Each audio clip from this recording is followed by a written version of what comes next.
Yeah, do we need to scoot over? Well, we're going to find out this time. And welcome back. Welcome back. Welcome back to StevieMillPlays. And folks, we have a really fun session lined up tonight. We have our normal cast of characters and some cameo appearances tonight that I'm super excited about. I'm Stevie Mill, your humble forever game master. We're back with some progressive D6 D&D play. If you've been watching along, or make sure you catch up with us on YouTube as well at StevieMillPlays to catch up with what happened at the end of the last episode. Really good. It was everyone had, I know, mind-blowing how everything always ends up turning out just the way that these players seem to want it to go. It's been super epic so far. We are doing episode 14, part 2 of season 1. This is called Hunting the Hunters Part 2. As they find themselves in a what I would call a sticky situation. But before we get into all that, we are definitely gonna make sure we have almost everyone in the camera. We have everyone in the camera. We got everyone in the camera. Let's go ahead.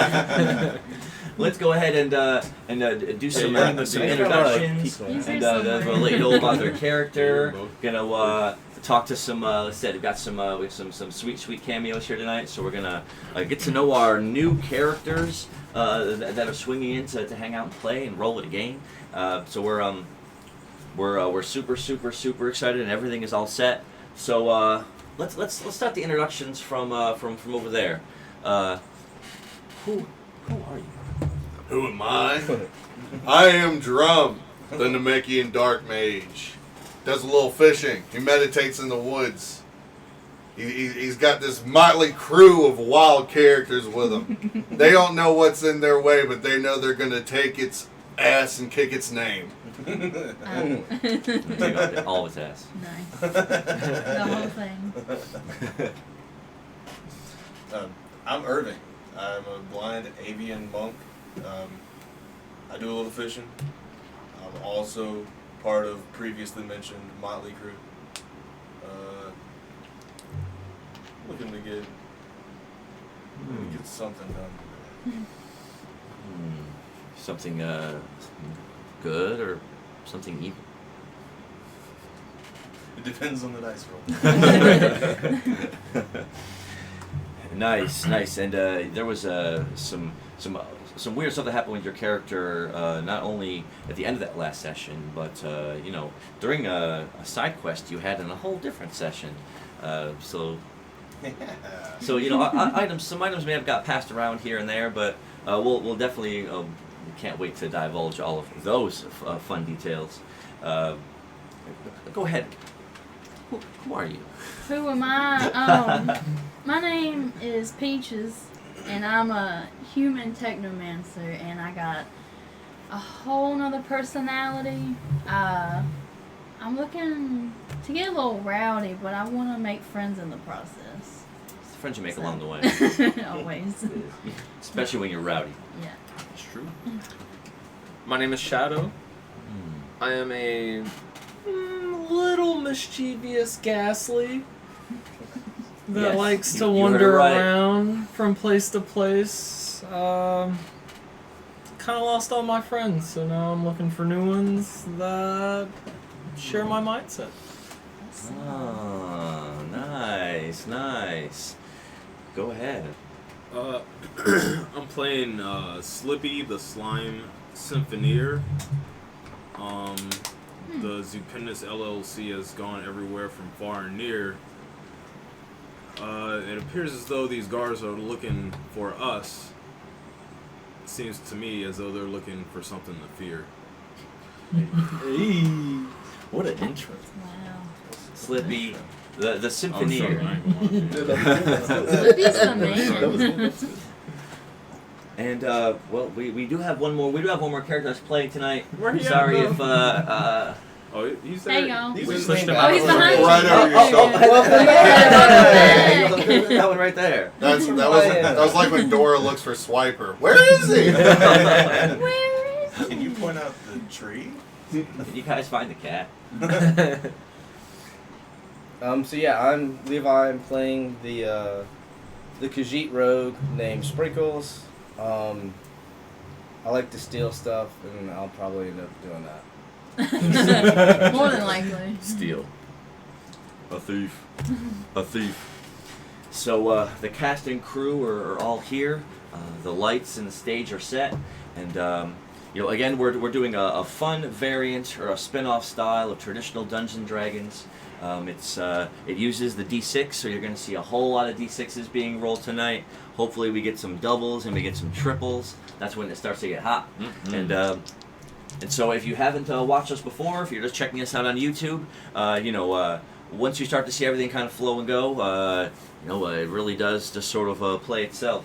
So we're gonna cut right into where, and this is it's in a place called Moffrin Port, which is the farthest-flung city. I'll call it more of a town than anything, on the eastern side of that continent. You guys had traveled considerably far to get there, considering where you had come out of that ominous dungeon, and you had really pushed your way along the coastline for days and days before getting here.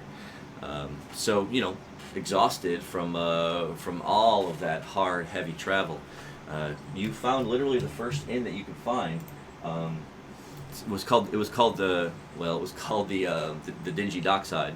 It was supposed to be called the dingy dockside, but one of the letters got worn off with the sign over all the years, Nice. so it's just pretty dingy now. Kind of a hole-in-the-wall little port side little inn, and there was that spot in the morning where, as everyone was waking up, the four of you were rousing from your slumber.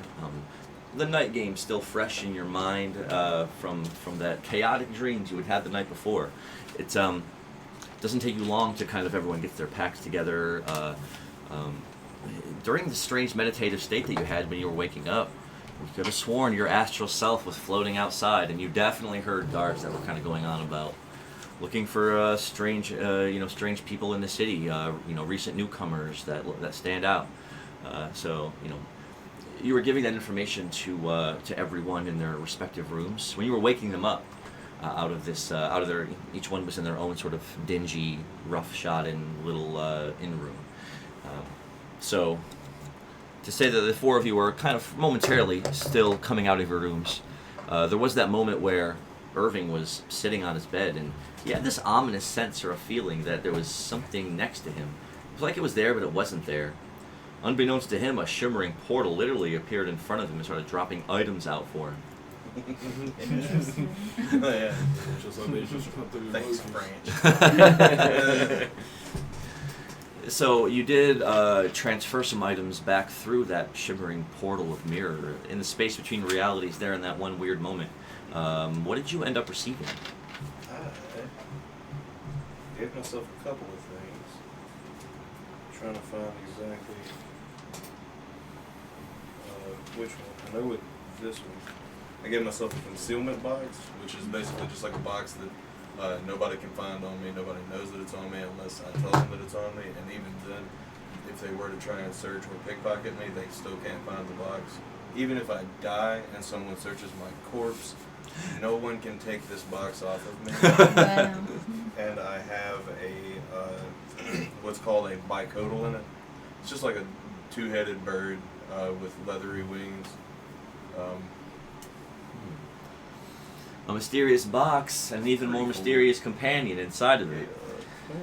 Box undetectable by scans, can't be pickpocketed, and just an invisible box for all intents and purposes. One of these ridiculous magic items that he got in another campaign, and through the power of the Mirror of Iraset, he was able to push it through that space between realities to his character. So interesting things that go on here, right away, right off the bat. But as the four of you, had sort of made a plan before you were going to come out of your rooms, as far as, actually for the four of you, intelligence check. Who has the highest intelligence? Me with 7. Out the gate. Answer quickly. He said dibs. Dibs. So, you were the first one to be like, well, we've got to do something about our faces. And they did acquire sand masks in Rekopa, the desert castle city, because the sand was swirling all around the castle, and it was in through the streets, and so most people in that city just had masks or scarves or bandanas over their faces all the time while they were outside. So they already had them that they had picked up from previously. So as the four of them, at the same time, sort of drape them over their faces, and those of you who have the cloaks in your items or in your inventory or equipped on your person, you can flip your cloak hood, heavy over your face. As the four of you step out into the somewhat busy Moffrin port, there is a small little wall of cobbled together heavy rock, only about 4 feet high. But then it's a little bit of grass and sand, and then the dockworks are stretching out before you. On this side is the main street of Moffrin Port Town, with the heavy city wall past that, stretching down, 100 yards, and then if you were to crane and look over the city, you would see that there's mountains, heavy and thick, rushing up right behind it. So the port was built right into this crevice in the mountainside itself. So as you would look back over Moffrin Port Town, you can see that there's some buildings higher up that are set up into the steps and pushed into the higher parts of the mountainside, with some small roads and paths leading up it. So the whole town is really set somewhat up on the mountain up there. It's a city that none of the four of you had really ever been to or seen before. So you take a moment to take it in. Again, as the four of you kind of cloak your features. What was it that you were first looking to do? I'm going to play Scenic Vista while we're trying to stay inconspicuous, so we can take in the sights of Mothrin Port. Nice. Can I go to a magic shop? I'm gonna also nudge to Egan and tell him to go to the ports to see if the caravan has arrived yet. I would also like to go to the magic shop. I think I'm just gonna try and spend some time with my newfound buddy. Yeah, friend of mine. That is a 9. What a That's beautiful. Okay. Wow. What a pretty song to wake up to. So again, with your hood down over your face, you just open up your cloak, revealing the leer or your loot, right? As you thrum thrum thrum thrum thrum thrum thrum thrum thrum thrum thrum thrum thrum thrum thrum. As you start as you start sort of playing it again and trail the it's an invigorating sound that sort of pierces out over the boats and over the water in front of you. Wow, look at that. Instantly, some of the deckhands that were 30 feet out in front of you, pulling along heavy crates and barrels, and people that were crisscrossing behind them, sailors and shopkeepers and people that are just walking along the port to and from boats. Instantly, 3 or 4 of them all just take notice right away. As everyone around you, you guys get the effect. So you feel the magic sort of coursing out of him, swelling up in you for that moment. So everyone gets a +1 for your next roll if it's going to be a speed roll. On a high level song. It's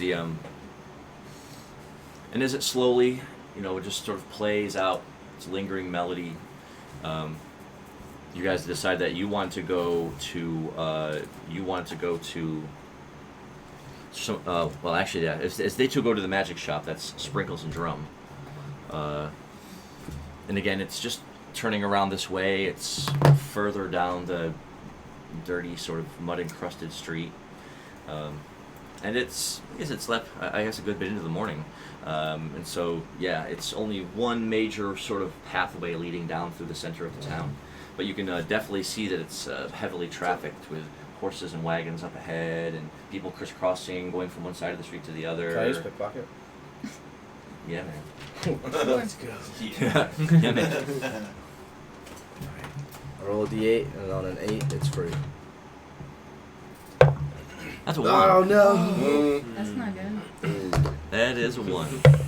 You hate Wow. to see it. Tuesday, You, as the two of you start walking straight, and the magic shop is only, 2 or 3 blocks down on the other side of the street. So as you begin walking, you do see that large group ahead of you with the oxen-drawn open cart with some people walking around behind it, and then some older people and children kind of trailing along behind them. Instantly seeing the elderly people as a target, You crept up to them subtly to try to take something out of his wide open bag that he had sort of lying out there, slunched over his shoulder. What an idiot. But it's in that moment where you're about to grab it, he just sort of shuffles on ahead and you miss. Hate to see it. I'll move on for a second. Okay, and you wanted to go to, well, what were you going to do, Irving, with your turn? I was just gonna try and like see if the bipedal would like respond to my basic commands. Alright, try to feel, try to hear. There try to, we you go. know, smell. If it'll do what I say it will. Do not smell.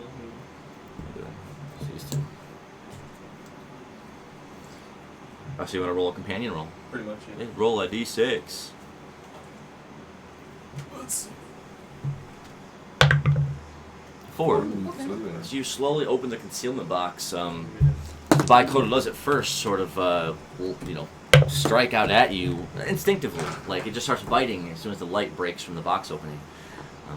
But as soon as you open it up and it almost goes to flap its wings to fly out of the box, you instantly, like, whoa, whoa, whoa, whoa. You can hear it starting to, like it's going to screech, and wings heavy flapping as you can feel it the air lifting off the box. But you can try to calm. Yeah, calm heart. You can certainly try to cast a spell called Calm Heart on. Yeah. 1 AP and a I know I D8. said something.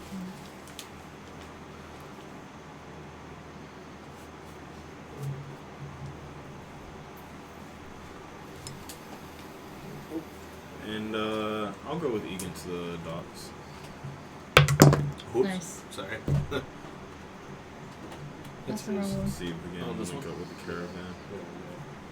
I rolled a 3. I rolled a 3, but you know. I'm gonna go to the magic shop too. Okay.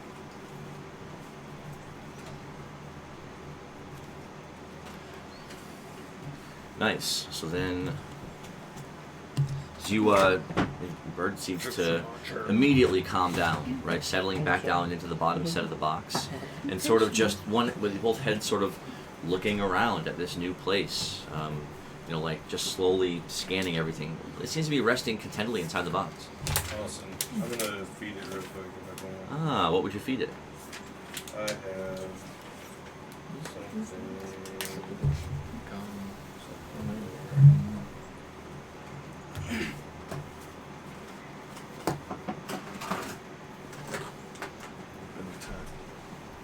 I thought that I had some actual like food for it, but I do not. So I'm just gonna give it like a fish. What type of fish? I've got a jaded pupfish. Nice. Probably like that. Split it and I'll just like take my sword, take my like shatter dagger, and just cut it in 2. Nice. Roll a d6. Nice.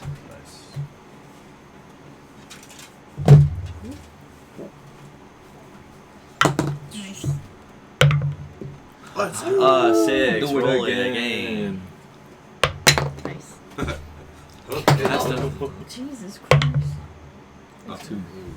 so easily dicing up a couple little square-shaped chunks.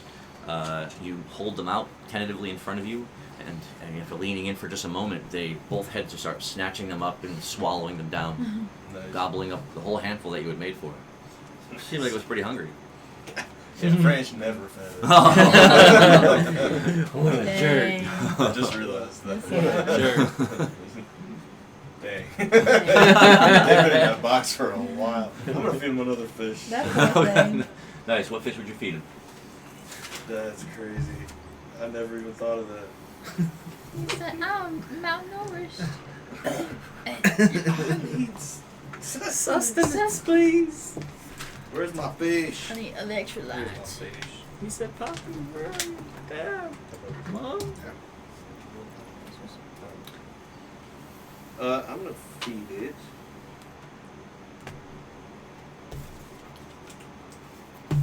My jadic bass. Nice. Roll d6 to cut that up. Nice. Roll another 6. Hey. Nice.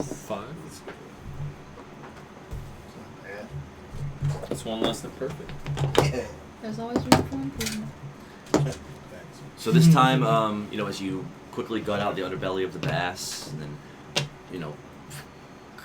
scrape off a thick chunk of the meat on the side of it. As you hold that out instead of cutting it up, you're just like, And instantly the two heads grab it at the same time and pick it up and start tearing it between each other and biting into it and devouring it quickly. Let's go. Do you like me now? No, I'm still hungry. I failed on my. Alright, well, roll the 6.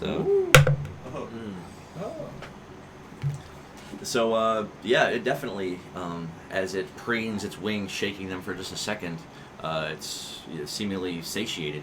It sort of just looks at you with both heads, and it just lets out a little like a trick. Cool. Can I bird call? Just to see if I can say something nice. Go ahead. Oh. Can I bird call in unison with him? If you hear his bird call, you can roll in on it. If you have bird call. Can we roll to to hear?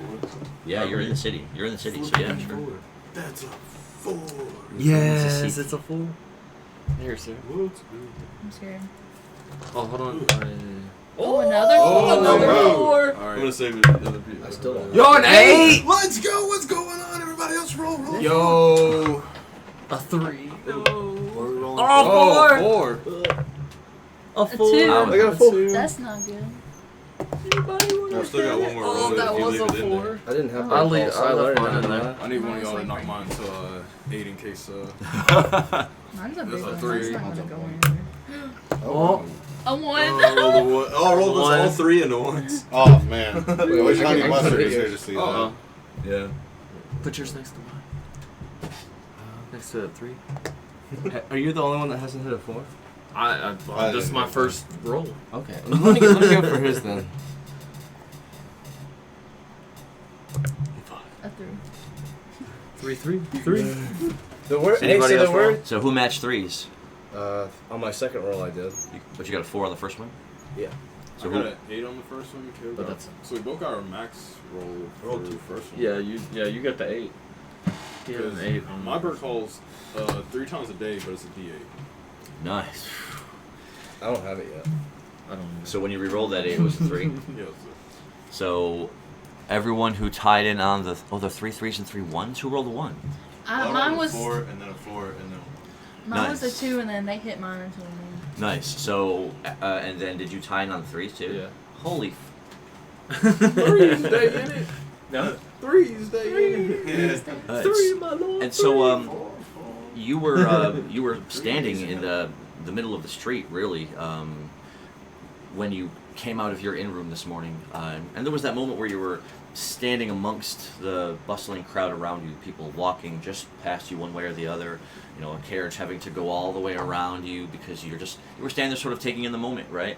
You had just got into town the night before after traveling with another group that had secured you passage if you would help fix some of their fix their wagon if it broke down, or help repair any of their intricate leather gear or metalworking. Ever since you were a little kid, you realized that you had a strange knack for doing things with stuff like that. It's almost like second nature to you to be able to look at something and estimate as to what its base components are and contemplate things like its instant disassembly and realignment with other things around it. You've always had a strange kind of mind in that sense, to where you find yourself, even when you're talking to people or when you're in a shop looking at something, you feel your mind sort of slipping away from you in those moments, like it's just drifting off. So you have to really keep your concentration, lest you lose control. I got ADHD.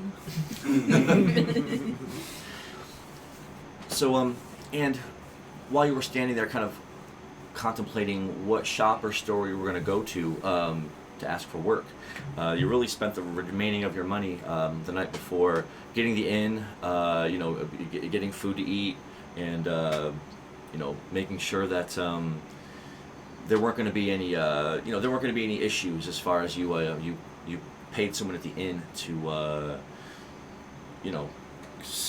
look around outside every once in a while as they were working there, because you had a strange feeling when you came into town, in that because it was late in the middle of the night when you did. There was a lot of guards that were kind of looking around, asking questions about, looking for a group of people, and they were really kind of giving people a hard time. So your first impression of the Moffrin Port Town is that it's really, really kind of backwards. It's dangerous. And so as you're kind of standing there, you're wondering what shop or store you should go to first.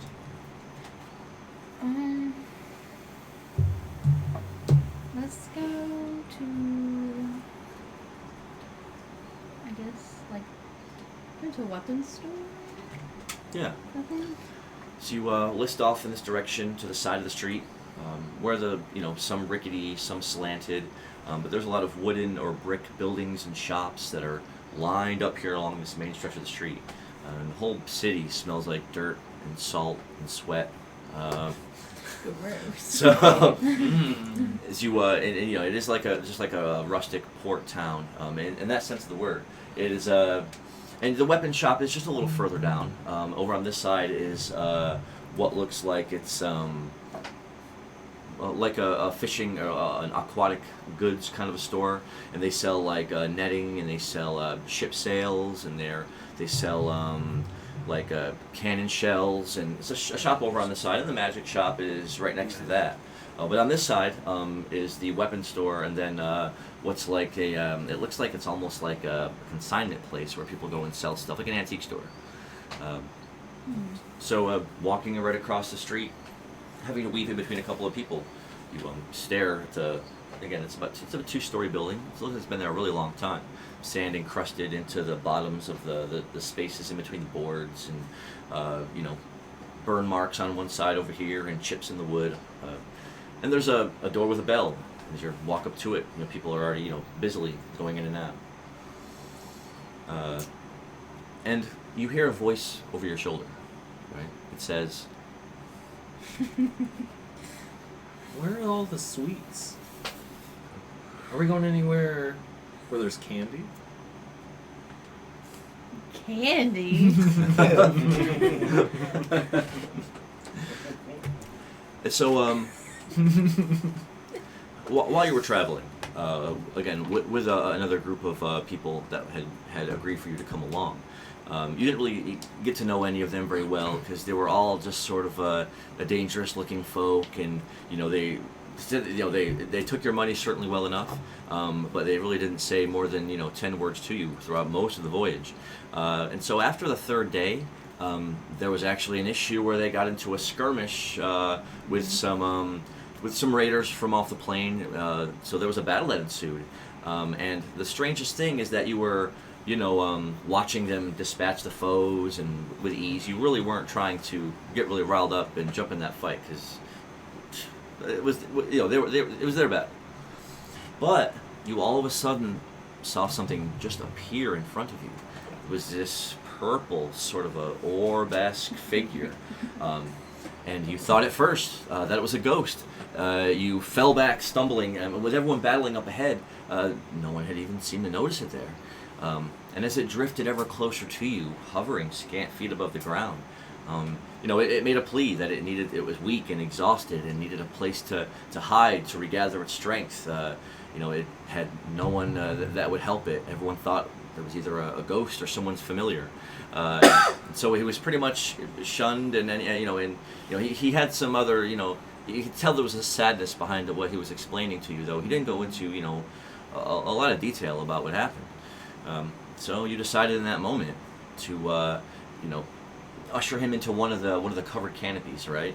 And you had him hide in a certain spot, and as he rested there, really stowing away on your journey to Moffrin Port, you looked after him, made sure that he was regaining his strength and healthy and well. So sweet. So now, I'm just tagging So, so behind when him. you arrived in the port city, he was strong enough to kind of just sort of float around, and he's most of the time, really, people can't see him. And so as you heard the voice over your shoulder echoing out at you for candy, you knew instantly that it was him. You don't need any candy. You've had enough. I smelled a bakery as soon as we came in this town. I know it's here somewhere. You got bakery money? I got bakery hands. Let's go. As I kind of drift out towards kind of where I think I smelled it. As you do, your concentration drifts off for a second as you caught a whiff of something in the arid, salty air that could have been food or something sweet. But as you do, you do sort of slowly just form and melt, and you kind of melt back into existence for that moment to where, as an old lady's coming out of the antique store, she kind of sees it and goes, "Oh," and kind of turns and looks at it. And when that happens, go ahead and roll a d6.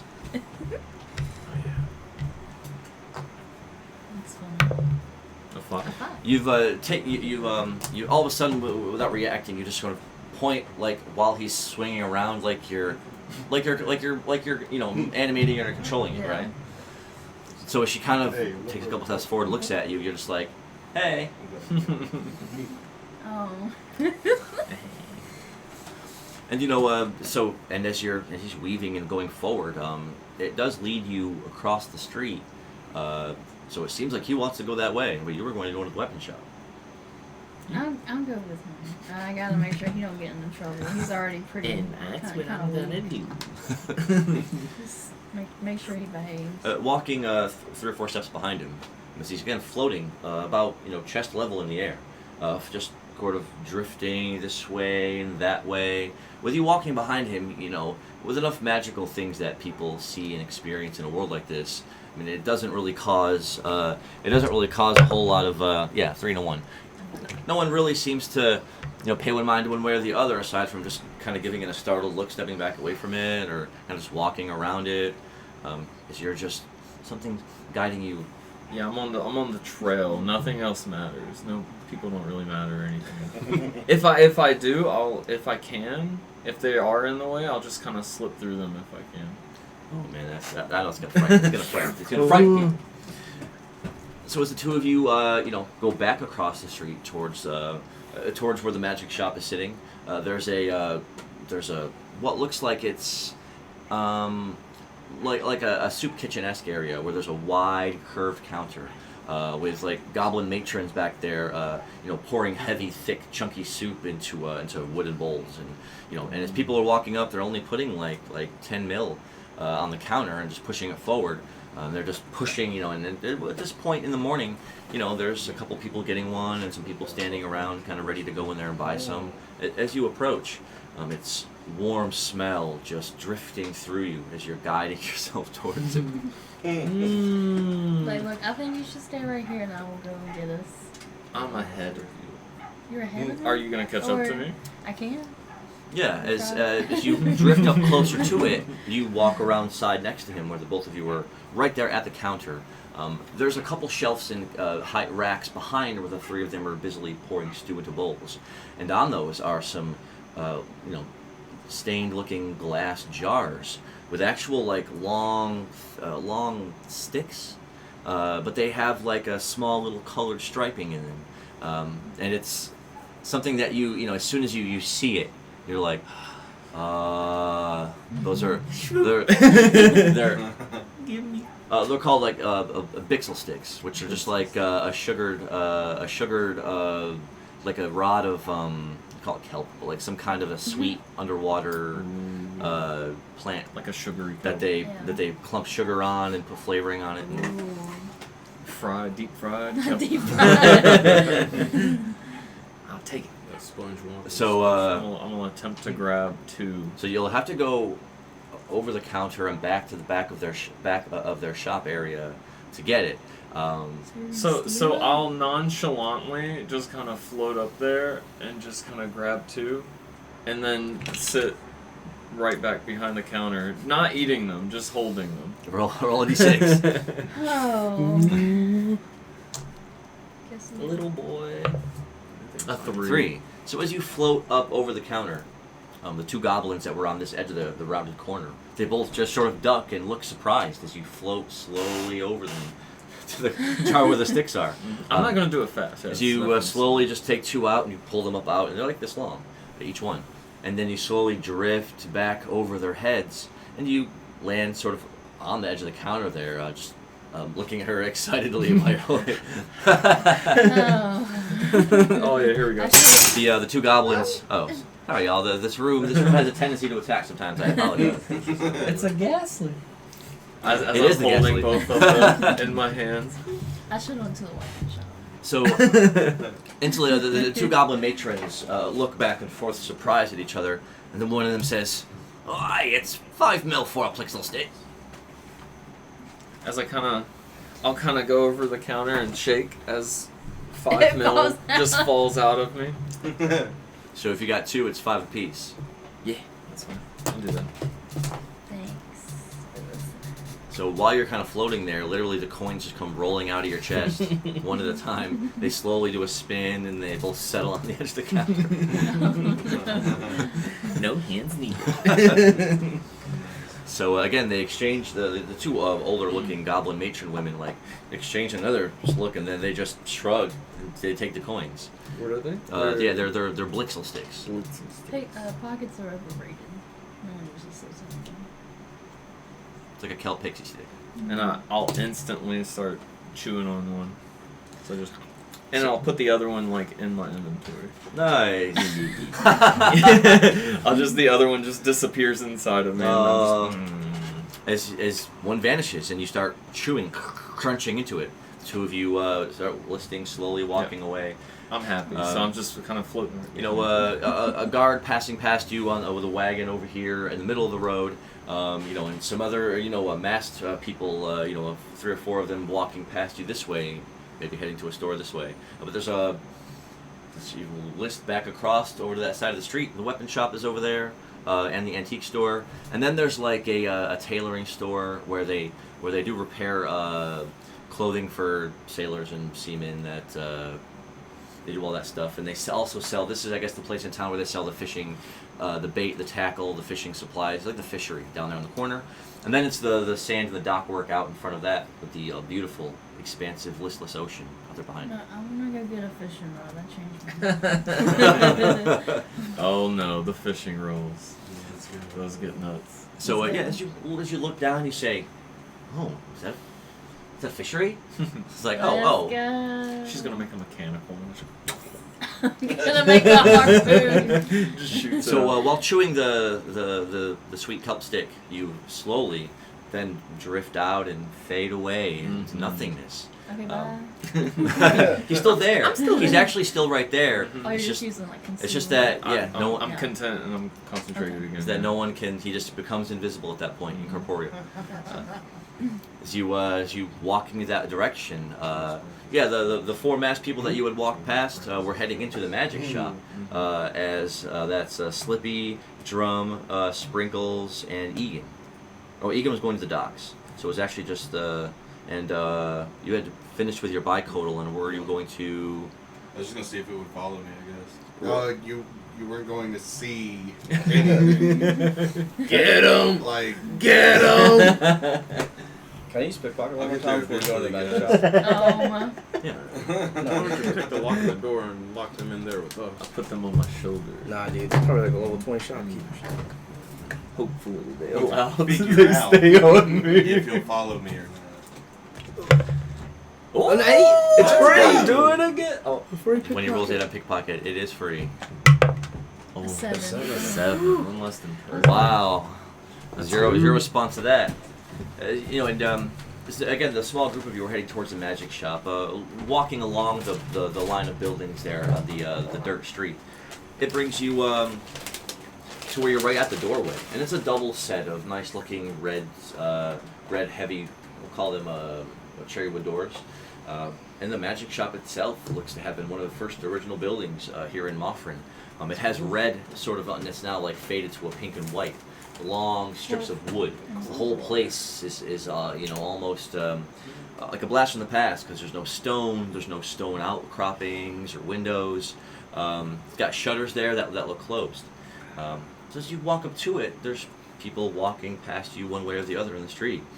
As you just sort of lean back for a second and you turn around, you bump shoulders with a tall elf fellow.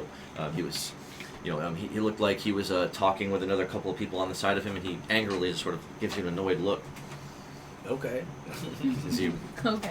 Target number one. But turning and walking away, you notice that he wouldn't have noticed when he walked away that his the loose hanging bracelet that is on his wrist is now in your possession. Oh, what is it? Wow. It's a small gold chain bracelet. Nice. Good day, where's the flex? Just put it on. How does this look? Do you like my new bling? Just acquired it. Just got in that trade, believe it or not. Got out the phone shop. Not This the thought it pawn looked shop. nice. Sweet. Easily. Swiper says yes to swiping. Thanks for going to the magic shop. Yeah, as you push open the heavy red wooden doors, leads you into the tall, arched over wooden magic shop, and it's got an open area like a bit of an indented area, like a pit in the front, where there's just boxes stacked up and some barrels against the wall and shorter wooden racks where they have the racks where like potion vials are sticking out of in a long array, and then up behind that you see what looks like taller cabinets. Some are open with like what looks like books and papers, a scroll sort of spilling out. And that's all just in the middle here. And there's people that are sort of looking through them. I've got you and Slippy, and I've got Drum in there too. So you're kind of looking around up against all of the outer walls. And again, it's a tall wooden interior. You see a lot of different wooden rods and staffs, of course, but you also see like a double set of falchions like crossed like this on the wall. You see what looks like rapiers that are crisscrossed with a set with like a buccaneer's helmet over it. So you see like sets of weapons and armor that are displayed here and there. Do There's they do enchanting? yes. At the counter, and there's a walled off section here that looks like it's part of the back room of the magic shop, and it's just another set of doors that are right here. So the shop itself is pretty shallow. Stepping up, there's a wide counter over here, and there was no one at the counter when you approached. Then two shopkeepers there. One appears to be a mage fellow. He's tall with thin gray hair, hawk-like nose, and his shoulders straight back, with a dark gray and white cloak over his gray clothing. The other fellow, you say, and he's probably we'll say he's a clean-shaven dwarf, taller than a lot of dwarves, with his hair straight tied back. It's a bright blonde.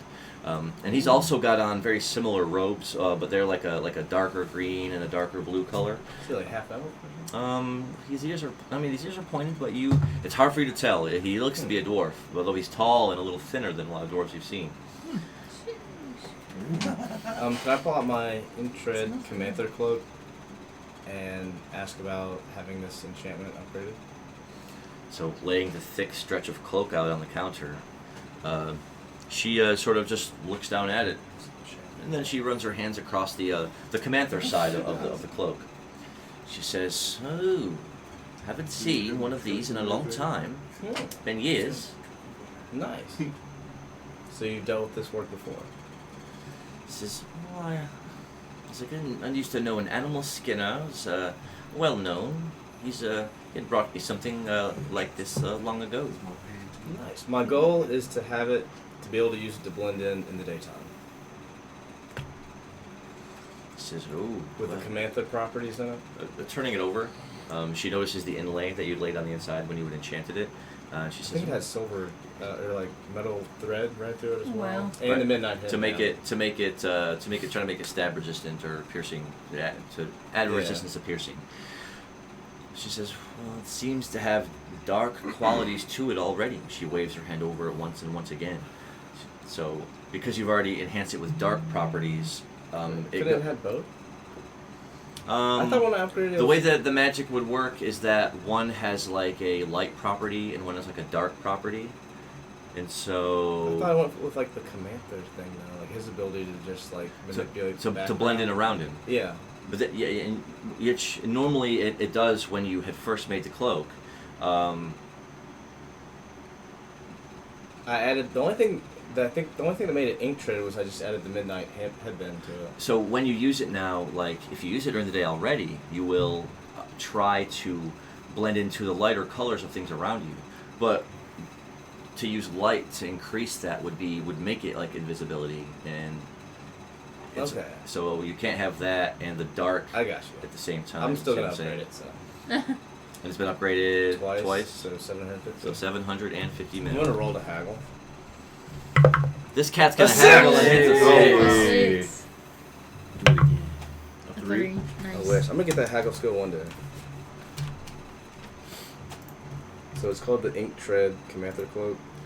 Yeah, and so as she shrugs and her hand jitters for just a moment, as the whole cloak begins to have a bit of a darkish, night-like hue over it for just a second.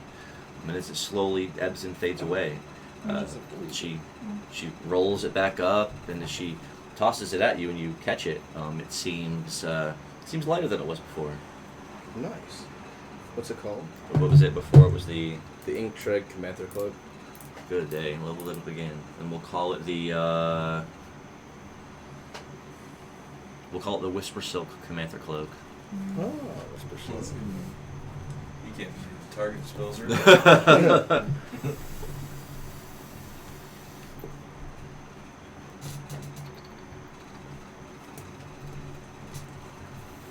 And so how much did it cost? With the haggle.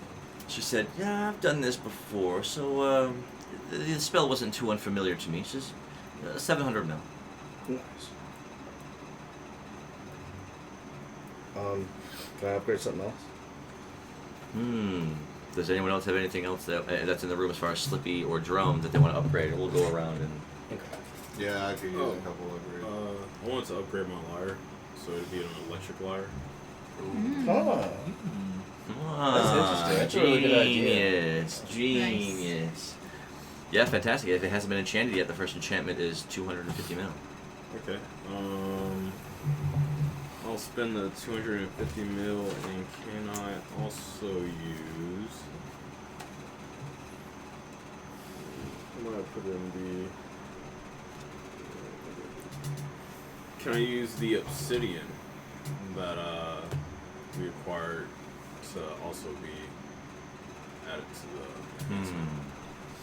For that, you would need someone to smith it. The obsidian itself, like being a mineral, like you could put obsidian in it to make it more dense or heavier, or to.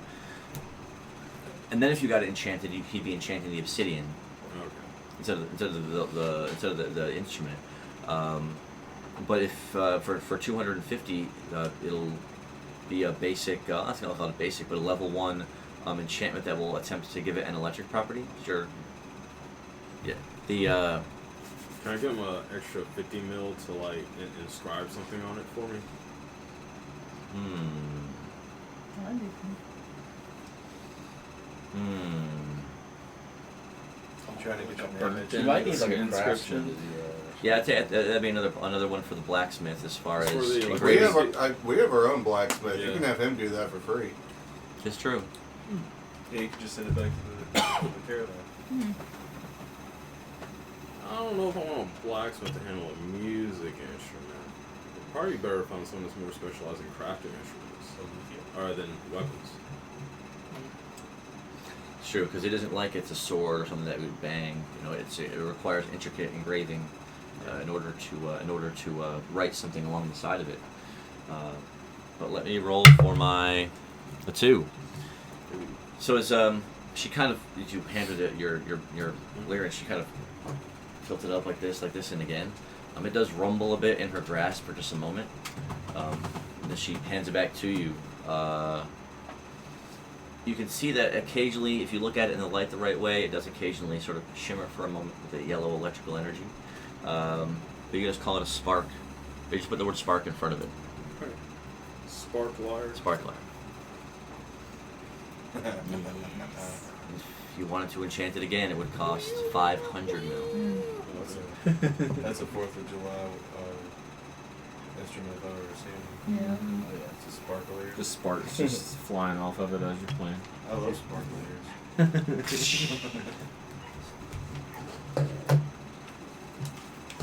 Alright, yep, that's my one. Go ahead. I have a pair of cinder gloves as well as a fire ring, and I was looking to get the fire ring integrated into the cinder glove somehow. Yeah, for that, that she would just put the ring over a finger of the gloves, and then when you enchant it like that, it will kind of permanently bond the ring to the gloves. Then it'll be like a set. You put them both on at the same time. So, and that, has it been enchanted yet, the gloves? They've been enchanted. I think I got them magic and I got them enchanted once. Okay, so the second one is 500. Okay. 500 mil to enchant the gear. Wow. Well, I rolled a haggle. Roll a haggle. You'd always roll the haggle. It's a free roll. Oh, You should I always wasn't take it. focused on haggling. I What was if you hit focused on triple sixes. sixes? 2. Oh. It is a 2. Hey, you gotta go for it. That's true. That's true. Nothing. You know, shrugging, she says, I feel like I've made enough deals today. Fair enough. I'm not as persuasive as the cat. But as you set the ring down on the glove, and she slips the ring over the finger of the glove, and then as she holds him in between her hands for a moment, the whole thing trembles and shakes. Red light spewing out from the cracks of her hands and her fingers. Smoke rising from it as she moves her hand away.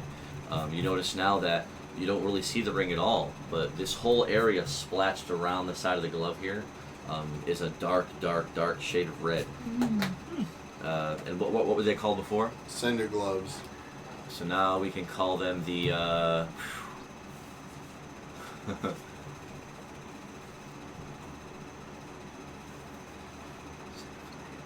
so we'll call it the, so we'll call it the,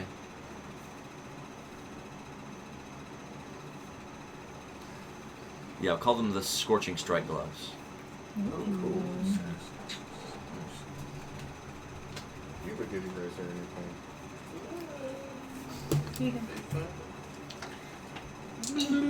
Thank you.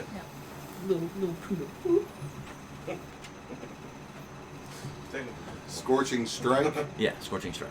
Cool. Or instead of putting gloves after them, you call them Scorching Strikers. Ooh, I like that. Cool. That's nice. Scorching scrapers. Scorching. Scorching scrapers.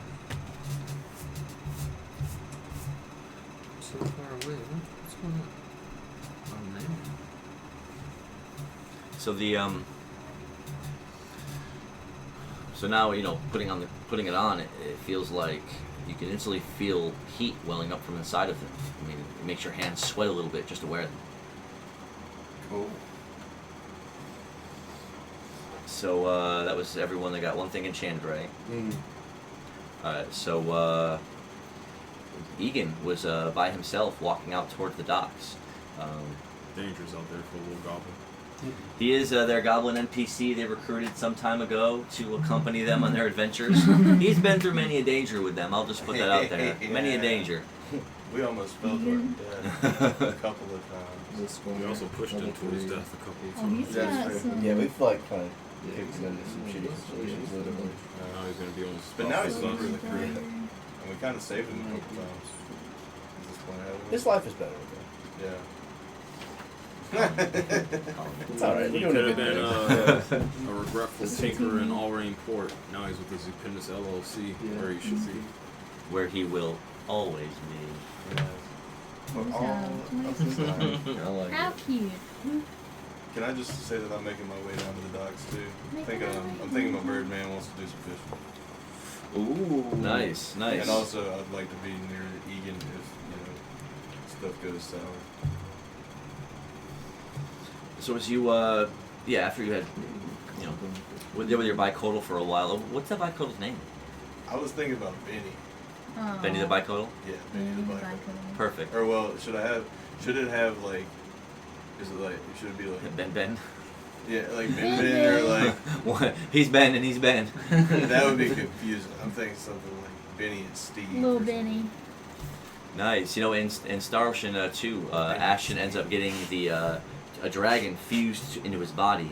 So he walks around with a flame dragon and an ice dragon heads coming out of his back for the rest of the game. Whoa. And Like one that's was a named video game. Gyoro and one was named Ururun. They're one of my favorite. I'm so glad they're Star Wars 2 remake, y'all. I know if y'all playing it, make sure to pick that up. I'll promote them on the channel for free. It's gonna be like a real name, like Benny Craig. Benny and Craig. Just Benny Craig. Benny That's Craig. like first last name. Nice. Yeah. Make sure you make a note that he is Benny Craig, the bicodal.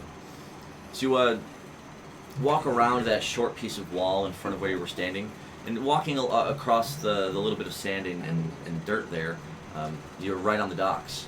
And as you can already breathe the salty sea air, you know, there's a constant sort of wind that sort of blows through and every couple of seconds. And so, you know, as it ruffles through your feathers, you can hear the bustle of the people around you.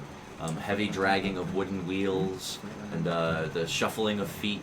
You smell the salt and the dirt and you know, steel polish in the air, and you smell the cloth of sail rigging, and you can hear people grunting with exertion ahead of you, pulling things along, and the shouting of a captain to his deckhands, and people calling out wares they're selling of, people selling fish, and people selling, you know, you hear someone yelling if they're selling sea rocks, whatever that is. Just everything happening all around you as you're getting closer to, you have to walk up to the edge of the docks to where two boats would be really poised and fish in between them. Okay. First off, can I try and find Negan? Like, how would that be something that I can just sense that He had started his turn sort of heading that direction at his command, so he's already somewhat down the docks. You wouldn't be able to pick out his noise from anyone else's if you were listening. Then nah, I'm just gonna fish. Yeah, let's go between the boats. We have a.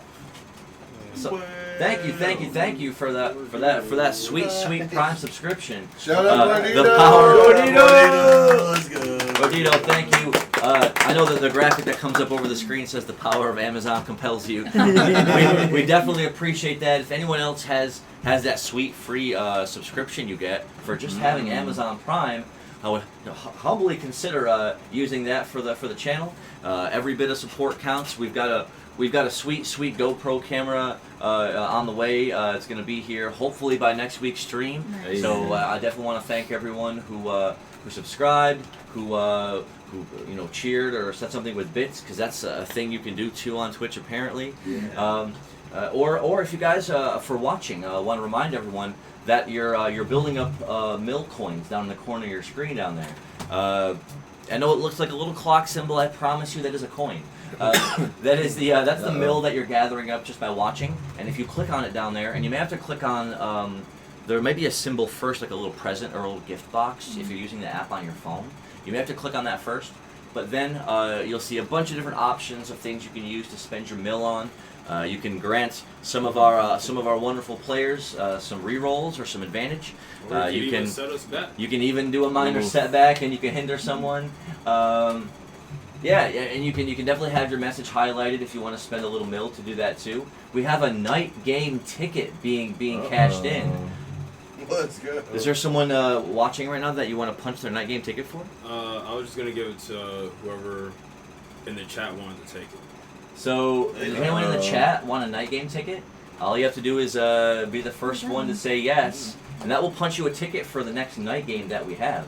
Now, what happens in this game is when people fall asleep, they don't really just sleep restfully, and they don't even really have normal dreams either, honestly. Will was the first one. Let's go. Will, punching your night game ticket for the next night games. That is so awesome. And so the night games are just a place where the players go in their dreaming state, to where they can interact with each other and the Dungeon Master and play games and do mini games and have fun and win prizes. There's so many fun mini games and night games that we do. And a hearty welcome back to the night games, Will. We know you. He got to play in one before and had absolutely cleaned up with his character. Because if you have a character in a game, another game, and you play a night game, then I'll just give the stuff to that guy. So Wilhelm definitely getting the sweet hookup. Oh, 500 more mil, and you'll punch the ticket for Bowser as well. Oh, fantastic, fantastic. I've got so much mil right now. I'll put a couple in there. I'll put a couple night games in there. So first two, the comment. Look, what a great opportunity for anyone who's watching to punch a night game ticket. He's just gonna spend them in there, and if you want to play. Oh yeah, Bowser cleaned up, did like an absolute beast in the last night game. She won every single succession of betting that she did, all the way along. Just absolutely raked it in. I'm at 1480. So I was able to do one, but yeah. So if anyone wants to jump in, just let us know if you want to throughout the course of the rest of the session. Let us know if you want to jump in. Yeah, she picked up a ton of good magical gear. It was a night game. I do this occasionally where I start everyone out with a very basic prize, right? And then I'll roll a dice. It'll be a roll off, or I'll roll it and they guess whether it's higher or lower. And then if they get it right, then the item levels up. Then, well, if it goes pretty far, then you end up with some fantastic prizes here on StevieMillPlays. It's a fast and fun way to power up. Uh-oh. Oh, definitely. Punky said yes, please. Yes, thank you for punching your night game ticket. You'll be playing along with Wilhelm. Is there one more? The next night game that we still have. will be in 20 more mil for me. Oh, it said 50. It said 1.5k, but then when I click on it to try and spend it, Let's go. I'm gonna drop some D6s. We're gonna drop some D6s in the chat. Y'all know how we feel about them sixes. We roll them again. And if we have a fair amount of viewers at the end of the night and we want to do a raid, like I need something like to do for a raid because like everyone has like a gimmick or a thing that they do. So we're gonna all swoop in and we're all gonna just spam D6s and we're all just gonna say roll it again. And roll it again. So that's gonna be our raid whenever we like bust into another Twitch stream to hang out or whatever. Let's go. Especially like a D&D Twitch stream, because you're like, why do these guys want to roll sixes? We like the baby guy. Dude, we should roll some sixes on Billy Mitchell. Look, if he's on tonight, and we'll see if he's on tonight. We're definitely gonna hang out and troll him a little bit. If y'all don't know who Billy Mitchell is, please look him up. He is such a cheater. Parody account Millie Bitchell on the way.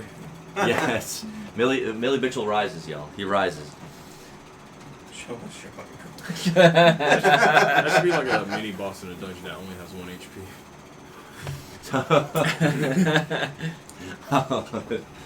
The deity of poor luck, the deity of trickery and tomfoolery. But it could also speed runs to our deaths.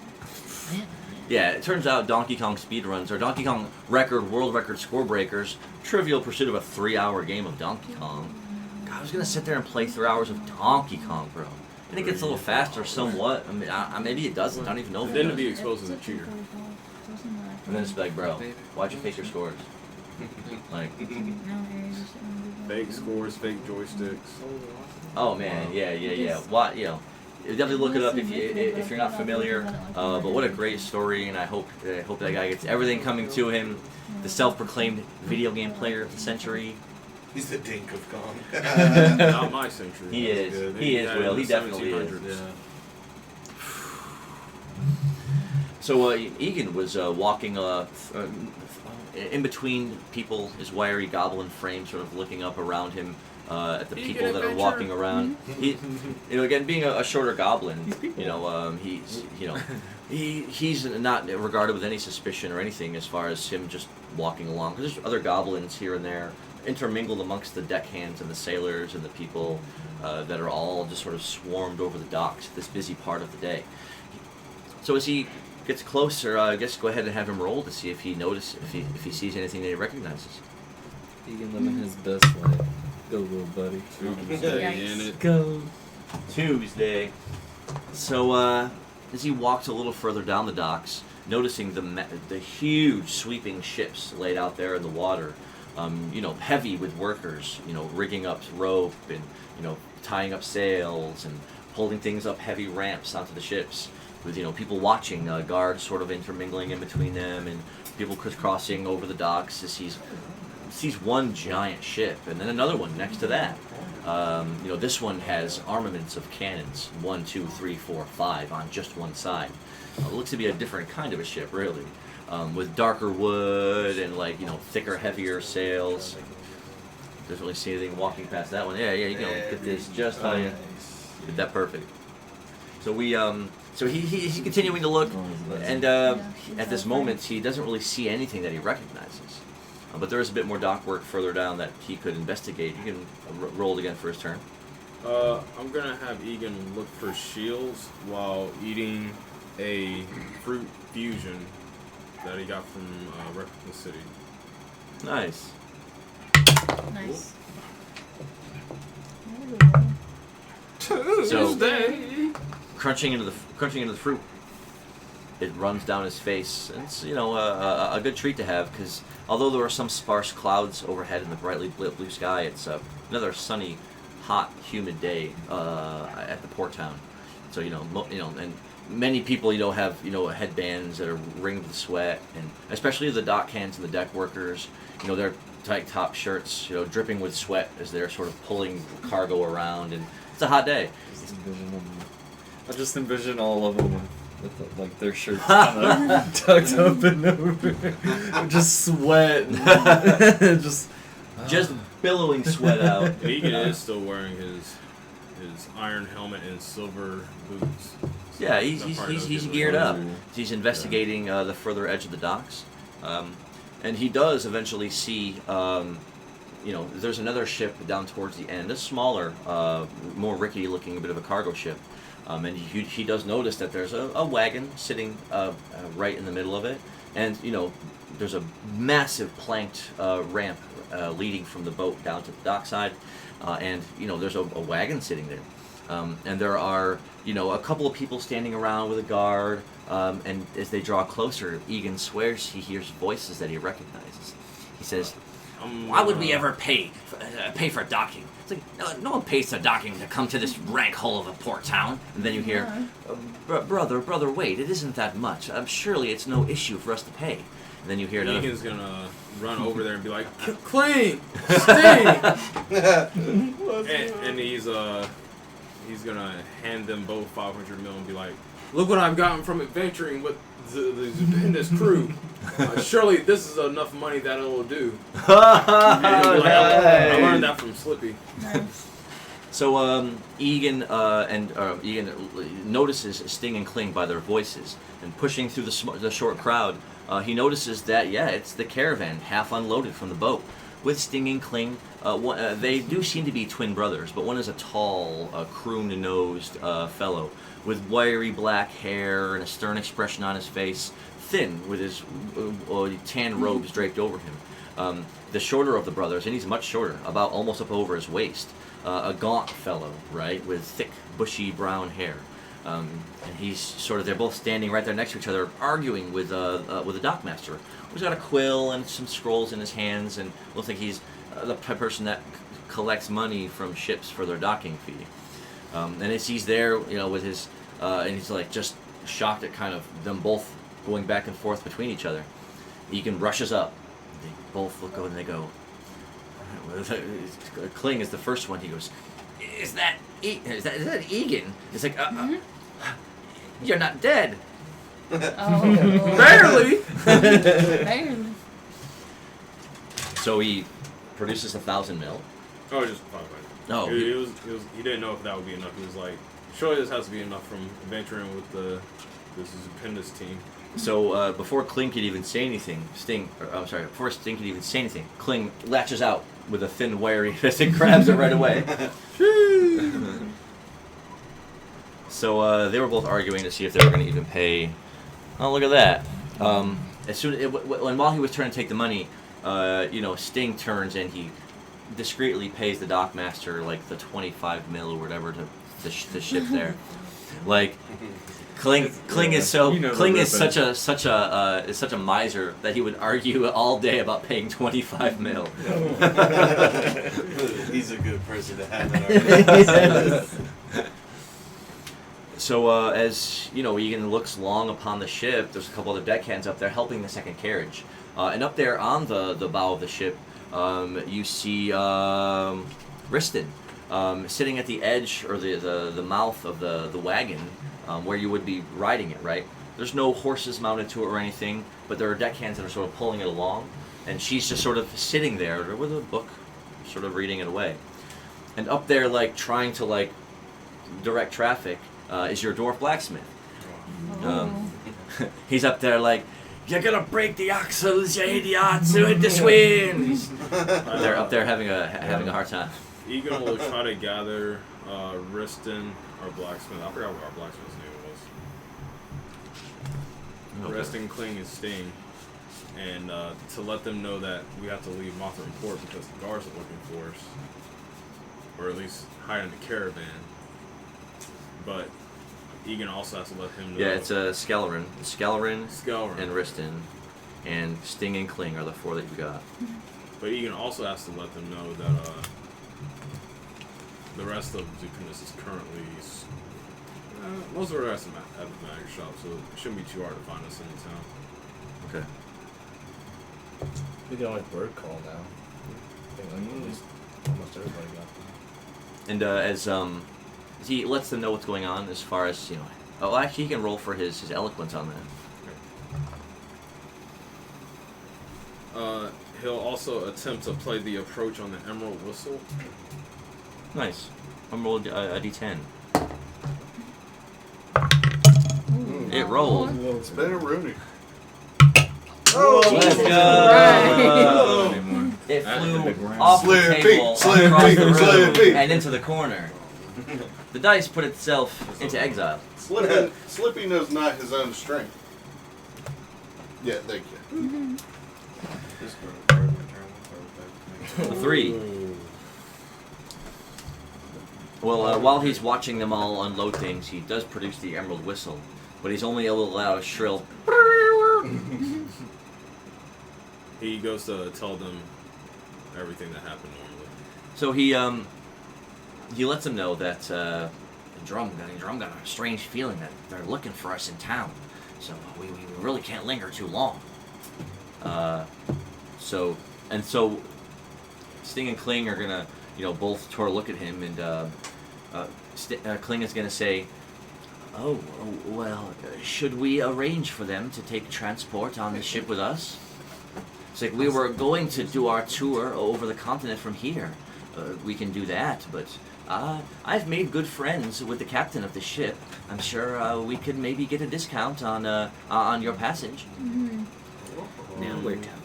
From what I've learned of the haggling ways in this LLC, that may be an appeasing way for thee. Egan busting out the solid rhymes. Wow. Busting them out. And as Sting went to be like, "Oh yes, yes, amazing, my friend. I can tell you've been in the company of Slippy." And he says, "Yes, tell them to come see us right away. There is the manner of today's pay." And as soon as he says that, the second that he says that, Kling like bumps him on the shoulder. He's like, "Hey." It's like, why are you so eager to pay them? And he's like, "Well, brother, it is the money that they're earned." And he says, "Well, we should hang on to it for as long as we can." And then Egan's like, you guys." This Is is this a why I'm scam? not on the caravan. Also, Egan's gonna attempt to pickpocket Sting for that 500 mil. Does he have a skill for that?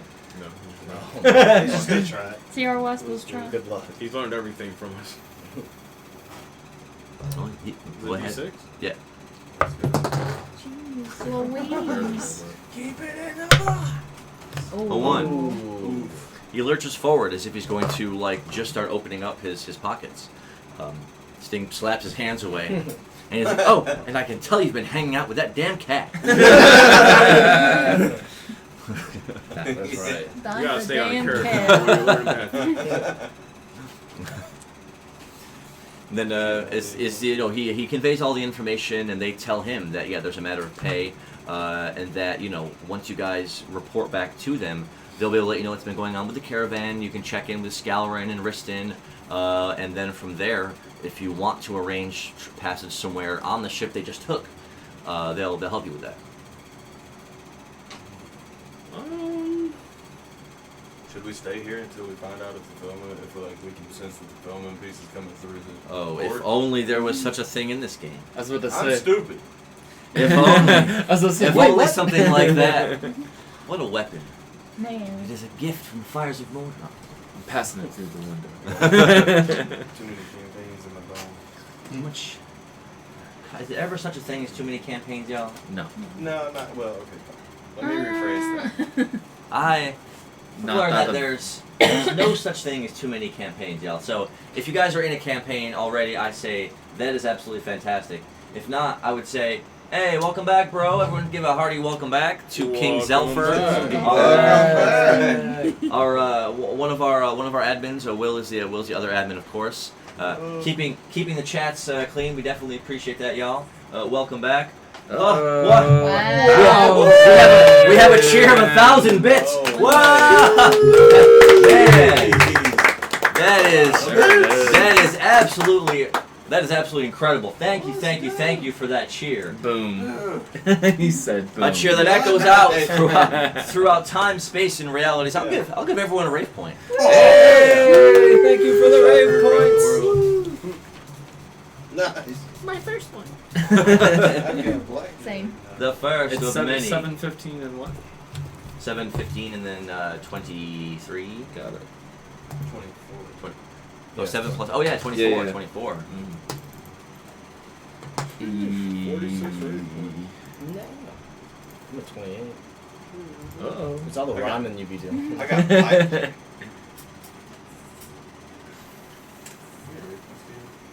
Man, that is fantastic. Damn. What an epic turn of events. Definitely appreciate that. That was amazing. Oh, and And, for Ian's last interaction with the convoy, I was just gonna have him ask Gelrin to make him a shield. That will have to be the start of the next turn. But so now that he's all set. He was walking up to the docks.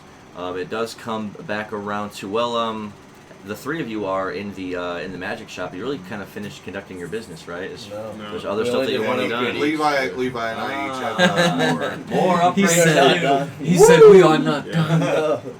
Not even Some close. people still in there with him too.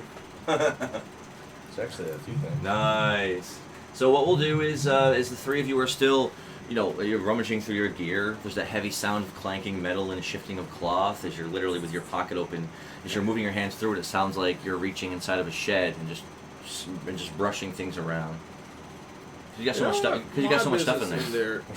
I'm finished with my business in there, but I'll play the spark wire while they're shopping. Test it out. I want to upgrade my Thunderbolt though. Thunderbolt bow. Yeah. It's been upgraded, 3 times. Three times? This will be the 4th. so that'll be 1,000 mil. I'm gonna roll to haggle. The 5. Okay. Were you going to play something at the same time? Trying to think of what would be a good. Did the 5 do anything? Depends on if he plays it at the same time. Oh yeah, that's right. I can get a plus To the 1. window, to Let's the go. wall. I'll play Inspiring Blast and Sweeping Score. Nice. Go ahead. They're both D10s in there. Oh, no. Oh, yeah.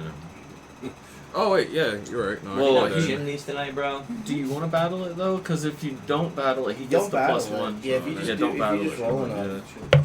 Alright, that's yo, that's a 10. Let's That go! Do is it a again! 10. Let's That was go. for Inspiring Blast. Oh, he broke it. He said, fuck this shit. See, a 3. So This is a 10 for Inspiring Blast. Sweeping Score. Nice. Oh wow. 7. Nice. So as soon as you belt out the heavy strumming chord of the Inspiring Blast, it lets out thring loudly, blatantly throughout the whole magic shop, causing everyone to like stop and look. And you play blang blang blang blang. Oh my god. It affects, you know, because you're so close. It gives you a +2 as opposed to a +1 because you rolled a 10. Oh wow, so I got a dirty 7. It would also give Drum a +2 on his next attack or movement roll. Oh, awesome. And everyone else around you as you finish playing that inspiring blast. The one after that was sweeping score. You know, and you normally move when you play your music. You know, as you crouch down low and let out a slower like a. You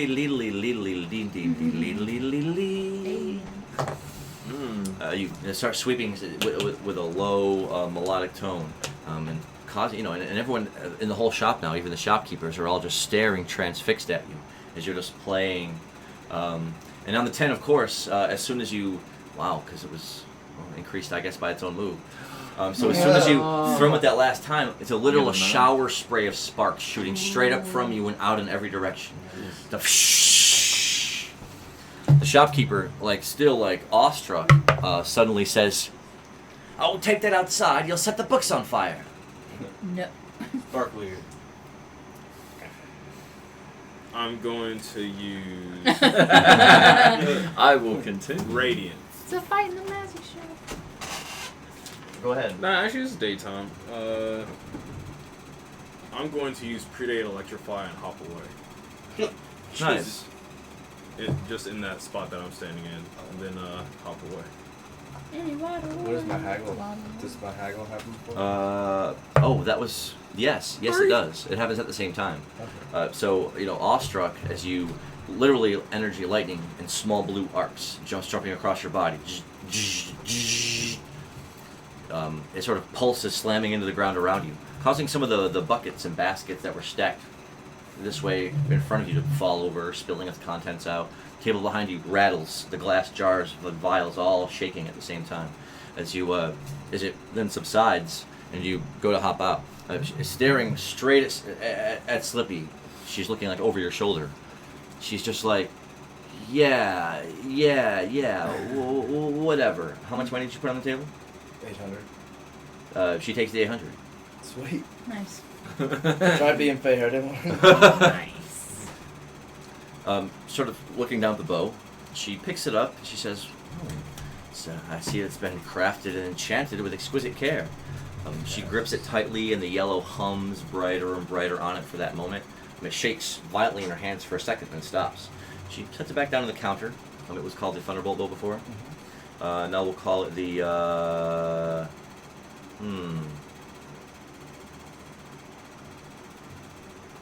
We'll call it the,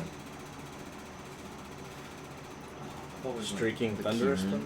say Like it's, a I Kieran want bow? to give it something That'd with be a different kind of Like a Kieran bow? flexion. That's what I've always. The Ragnar Shock. Call it the, it could be a pretty high level for a name like that. That would be that would be legendary, and he would write it in cursive.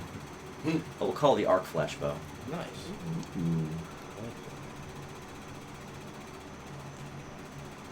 At what upgrade does it become legendary? You can't really ever spend money on a weapon alone to get it to legendary. I'm You at gotta 8 fight with it. bruised gloves. You gotta fight with it Oh, and use it a certain amount. It's gonna cost 10,000 Oh. to upgrade next time. For it to evolve into a legend? Oh. Yeah, you can't do it with just spending money on its own. Got to get out there and get a little dirty.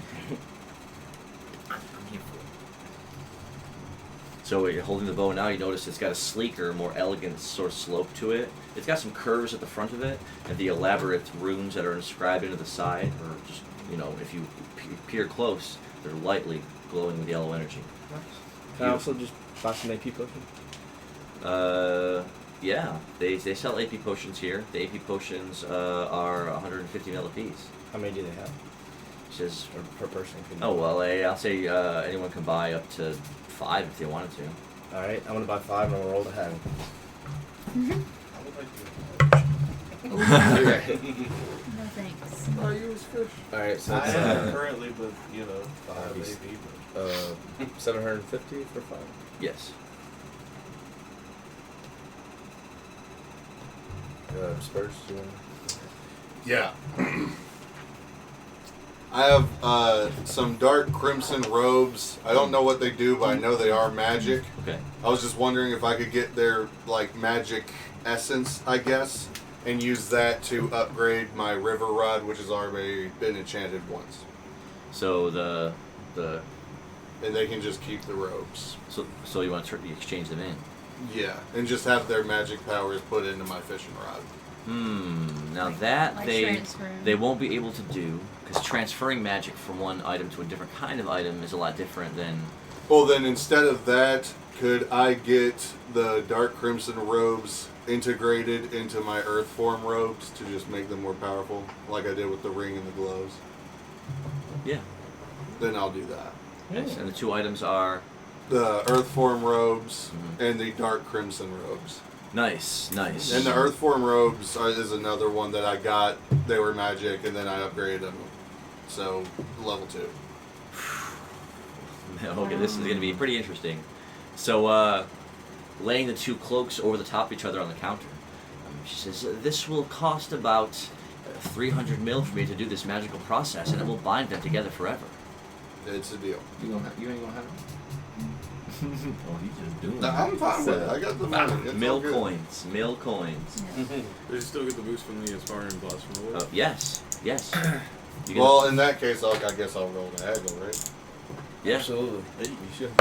That is a 4 plus 2. Nice. That was a 6. 36. Nice. See, look at that. Beautiful. As you sort of, again, you lean in. You're like, "Look, actually, you were distracted before, but my friend here gave you actually way too much money for that last trade. So, actually, I'm only going to give you I'm not going to give you the full amount." She goes, well, that's I'm so sorry. That's my fault. So instead of charging you, what did I say, 300? She'll charge you 200. Oh, that's Sounds a good to me. steal. Nice. That's good. I'm gonna need that eraser. Oh.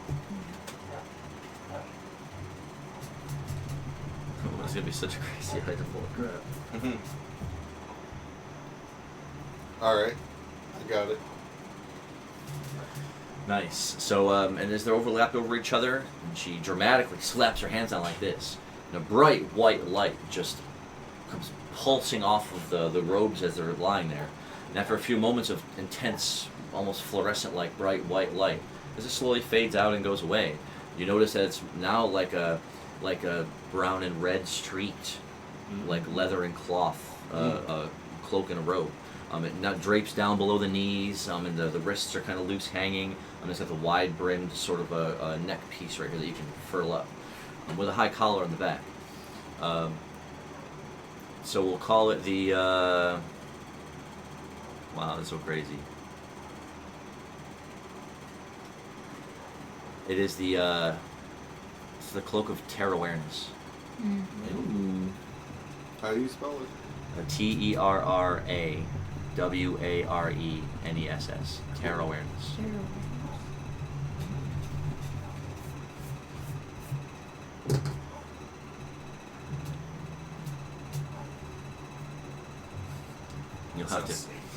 We'll have to take that into battle to see what exactly it does. I am excited. Let's go get in a fight. Ready to duke it out. That's some guards was really good. So, the enchantment has been laid in, and the two coats have been combined into one. Is there any other business anyone else has at the magic shop? Can I also upgrade my bow of raining arrows? This will be the third time. Okay, that'll be 750 mil. Haggle. Nope. Let me look at that. Nice. Giving you an angered look. She says, "Between you and your friend here, I don't know. I think you guys are pulling a fast one on me." Whatever, I was just gonna ask. So I'll subtract 750 and the big So ones. this bow again with the wood is streaked and marked and almost dyed with deep blue along its edges and over its the tip points. Yeah, this one was like a longbow too. Yeah, so it's way wider and longer. Yeah. About almost 4 feet tall. with the string itself, even if you were to look close enough, has a dark blue tint to it. And she does something similar to the one she did before, where she grabs it. This time, the whole air just grows. It gets humid in the room. It gets sweat starts beating up off your brow for a second, as the heat intensifies for a moment. And then, as the humidity sort of fades out and wears away, she hands the bow back to you. We'll call it the.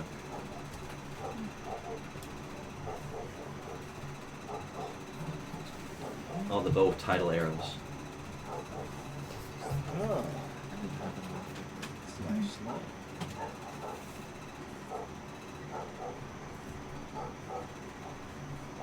That is not happening. This is a difficult question. He said, I want to roll dice. I also wanted to see, do they have any like enchanted like chainmail? As far as armor, they only had like what weapons they got in for trades and being sold. So they had more weapons and magical weapons and helmet pieces and things like that than anything else. Would they want to buy this charm bracelet? Sure, they'll give you 250 mil for it. Can you tell me what it does? I think you've told me, but I've never used it, and like it's just taking up a slot in my accessory. So, leaning in and looking at it, she says, "Oh, this bracelet has been enchanted with a very powerful magic." He says, "You see each of these runes. Each of these are actually arcane symbols. So when you use it, it looks like one of a couple of different things can happen." Does she have any idea what? Shrugging. So why would not? I'm just gonna sell. 250 mil. Nice. Money in the bank. Shawty, what you drink? Do they have like any like Shawty, what you drink? quiet enchantments or like soundproof enchantments on any type of like clothing, like maybe a pair of like quiet boots or No, they don't really have anything nothing like that. sneaking? No. Okay. Can I sell the gold chain bracelet too? Sure, it's just a regular bracelet made out of small interwoven gold chain.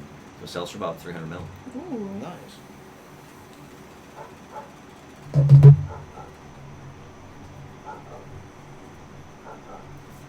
We haven't been shopping in a while. I had so much stuff to do. True that. It's been a while. Mm-hmm. It's been a while. Can I sell this jade veined rock? Yeah, it's a thick sort of slab of rock with a thick stripe of jade running through it. It's about 280 mil worth of jade. Wow. Ooh. That's pretty good. Can I also sell the two Hulken wolf rats? No. Okay, what about two jade stones? Yeah, each of those jade stones sells for about 150 mil apiece. Okay, so that's 300. And then, what about a sapphire mox? Or can I ask him for more information on first? What's it called? A sapphire mox. She looks down at that and she goes, "Oh, such a finely crafted magical jewel piece. There are enchantments laid upon the jewel." Did you say a sapphire mox? Yes. Hello, sir. Do you know what that is? Do you have some insight? All I'm gonna say is that it's a item from Magic the Gathering. What does it do? Does it tap add a mana or something? Mm-hmm. I knew it's it. free to play. So, like, is it one time? Well, no. It's like an artifact? Yeah, it's an artifact that's free to play. I don't know if that's something you're interested in, but it might give you like a AP boost or something in battle. I'll put it in my accessory slot. Nice. As soon as you put it on, it's like a pendant you would wear around your neck, like a necklace. Okay. So as soon as you put it on, you feel it resting against your chest. You do feel a faint sort of power coming off of it. It's every moment, every couple seconds, maybe it lets out a small little tremble or reverberates. It seems it's pulsing with magic. Nice.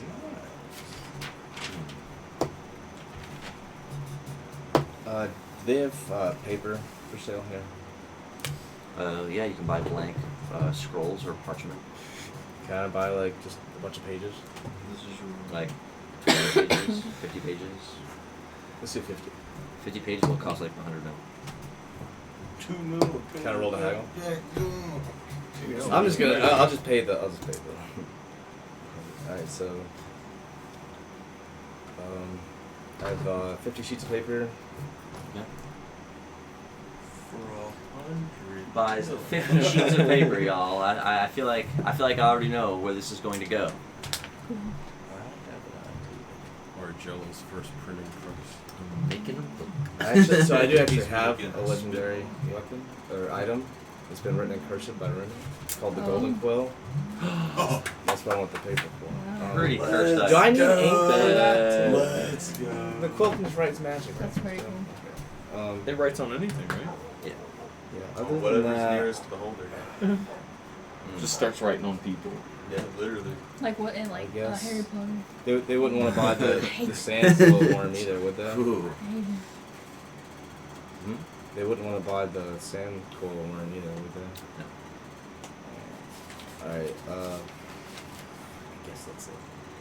He's rummaging through his heavy sack like Santa, just pawing around at big heavy things in there. It's like, what about this? What about this? What about this? What about this? They're just like, Actually, what about this ancient Terran skull? Perry Muffins. Ancient what? Terran skull. We got that from the same place we got the golden. Well, he was in like a different cell or whatever. To her, it looks like just a skull. Doesn't seem to be enchanted with anything. She's not really interested in buying it. What about the heavy jet obsidian? The big chunk of obsidian we mined out. She would buy it here, but it's better sold at a smithy or a place where they would use it. Okay, I'll keep it. Alright, that really is it. So can I go fishing now? Can I get one more upgrade in, and then you can leave us alone. Doing a lot of shopping. I wasn't trying to rush anything. I've been playing this for like 2 weeks. Do you remember George? Well, let's tell you about George. I think we're headed down that way. Yeah, George Jr. Yeah, apparently If I see little birdie fishing or whatever, I might be helping. Let's go. I was Yeah, I don't know. mistaken. I probably would go play some Magic, but it is D&D night tonight, y'all. You want me to? If we had room for you, don't have room for you to even sit, he could hang out with us. Should we But take it? we're at capacity. Yeah, you know what? And it's perfect. We're at the 1 hour and 40-minute mark. We're gonna go ahead and take a quick intramission here, and then when a turn comes back around, we will come back. So enjoy the brief ad breaks here. We're gonna take a little intermission. Make sure you hydrate. Get up and walk around a little bit. Unless you're driving, please stay in your seat. And if you're driving, why are you watching this anyways? Please drive. So we'll take a brief intermission here, and we'll see you this time.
Yeah, I'm about outside the magic shop. Well, welcome back. Welcome back. Welcome back. I hope everyone had a good intermission. We're back with the second parts of this fun main quest event tonight. I definitely want to give a shout out to everyone that's first time chatters in the group. Definitely want to thank you. Hope you have a good time hanging out with us. And make sure you catch us on YouTube and at StevieMillPlays. Surprisingly, it wasn't taken. So there was some shopping being done in the little port town of Moffrin Port. They were, going back and forth about what they were doing in the magic shop. They actually spent a good amount of little time in the magic shop, trading and selling. We had our avian friend Irving. He was just about to cast his reel back at the edge of the dock when he stopped for a moment, as if something in his mind halted his action. And we had Peaches and we had Shadow, two cameo characters. They were just making their way towards a fishing place at the edge of the docks to probably do a little shopping themselves. But we have everyone back after that good intermission, and so if you want to say that the three of you are still in the magic shop for now, you said there was one more thing that you wanted to do? Yes, please. Is it a matter of an upgrade? Yes. As previously mentioned, I have this river rod. It's already been upgraded once, so it has a +2 on smaller areas of water. I would like it to be further upgraded. Nice. Has it been upgraded yet? It's been upgraded once. That's how it got the +2. So second upgrade costs 500 mil coins. I will pay the 500. I'm Let's fine with go. that. Roll to haggle. Nah, I don't need to.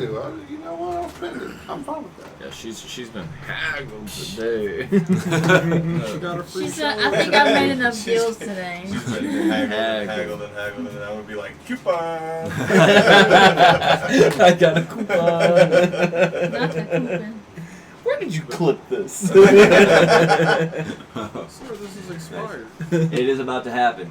She takes the fishing rod from you and says, almost looking at you puzzled, she's like, I'm enchanting a fishing rod? I mean, it's been done before. What? You think you're not up to snuff for it? You should pull out one of your cool fish. No, You don't catch fish like that with the rod. This massive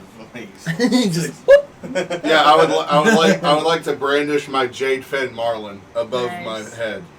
You don't catch this with a regular fishing rod. Let's go. Nice. Yeah, well, I'm awestricken at the massive, 6 foot long fish you just held over your head out of your inventory. Pop. Totally surprised. She's, okay, I'll enchant it. Intimidating her a little bit by Oh my maybe God. the size of your massive fish. Oh, that's what. Whoa. Fish fear me, women want me. I need a shirt and a hat. So, grasping your rod firmly. As you should. Sorry. So, magical energy infuses it for that one moment, and it glows a bright, sort of a white, out of some of the cracks and the finer pieces, and then she drops it back on the counter. Let's say it gave you a +2. I'll say now it gives you a +3 in small water and a general +1 to any other type. Oh, Oh, sweet. nice. And it was called the river rod. What's it called now? We'll call it the Raging River Rod. Oh. The rage.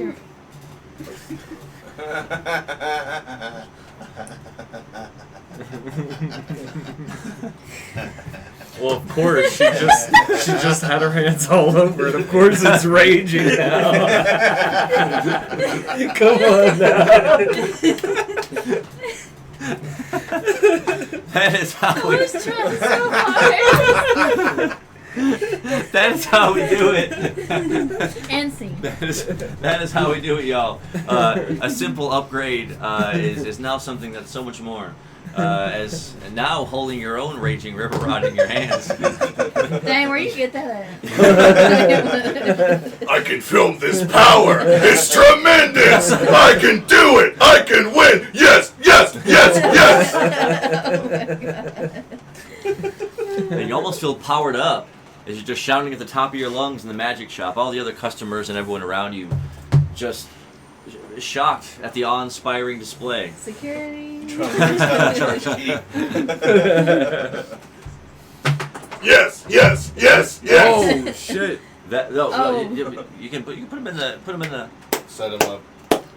Which It's Look, the he's main- here. He's here with us, y'all, in the flesh. Look at this beautiful. Beautiful. This nice piccolo. Man, I'll tell you what. Made for Burger King in the year 2000.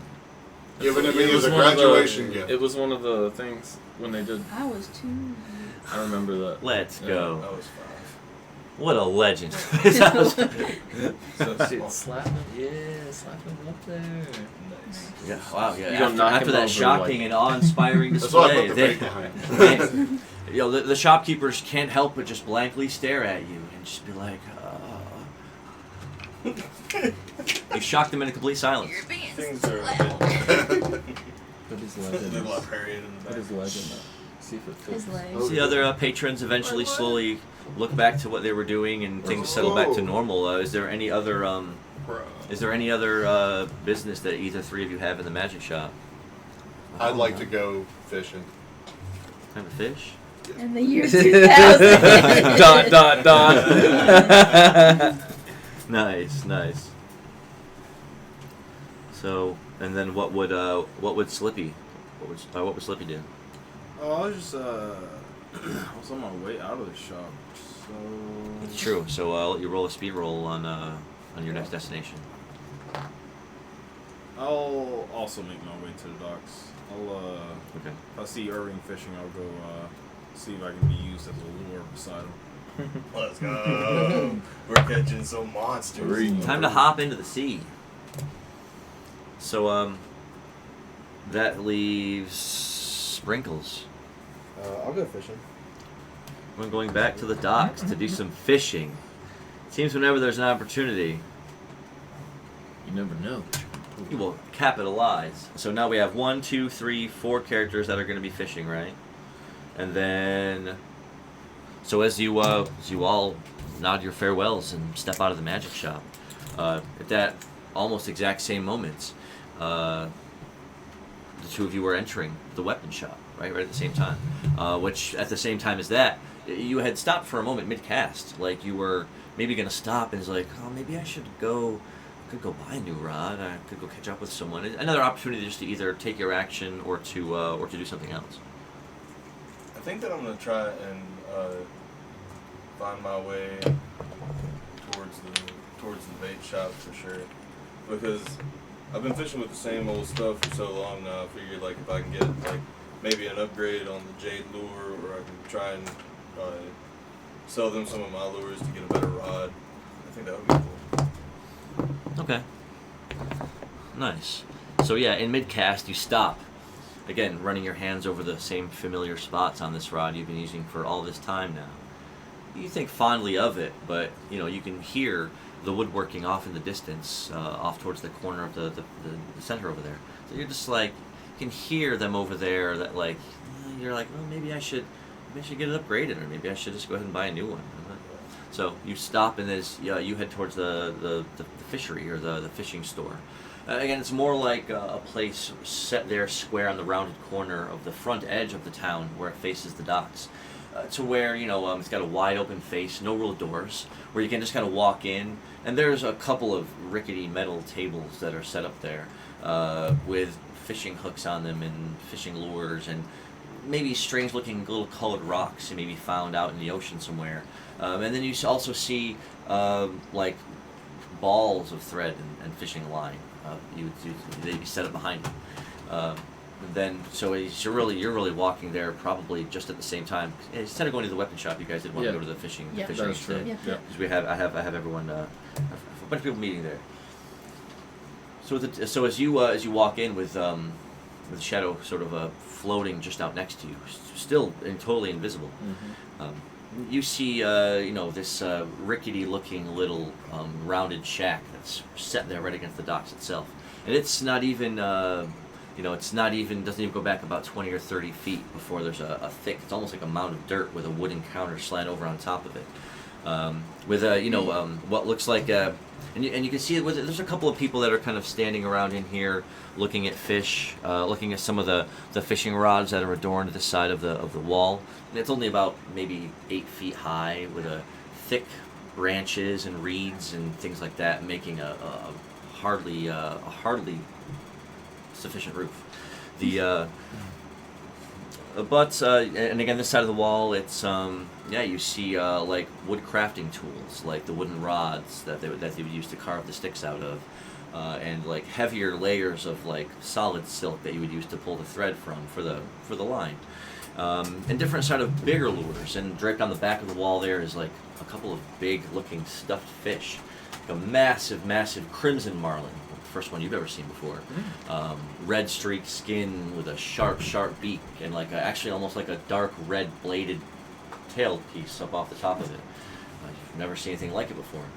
And there's a couple other fish adorning the walls. The back again is almost like a rounded up hump of dirt. And he seems to be a merfolk fellow. He's got like these branching off scaly things on his face that look like they could be like flipper things coming off his cheeks. Okay. He's got a dark blue skin, right? And he's wearing a crude-looking, ripped up like a vest with some stitches on it and like tan trousers. And he's helping, customers, shouting out, being like, it's a rare catch right there. Make sure you get one. And oh, those lures are great for catching fish out in the ocean. Trying to just pitch sales to people as they're looking around blankly in their blankly at the walls. Maybe they're buying things. Maybe they're just perusing. But the two of you walk in, and then literally seconds behind that, Irving is also gonna. Walked in. Again, you can. It's pretty open face in the front. You just had to step into the threshold, but you can already smell the fresh sinew wood that they make the rods out of. You can hear them someone in the back. Customer, they're cranking at maybe a metal spindly reel. Maybe they're trying to fix it. Maybe they're just rattling it. You can hear it as loud as day because of your senses. And so a couple people just sort of standing around, picking something up and looking at it. And though there is something ahead of you that seems to just perk your senses. It's almost like something is out there in the air in front of you, but it's sliding around through the air. Can I use blind sense to try and get a better sense of what it is? Yeah. I'm gonna roll 50. Oh no! Don't see me.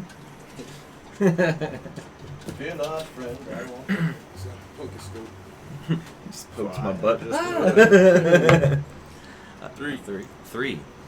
So stepping forward a couple steps, you feel this strange sense that there's something right there around you. And as you actually wave your hand out, it seems to wave through nothing. But you just can't help but shake you can't shake the feeling that there's just something magical. I don't know. It's weird. Maybe it's something about the shop itself, or maybe they're,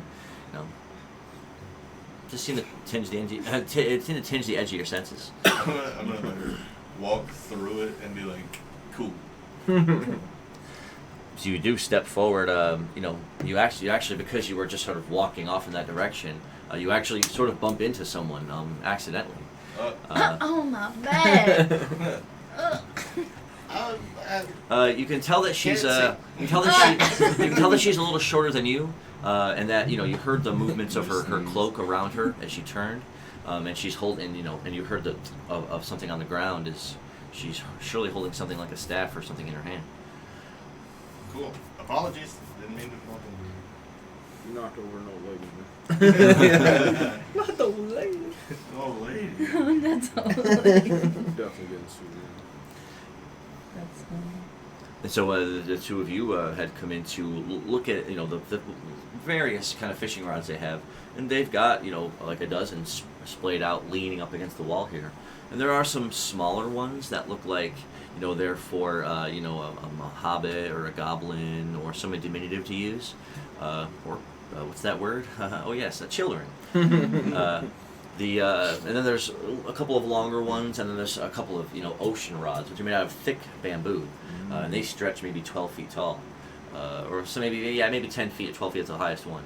So all sorts of different kinds of rods that you see, and on a metal sort of a plate on the raised ground in front of it is like a big pile of hooks and like little spinner lures and little different colored rocks with hooks baited into them and technical stuff. I'm gonna pick there's like shiny, fluffy ones, obviously, to attract fish or whatever, right? Because this is a pretty basic shop, anything you would see that would have any feathering on it is like a thin little wisp of a colored feather or a scale of fish skin. They look pretty shoddily made.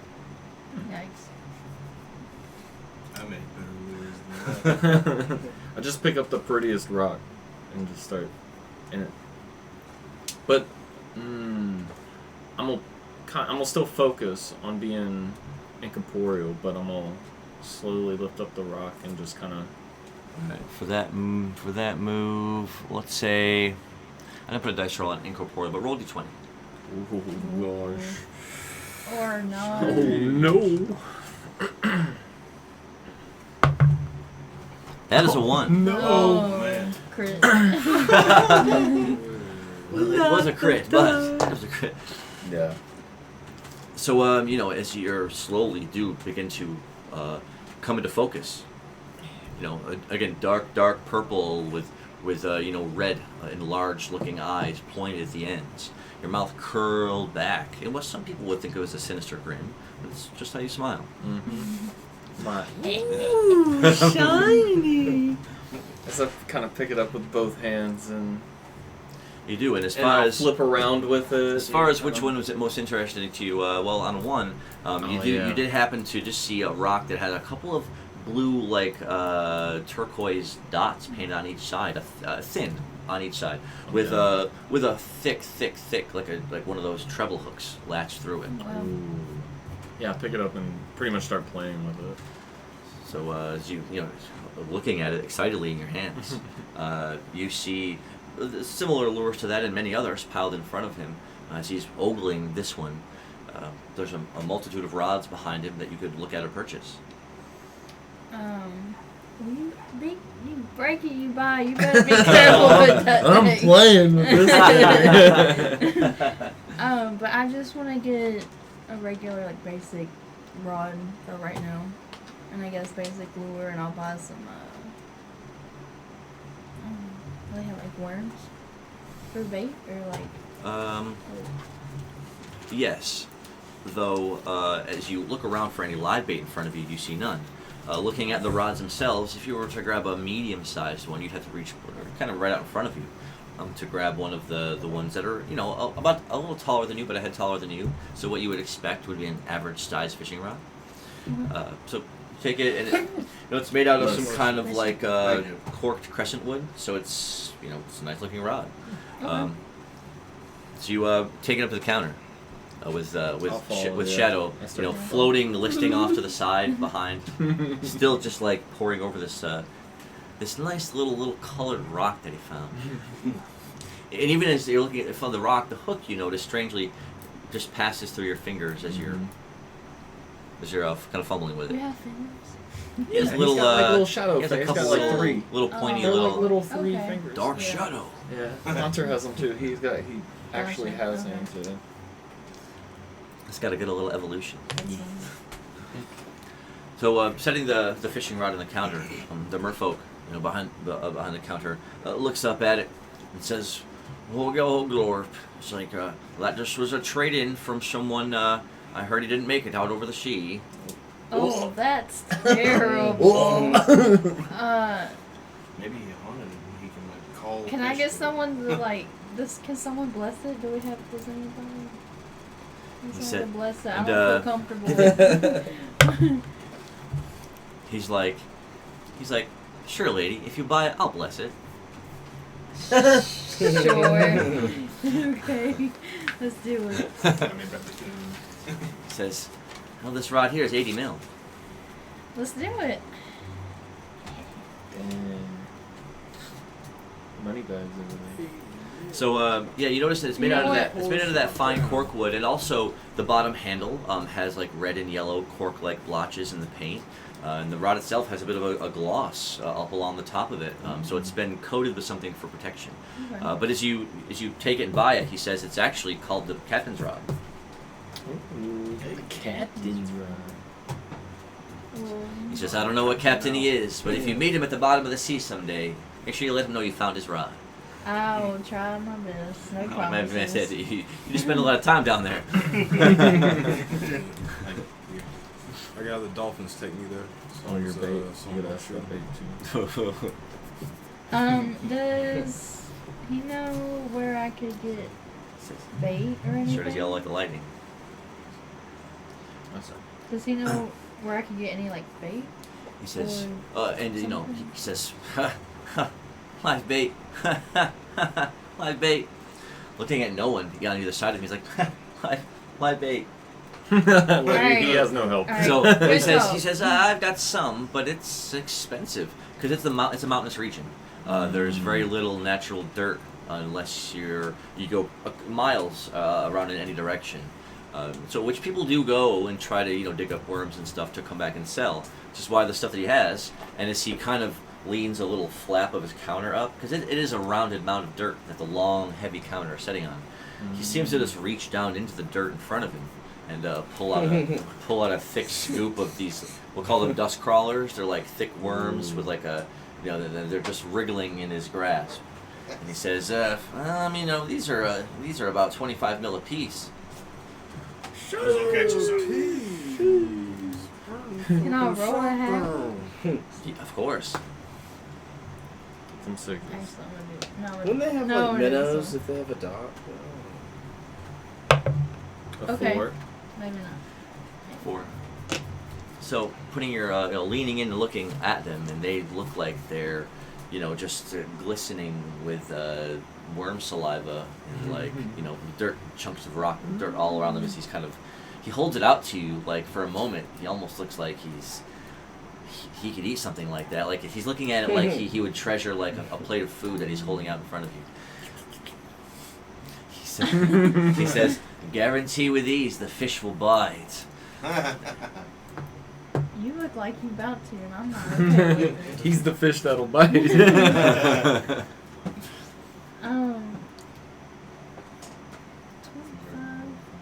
25. 25 each one, right? 25 for each dust crawler. Okay, let me just get to him because I'm not.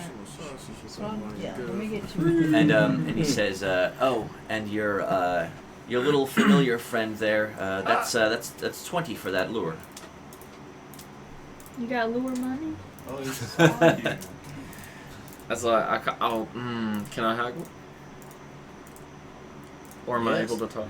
Sure. You can I'm always trying to do teach it. you to be more responsible. Looking for the other H1. 3. Oh, Lord. As you float down towards the counter, suddenly like a couple of coins roll out of your body, and they slowly come to a circling stop. He looks down and he says,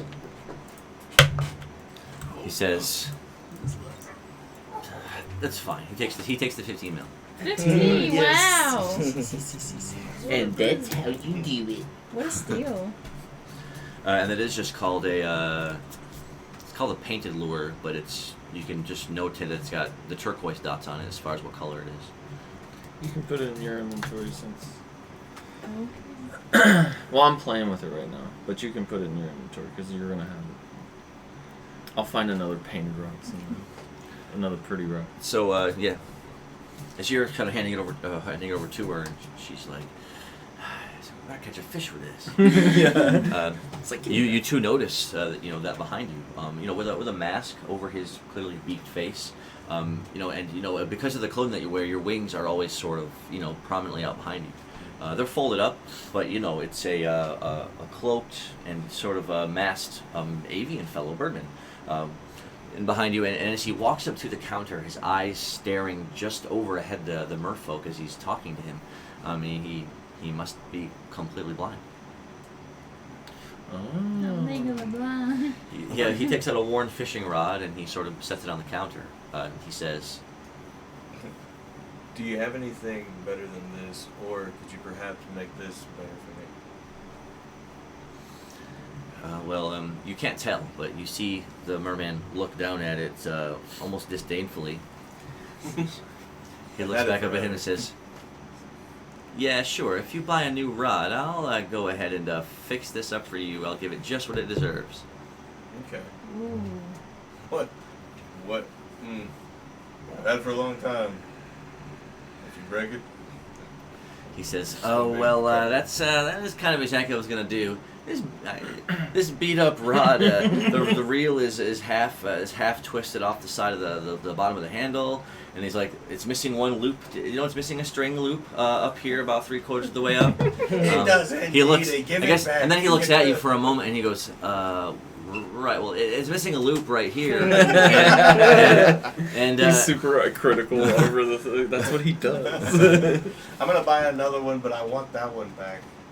all right, so yeah, you can take that rod back. Okay. It's still in there. And I as didn't pick it up. and as you slowly, feel your way over to this side of the room, brushing your hands out, the first two you feel are ocean rods for sure. But these are like, this first one is thicker than a normal ocean rod. It looks like someone's added some weight to it. Yeah. So it must be something that someone brought in from a ship. Next to that is a normal ocean rod, and then there are some other, what they call big game or heavy rods that are past that, and then normal fishing rods, and then they have what they call fielk rods, which are the smaller ones that are meant for smaller statured people. Nice. So they do have what appears to be an upgraded ocean rod here. That was the first one that you noticed. Let's go. How much would that be? So grabbing the tallest one in the room, right, and sort of from where you're standing, you don't even have to hold it out very far to where it whips against the ground over here, and you're like, how much for this one? And he says, watch where you're going with that, mate. I can't. You have to. I can't do it. He says, oh, that one is 220 mil. Oh. Absolutely. Right. Nice.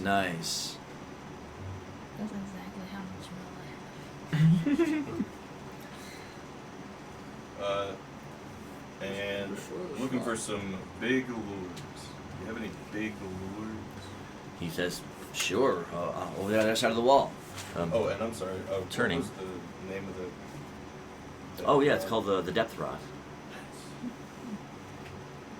Is that a Oh, D12 I thought you still? said death. No, that's a D20 rod.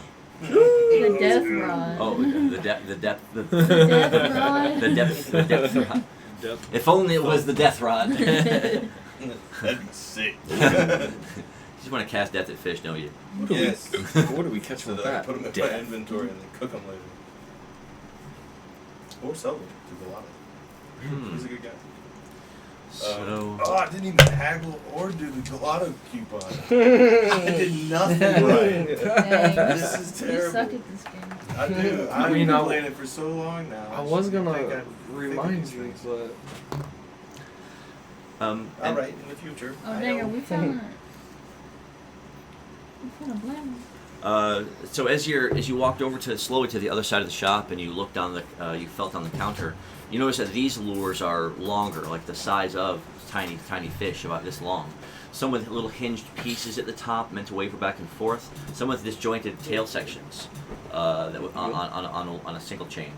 And other ones that have like little pieces of flapping wooden fin pieces beneath them that are all designed to rattle and shake while you're drawing it through the water.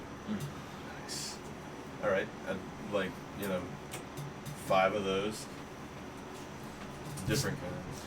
Nah, that's okay, all one kind. That'd be easier for the inventory. Roll a d6. Our hooks on all of these, by the by. Oh, let's go. Fishing hooks. Hey, Five. Nice. One less than perfect. it'll keep you alive Yeah. and fishing. So himself. so you reaching out, you feel sharpened, rusty edges of some, though they don't really cut you as you're just grazing across them. Scooping up 5, you turn, back over 2 until your legs hit the counter. You set them down. He says, "Be 120 mil."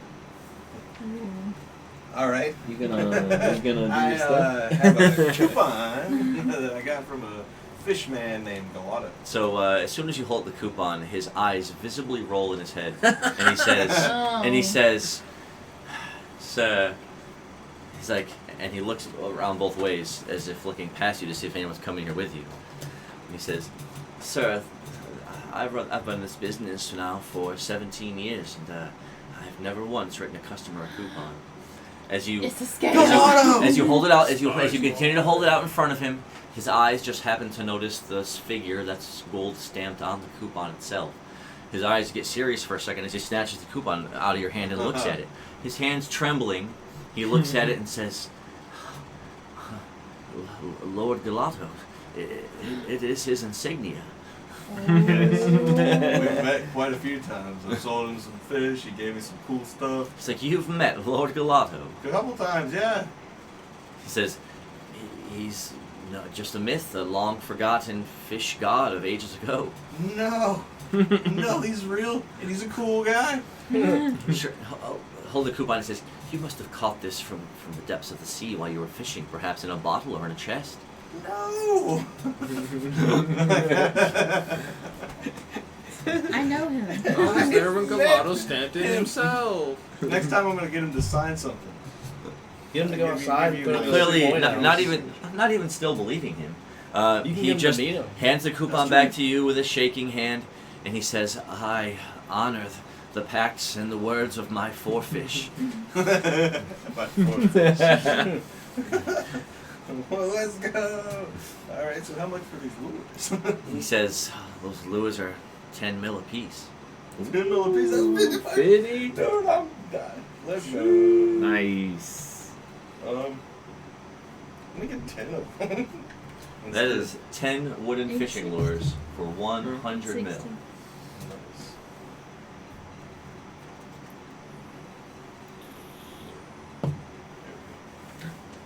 Nice. And then He just so happens to have, amongst his many fishing lures, he has the enchanted Gelato coin, which is the rare item that allows him to, whenever he fishes with it, it summons Gelato up to the surface, where then he'll trade fish from you for loot. I think that was the other thing. Are you that's not well? Do you have a coin in this campaign? I don't think I have one. Oh, well then I didn't meet him. Then because he used the coupon. He used the coupon, pushing it through the mirror of Iraset. So that's why this item came from another campaign. Yes. So with no coin here, you haven't summoned him in this realm. I feel like I've met him though. In my dreams. Fucking four fish caught me. Look, the chat. No, big whoops. The four fish. The four fish. Well, he said a bad one. The four fish. I'm telling you what. Welcome back. It's your first time in the chat. Let's wish you a welcome back. If you're in the campaign with us at the brewery, or if you've played with us at Marble Freaks, the amazing local store down the street from us, then welcome back. Welcome back. If you've got someone in a campaign that you play with us already, remember we are punching night tickets tonight. If you've got the mill, your mill has been gathering up as you've been watching. So click that little icon in the corner and see how much mill. I know it looks like a clock. I promise you it doesn't. It's actually a coin. Click on that coin and you will get to take a peek at some of the in-game features that you can do to change the hands of fate as we're playing. Everyone in the chat can literally be the hand of fate yourself. As you give people penalty rolls, or give them advantage rolls, or give them re-rolls, or make me re-roll. So that is just some of the fun that you can have. With the Mirror of Iraset, Tibbet could be here in spirit. Saying people are already transferring items between their characters. Yeah, but he can't come through. No, his stuff can. Yeah. Them hands. Them hands. He just punches someone for me. Just hold the mirror That's up and all a I fist need. comes out That's of it. all I need. No. The punching Mirror of Iraset. That is. No, you can send the Renji Dama through real quick. Wow. That's it. What a game. What a game. So as you bought the depth rod, and as you held the coupon out in silent reverence, he will sell you anything in this shop at whatever he paid for it at cost. Oh, Nice. Can I ask for like his opinion for what would be like the best fishing gear to get the biggest fish around here? And then just have him hook me up with that setup? Yeah, waving back over at the other side of the room that you were in, the rough-trodden little shack, he says, heavier stuff goes great with that depth rod you've got there, sir.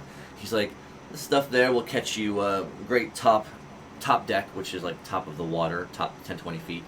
So those wooden ones will catch you great top fish, but for the depth rod you want rocks, heavy lures. Nice. All right. So, what would be your suggestion on like the heaviest set that you've got for the depth rods? So you really want to test your mettle with the depths of the ocean out there? I have been doing it for so long now, it's exhilarating. Says, you think your lures are heavy enough to brave it out there? No, I don't. That's why I need yours. Wait, what do you mean? I was the lure. That's true. That's true. I don't need your lures. I've got friends. The rock lures over there would normally be 30 mil a piece, but for you they're 15 mil a piece. Wow. Nice. Nice. Let's go. I'm gonna get 10 of them Buys 10 Wow. for 150. 10 stone lures, and these have a bit of more rounded, and some of them either with one hook out of it, or some of them either because they're larger, flatter pieces of rock have like a double hook, one at the top and one at the bottom, coming out of each end. Meant to, and these, because they're larger, are meant to attempt to ensnare the bigger range of fish that sleep in the depths below at the bottom parts of the ocean. So, fishermen beware. Let's go. I got a level 6 to like hold on to me, make sure I don't get pulled. Nice. So at that time that you were sort of making that deal, you notice over your shoulder that, again, walking underneath and into the rickety shop itself, what looked like 3 Moffrin guards. And because they were like a dark yellow with brown paint emblazoning a symbol on it for like their city clan symbol, with yellow spaldrons and like yellow boots that come to the knee, and one of them has like a wooden spear, and the other 2 have swords at their hips, and they're all just walking in, just sort of sweeping a gaze around, looking at everyone. Is it part of them keeping watch? Are they here for some reason? You couldn't tell right away. So let me roll my dice for this. One of them got a 6. Oh, no. That one of them got 2 6s. Oh man. Hey! And a 1. So He best chill. as the 3 of them kind of walk in, looking back and forth, this one here, the leader of the group, the one that had the spear in his hand, comes up to right where you're floating there next to him while you guys were looking at the rod that you bought and everything, and your lures. And Irving over here at this far edge of the counter. This one walks up and sort of looks one way and looks the other way. You do have the mask over your beak, but that still does cause it to kind of protrude out prominently from your face. So it's not a bird's. And your wings, still out over your back, pushed through the slots you had made in your robes. So you notices Avian standing there and looks over at you two. Again, you're just a floating purple-esque, ghostly sort of ball right there. Yeah. Which a lot of people, mistake you for at first, but people are like, oh, that's either like somebody's magical ward or like their daemon or their familiar, because you see that a lot with wizards that live in the deepest parts of the continent in the bigger cities. They're known to be able to summon familial creatures to their sides and things like that, so it's not unheard of. But looking suspiciously one way and the other, he just happened to notice this 6'2", broad-shouldered avian fellow with a mask over his beak, standing there with a easily like a 12-foot-long fishing rod that he just bought, and he's just holding it out. He's like, I can't wait. I'm gonna go out there and catch the biggest fish you've ever seen. And he's just like, he's just looking at you like, yeah. So as the other 2 are sort of working their way along the wall this way and over here this way, he's about to brush up and say something to you. But now we come back around to Talk to me in public. everyone else. At this time, everyone else had left either the magic shop or the respective areas and had all sort of met, converging at the docks about at the same time. We'll say, as you as Sprinkles steps through the trickle of people into an area where the people slowly break away in front of the ship there. Do you want to meet at the ships at the end where your caravan's nestled? Yeah. Okay, and does everyone else who was going to arrive there at the docks to fish, will they arrive there to fish as well? Because that way you'll be able to interact with your NPCs from the caravan. I would love to, but I gotta deal with this guard situation. And after that, definitely. So I have. Or hopefully. So yeah, you see Drum stepping through the crowd as well. His fishing rod already over his back. Where are you going? You going to the dock? And you see Slippy. Again, people sort of part and break way as you bound anyways during your natural movement. So, you guys see him come through the crowd as well. The three of you... If we all want to converge to help him at the shop, I'm down for that. But if we're just letting him be... It seems unfair Just let because me do we it. have no way to know he's doing that. That's Yeah, true. yeah, So I'm then, gonna- yeah, I'm going fishing. If he does like a bird call or something, it would like... Well, I mean, I don't know if I'm in trouble yet. Like, they're just kind of like, hey, what's up, guy? And then I'm gonna be like, no. yeah, we'll go to the docks. Okay. And so as the three of you move your way through the busy dock, at this point in the day now, it's gotten a little later. It's almost where the sun is at its highest point in the sky. So there are, ships taking off, and, you see ships littered out in the distance, out in front of the expanseless ocean. Some going to and fro, and, some drawing in closer, like they're ready to dock at any time. Just a whole lot of commotion going on at the docks. The people pushing past you, carrying supplies, and, unloading things from ships, and dragging things aboard, and just a lot of that dock workery as you're go all the way to the end of the docks. And again, on this side as well, it is of course ocean and the woodworking of the dock itself, but this is the western wall of the town. Again, it's only about 12 foot tall, made of wood, and they're actually logs that have been sharpened to points at the top, like tree logs. Between 10, 11, 12, some up to 13 feet tall, just in a thick line going off in this direction. With really the last ship that was docked here or berthed here has now the wagons are down off of it at this point, and they're already hitched together with the livestock, with the oxen sort of set for each one. So they've gotten it off the boat and they've assembled it, and as Sting and Kling are out there bickering back and forth with each other, your blacksmith Scalrim is there, and Riston, your scholar, is there as well, and Egan was with you as well. So that's all of you together there at the docks. And again, as you're striding up with your fishing poles, and the first thing that Sting says is, "Oh, well, I haven't seen you in so long, my good purveyors. Welcome back." Welcome back. I'll play the approach and hit him with the welcome back. He says, "Oh, we have much business to discuss." That's a 2. He's like, "Did you roll a 2 for his? Was that for income roll, or was that for your?" No, sort of the approach. Oh, yeah. As all you were approaching, you slowly play a, brum, brum, which again caused them all to turn and see you all just moving towards it. And it's it was that moment of reuniting, because I know you hadn't seen Sting and Kling in quite a long time, and Riston, who was sitting inside of one of the canopy tents, steps out into the sun and already kind of looking narrowly up at it. She says, "Huh, you guys hardly look the same." She's like, "You guys must have been through it." Yeah, you can tell just by looking at the new Silver Squire of the Zupinus LLC, Egan. He's been on adventures with me and the other 3. And that was hard.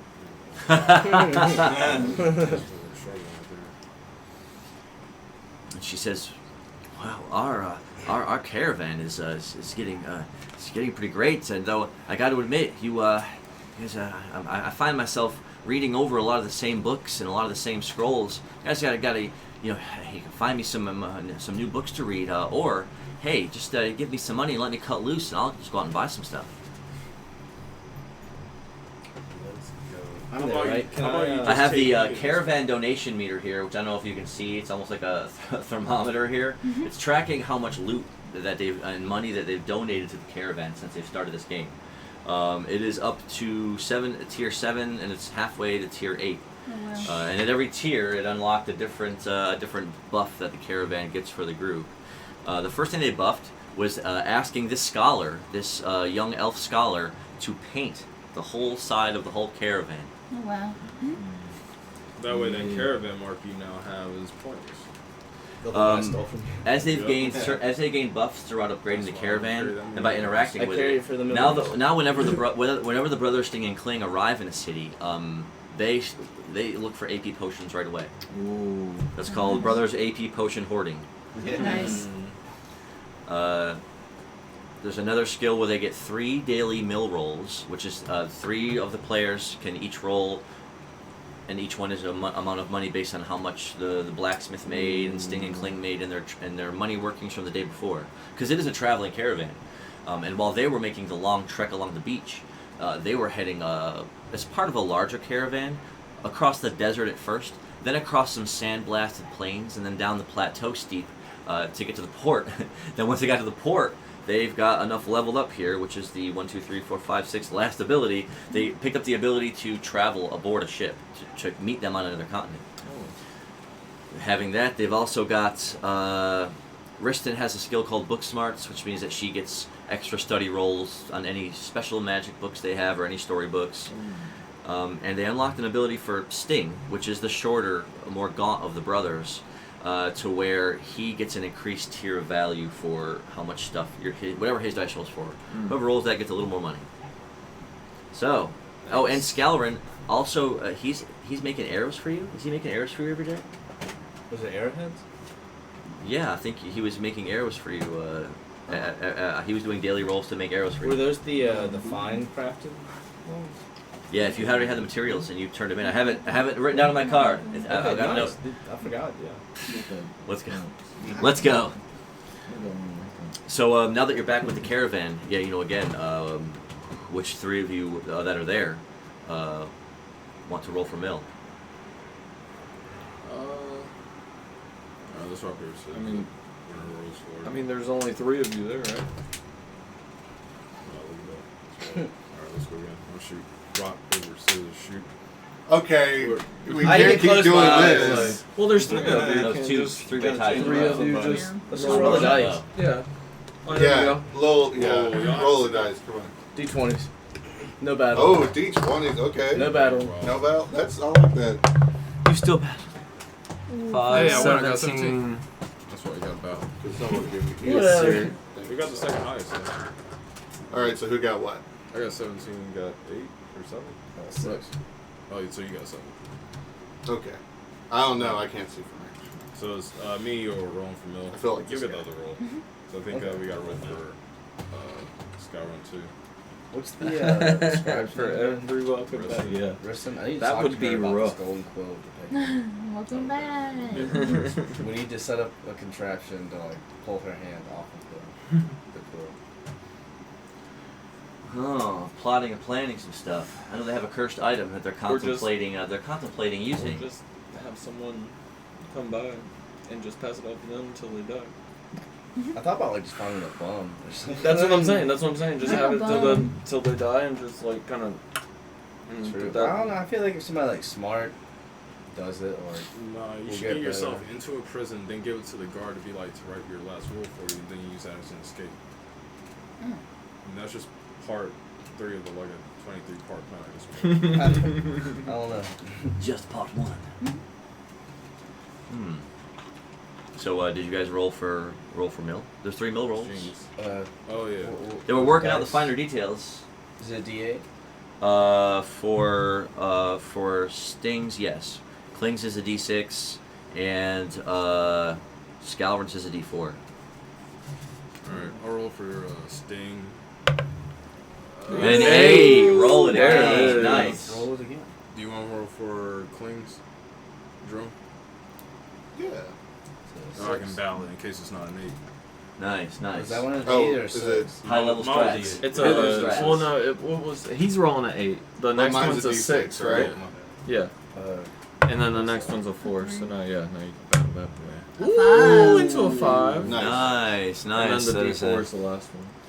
Alright, you get the it's for the blacksmith's gallery. First time. Why did you? We're so far. Oh my. Hits the 1. So on the 8, Sting, he says, I've got to commend ourselves on this fine work that we've done. It's like we've made sure to save every penny, and we've scraped all, making money on every transaction. So on an 8, you get like 300 mil. Wow, you go. And you roll a 5 on yours. Mhm. So that was Kling. Looking at you, just not angry, but just kind of irritated for a second. He reaches in his pocket. He really doesn't want to do it. He draws out a small satchel of coins, and looking away from you, he tosses it towards you. He's like, that's the promised amount. Oh. On a 5, it is. Man. Can I roll to look him deep in the eyes and be like, "Are you holding out on me?" Oh. We need Go ahead. Go ahead. A A 6. 6. Roll it again. Roll it again. Do it. A 1. Oh. Glaring at him, one eyebrow goes up. Say, you wouldn't be holding out on me, would you? He's like, no, you wouldn't be that foolish. And he, he visibly starts to sweat for a moment. He's like, no, I would never do such a thing. Everything's legit. He's like, but and he's stammering on his words. He says, the more money that you donate, the better things we can get. He's like, I know y'all been adventuring out there, making lots of money. I'd like to just like smile at him for a second and go, "I'm just messing with you." And also, I'd like to donate this to the caravan, and then I'll hand him my crystalline diamond. Bro, thank you for the resub. Your greatness is unmatched. Thank you, Zelfer. Thank you, sir. We definitely appreciate it, and he is trying his best to make sure that that he means business. So you glaring at Kling again. He's again, just by the look, he balks. The mill that you got was 200 mil. And stammering on his words, he says, "Oh, forget it." But yeah, and then you offer him the was it a diamond? I want to give the crystalline diamond to the caravan. Nice. Wow. That brings it up quite a bit of a percentage. Put that on the front of the caravan. It's about 75% of the way to level 8. Nice. So if anyone else here has any more mill or items that they want to donate to the caravan to increase the caravan's rank, I am proud. I will, but I'm not. I am gas. who gives that back? I'll just donate the sapphire bracelet. Wow, nice. A sapphire bracelet? Sheesh. Okay. And 1 ruby ring. Wow. Okay, well that is enough. That is enough to get the caravan to tier level 8. Congratulations. We'll give all of you a bonus roll of 1d8 experience. Is that everybody? Yeah, that's everyone. That's everyone. Look at it. It's my battle ball. Battle it? Try to hit the 8 right there. Oh no, it's a little dice. Oh, you did get 30 mil on Scalran. I forgot to mention that. Oh, he hit me into an 8. Good day. Good day. And I'm a And 7. then I'm gonna hit. Hold on. Yeah, no. Wait, Hit. You Well, don't want me to hit I don't 200 know. hit your next seven? You got 200? I got 200. you know, 5, just roll it. 30. Just roll yours. See what you We get. split 4 ways. Oh, Oh yeah, we'll I do get to that take after out we that get the NPC. rolls. Okay. that was me. Oh no. A 3. The Into a 7 and a 6. Good. Let's go. Get a That's much 6. better. Should I hit the 6? Yeah, get a 6. I'm already at a 7. You get So. hit this one? Yeah. Oh, No. Missed. Whiffed. Oh, and a 666. Wow, look at all those Oh. sixes on a Sixes. D8. Dang. Did you roll? Yeah, I got a 6. Knocks a 6 into a 2 and lands a 1. Not the bad. What the heck? So they that call, was they the call me bonus. bad luck. so- That was the Drum. bonus experience roll. But if you hit the 8, then you get the 8 experience. Nice. What is it, 8 times? And if you So hit it that, was just a D8. Yes. Okay. So I just got 7. Just that. I got Yeah, just 2 the- whole experience. You little shit. You need the. You need And Yeah. so the next buff, let's see, that's brothers, Riston,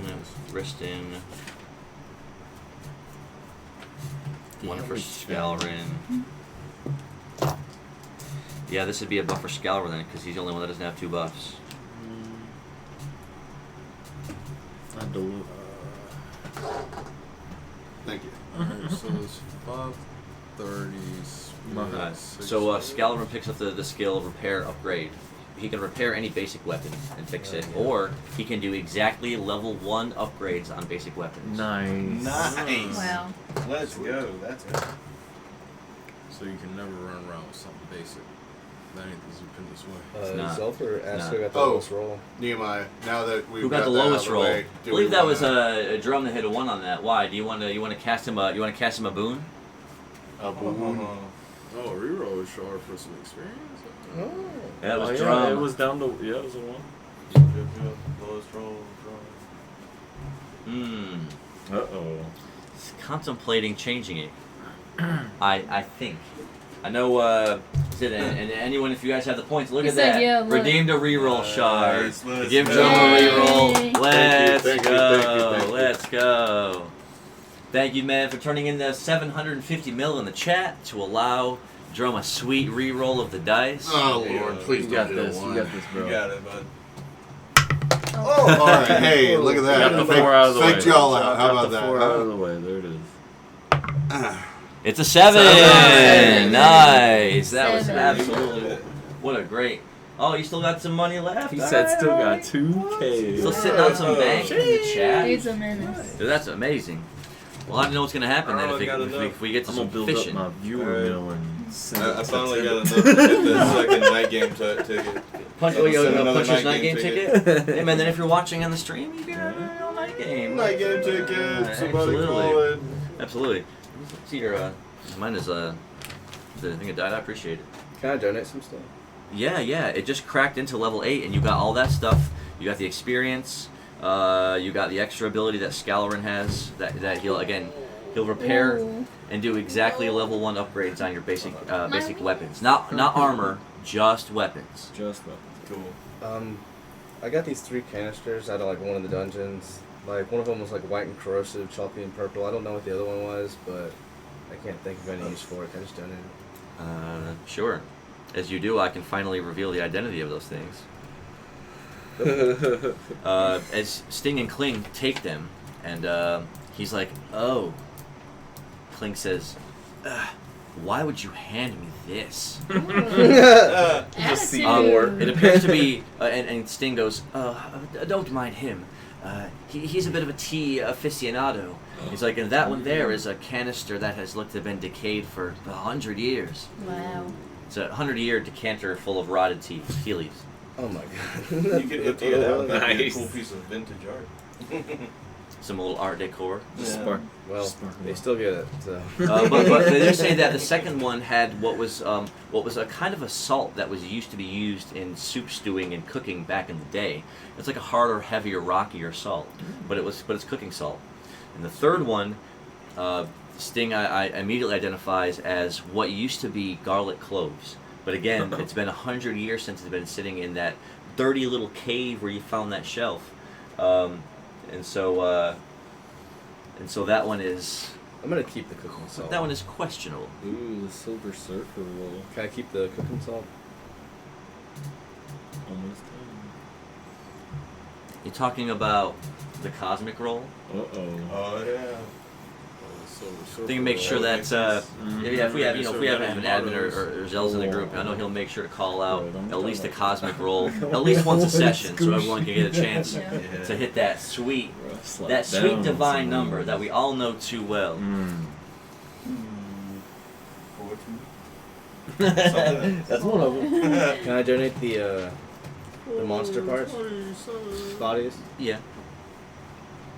Sure. Would it be worth it?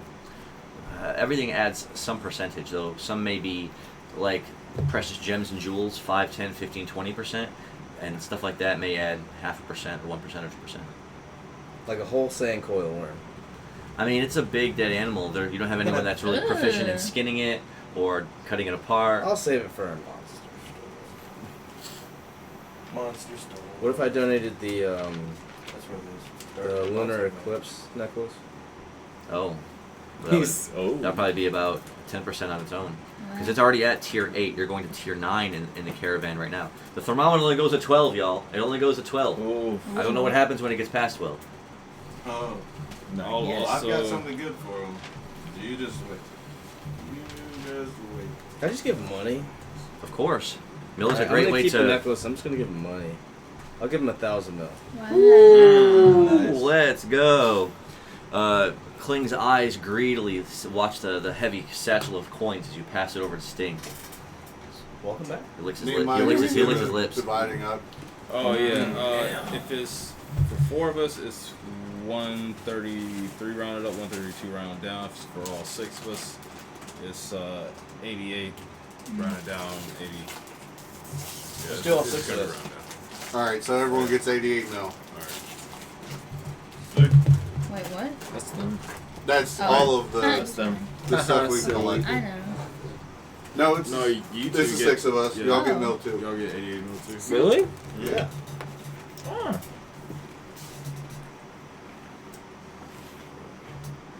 Mill all the way around. I wouldn't upgrade.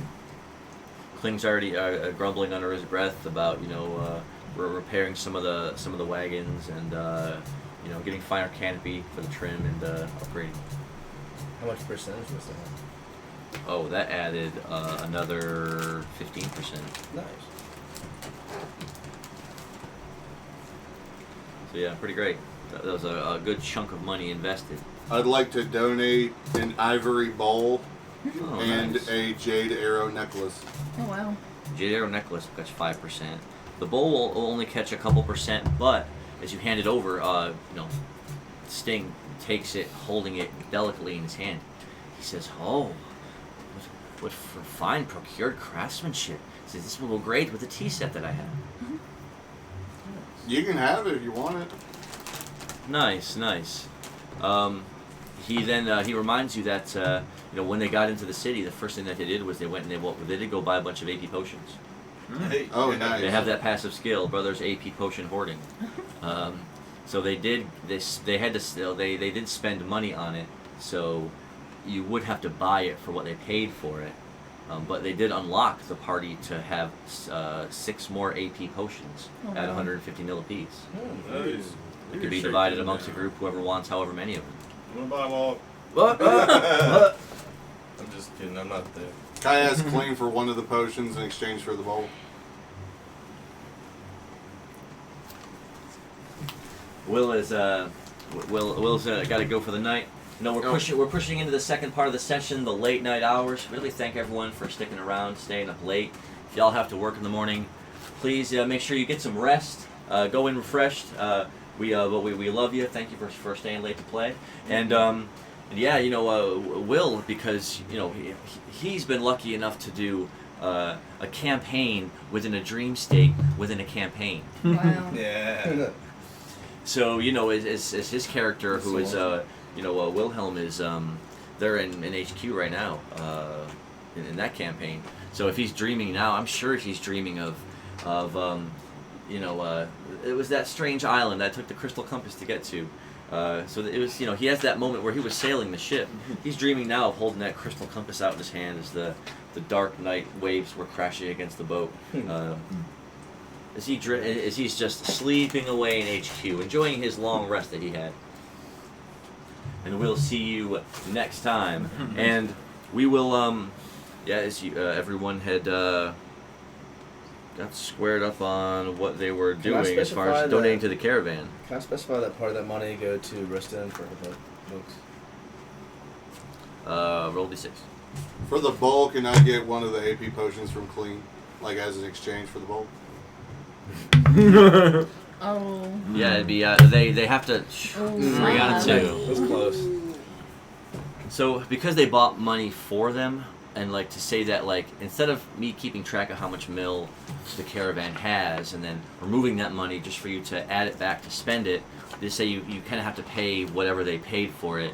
It just unlocks a higher level of AP potions you can get per city. So if they paid 150 for them, like they're on sale, well not on sale, but that's 150 a piece. So if you want one of the 6, you can take claim on one, or one, and however y'all want to divide up the We rest. need to hire another caravan to rob our caravan. I'll buy one for 150. That's Yes. 1 for 150, 1 for 150. Then we hire another caravan to rob that caravan. Oh my god. Let's just keep the economy booming. And then you guys rob that one. And then we Then we open all a rob shop that. that sells caravans. Then we don't have to pay We anybody. Me. call it keep it. rotating potions. Oh no! Who's gonna? There's 5. There's still 5 potions that are up for grabs. Then Man, I'll buy one. I can't afford. 150 mil. They are expensive, but they are. That is a reason why they are the champagne of potions. Do you guys have any? I've already got 2. I have one. Do you both have one? I'll buy them both See if one. I can get any. Oh. Nice, Oh, nice. That is potion number 3, potion number 4, It's 300. and so there are 2 AP potions left up for grabs. I mean, I want one, but I'm not. Thank you.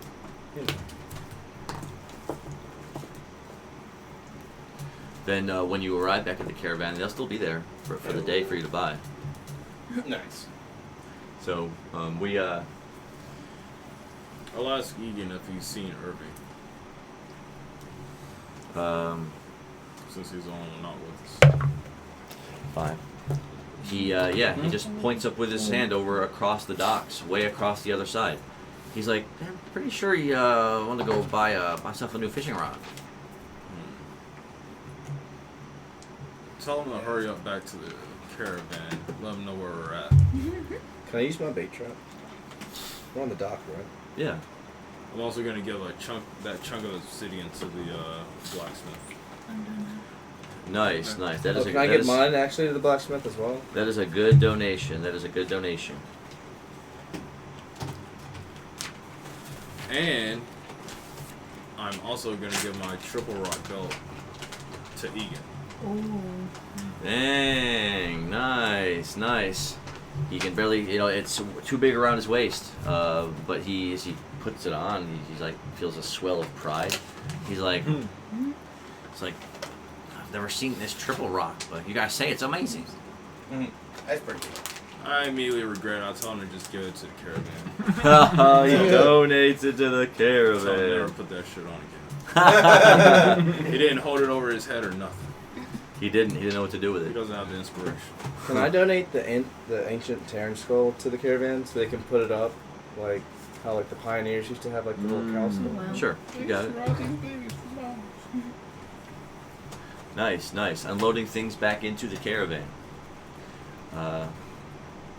You were going to roll out a trap into the water, so I'll let you do Yeah. that. Do I need to? It has like a rope tied to it already, doesn't it? Yeah. Okay. Can I put some bait in it, or like some whale meat? A few slivers of it. Sure. Whale meat. I have 19 pounds of boiled seasoned maroon whale meat. 19 pounds. So I'll take a few slices off of There one. was I a guess I'll point say where I have Yeah, 18 just and a half. use. I'd say use the whole pound. That way it's better to keep track. Okay. And each of us had one eyeball from it because it had Oh 4 my eyes. god. Crazy. So yeah, I'll throw that in the trap and then toss it out there and tie it to the dock. You got it Nice. from Sugar Set Lake 'cause we are the Science of Sugar Set. Roll a d10.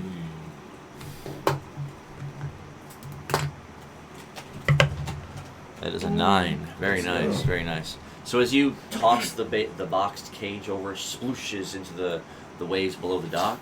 In between the ship that had brought the caravan on this side and maybe 30 feet over on this side, the other huge ship that's floating there on top of the water. The cage goes in, sploosh, and very slowly it gets out of your field of view as it sinks into the murky depths of the ocean. Again, over the edge here, you can't say that it's too deep. The further out you go into the ocean is where the deeper valleys and parts of the ocean are, but if you throw it over the side, it's going to come back around to the three of you still in the fishing shop. That soldier did kind of graze right up behind you. Here we go, you're still floating here, you're standing here. It's up to you where the counter is. There we go. And glancing at you up and down, and he says, hey there, man. Did you just come into town? You new here? I've been around. Why? Roll d6. Yeah. Give me that silver one. That's the one that, like... There's no encumbrances in this game. It is the New Jersey-sized backpack. See? 1 on a 4. Didn't I call I'll tell you what the record is for the largest item in the. I think there's been an X-wing in a bag before. Wow. That's awesome. I'll put the caravan in. I'm gonna use my reroll shard. Uses the reroll shard. That's smart. I'm gonna hit that 4 too. I'm not gonna hit that. Yeah. Misses the 4, but ties for the 4. Oh man. Looking just back over his shoulder, you You gaze want back? out over him and you say, "Yeah, I've been around here a couple of days now." He's like, I'm just was waiting for my ship to come in. And he says, "Aye, well, where you from then?"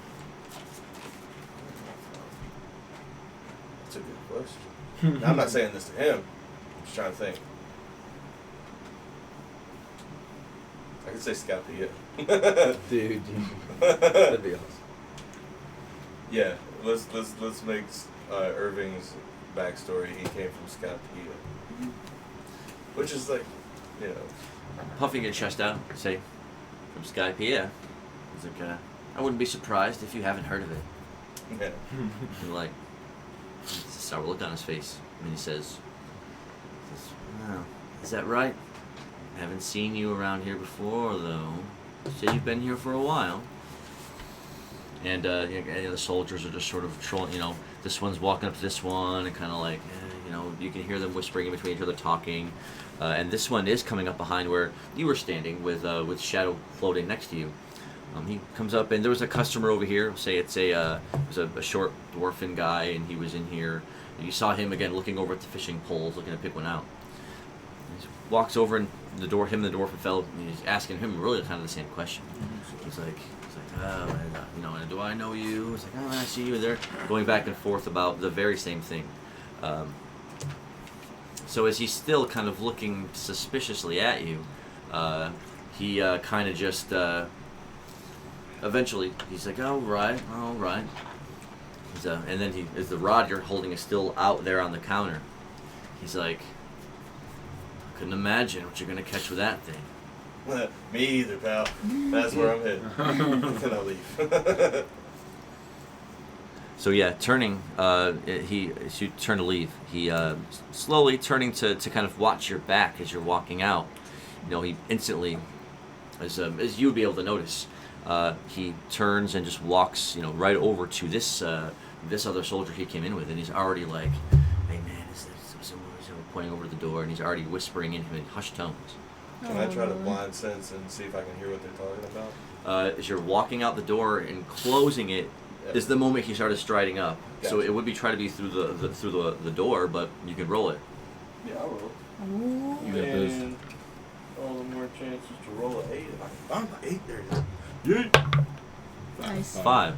You again, they were already speaking in hushed tones, and as you close the door behind you, you couldn't really hear anything except for you did get a sense that as you were closing the door, he was starting to move forwards, enough so that as you were closing the door, you did hit a waft of a draft, and you were like, it gives you a sense of urgency, because you get a bad feeling. Okay. I'm gonna use my 8 speed and just kind of you know, skip to my loo on back to the ship. As you start running or towards where I can around release. someone and over a couple barrels, running all the way across the docks to where the ship that had transported the caravan is situated. While he's running, he's going. Flapping the wings. The soldier, again over here was talking to this dwarven fellow, and this again the one with the spear, the leader of the three. It comes over here to where you're just kind of, we're standing there. You're just put away the fishing rod, and you're still floating there within sight and view. He walks up to both of you.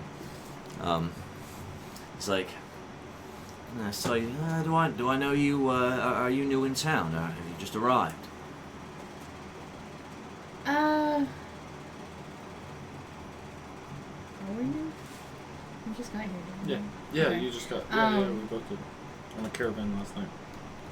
Yeah, we've been here for a night, and I just want to go fishing. That's all we came here for, was go fishing. He says, "Roll d6." And a 3. Pull the fishing rod out. Like, well, there's a reason why we're standing here in the fishery, man. Trying just to wanna go fish. fishing. He says, "Huh. Yeah, it's really popular right now." And he looks back towards the door again, and he's just giving you a suspicious look. Do you want to go fishing with us?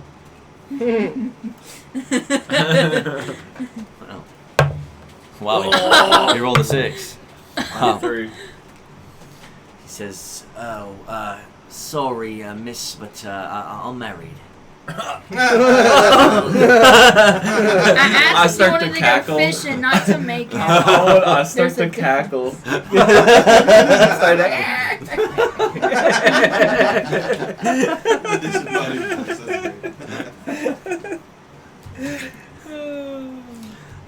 Yeah, and he's like, and then he looks back towards the door again, and he's just, as he kind of waves over to this other fellow here, he's like, "Hey," does a nod like this, as he comes over, and then the three of them now are, in a semicircle here, again, just kind of like hushed tones again, and he's like, "Well, I don't think it's semicircle, so I'll say what names," and he's just whispering, barely audible from what you can hear. I start to make my way up. I start to kind of float over you. And then I'm gonna follow you because I don't know where you're going because you didn't tell me anything. I'm gonna go out there. I don't say anything. What do you mean? I start to float out. Floating away as you, And I'll just go through the door. as you, I'm gonna- putting away your items, you walk over behind him. Yeah, and instead of opening the door, you just go up to it and just pushing, he effortlessly seems to pass right through it. Coming out the other side, there was someone carrying like thick loaves of freshly baked bread. As soon as you come out of the door, shrieking, he comically pitching them all up You into should the grab air. a bite few of one? them. Yeah, grab one. I'll just try and like grab one. Would I roll 3? Or beat the 3? You want battle? Don't do that. No, I don't want to battle with 3. 4. Nice. 4. Nice. Not even breaking stride as you're going. One of the loaves just pops up and you collapse right into your Nice. mouth. And As you float away, and he was surprised to see you, and he realized you dropped all his bread. He stoops down to pick them up, not even realizing that there's one firmly grasped in your mouth. It's freshly baked. It was like a baguette. I call it I'm that. eating it. Ooh, It's all already in my gone. mouth, so I'm just like floating away happy that I just got a free loaf of bread. So crunching into it, the two of you leave the fishery. I should have asked those other people if they wanted to go fishing. Maybe they're married too. Probably. They're all nights. They're probably. I was they're trying to be guards. nice. They're on team. Man, I'd be glad I didn't use duality. I would have roasted him. You could have in that moment, and then it would have been Your like. mom was so ugly. So as you leave the fishery, looking out over the bright, clear afternoon sky, casting sparkles on the edge of the water, as you see many boats sprawled out in front of you, off in the distance. Again, it's a heavy, bustling dock laid out in front of you, breaking off into the main street of Moffrin Town. And you saw that as you see that avian fellow, and he's already several steps up ahead. He's sort of trotting off into the crowd as if he's in a hurry somewhere. But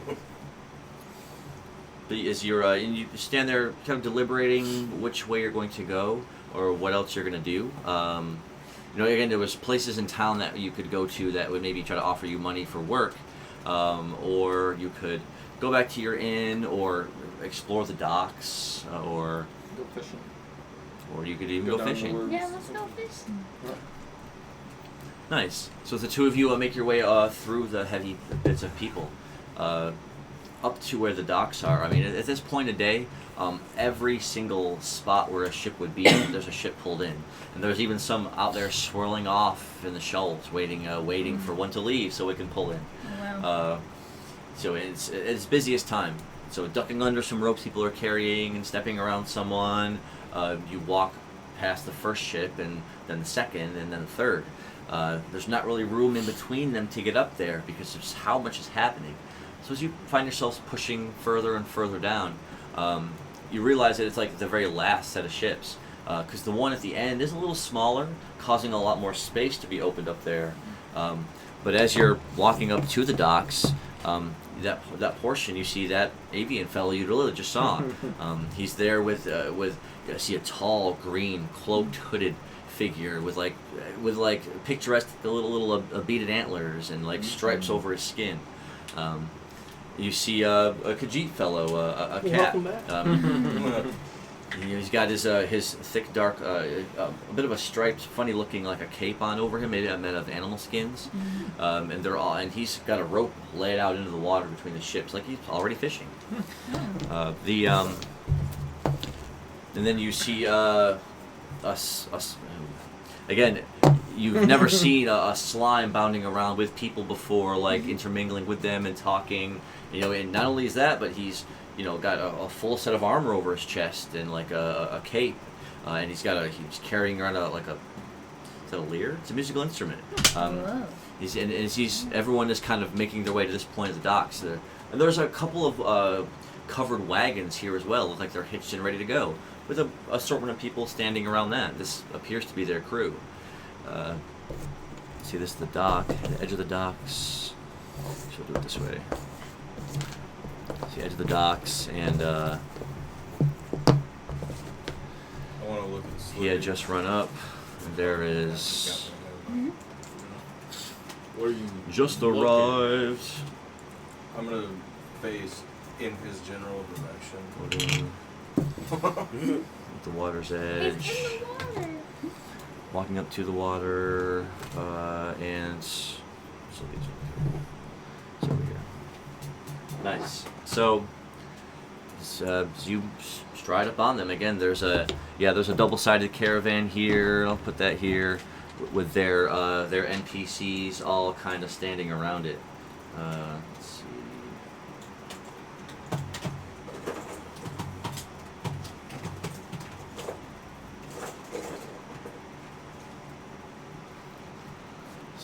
Scalarin, Sting, Kling, and one for Ristin. Yeah, one for Ristin. They're all kind of milling around it. Uh-oh. So, and again, their boat is right here, and there's another huge boat. If we had table space. I know Wilhelm isn't on. But if we had table space, I promise you I'd have those sweet papercraft boats up here. Because there'd be one right here, and there'd be one right here. That's where they're just sitting at the edge of the water. Oh man, once we get that GoPro, the boats, Oh. Yeah, man. Like hopefully by next week's stream, we'll have that. We will have that ready and set. We can jostle the camera a little bit while we're Cosmic roll. Oh, is it time? Is it time for the cosmic roll? Let's all do a cosmic roll. Now for this, now that everyone's together, you roll a d6, a d6, and a d8. And the whole point is to get a 4, a 2, and a 7. How many is that? 4, 5, and 1. So, 6 and 8. Oh, Two it's fours and an 2 8. d6s and a d8. Oh. Roll that again. Will you hand me that silver one? Sure. What is your rebel? 2, 2, 1. 221. 4, 2, 2. 422. Ooh. Oh. A 10. Oh, is that a You can 10? reroll the 10. Wait. It has to be a D8. Oh, D8. I did not mean to grab that. I'm not even. Whoops. Roll it Roll a again. 10 though. I know. That's pretty Wow. amazing. Just like just kidding. Oh, got the 8 on the 8. 258. 258. You can. What is You it? hit What's the 5. Yeah, Yeah, hit the 5 with the Use the 8 D8. to roll the reroll. Oh, 4 4 2 to a 6. 426, bro. Oh my God. 426. Barely. No way. Man, so close. So close. Who has yet to roll? Alright, you can go ahead. Hey. Oh my god. Puts in a 4 4, and a 3. 3. You can battle that 3 if you want to keep the 4. Battles it and gets a 8 4. and a 6. He gets a 6 and an 8. That's He some gets to reroll roll those both of again. them. Roll those again. Both. Whoop. A 2. That's a 2. That's a 2. That's a 2. This just needs to be the 7. Oh! 1. 421. kidding me? So close. Puts in a 5, 5, 5, and an 8. 8. Roll that 8 again. Both those files. Let's go.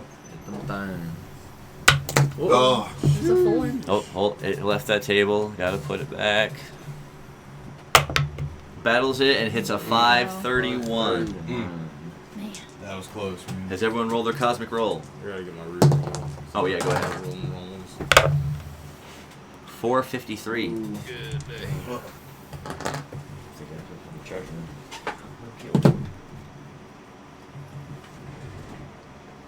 So, no successful cosmic rolls tonight. We've been doing that once per session as a fun little way to try to get a prize on that cosmic roll.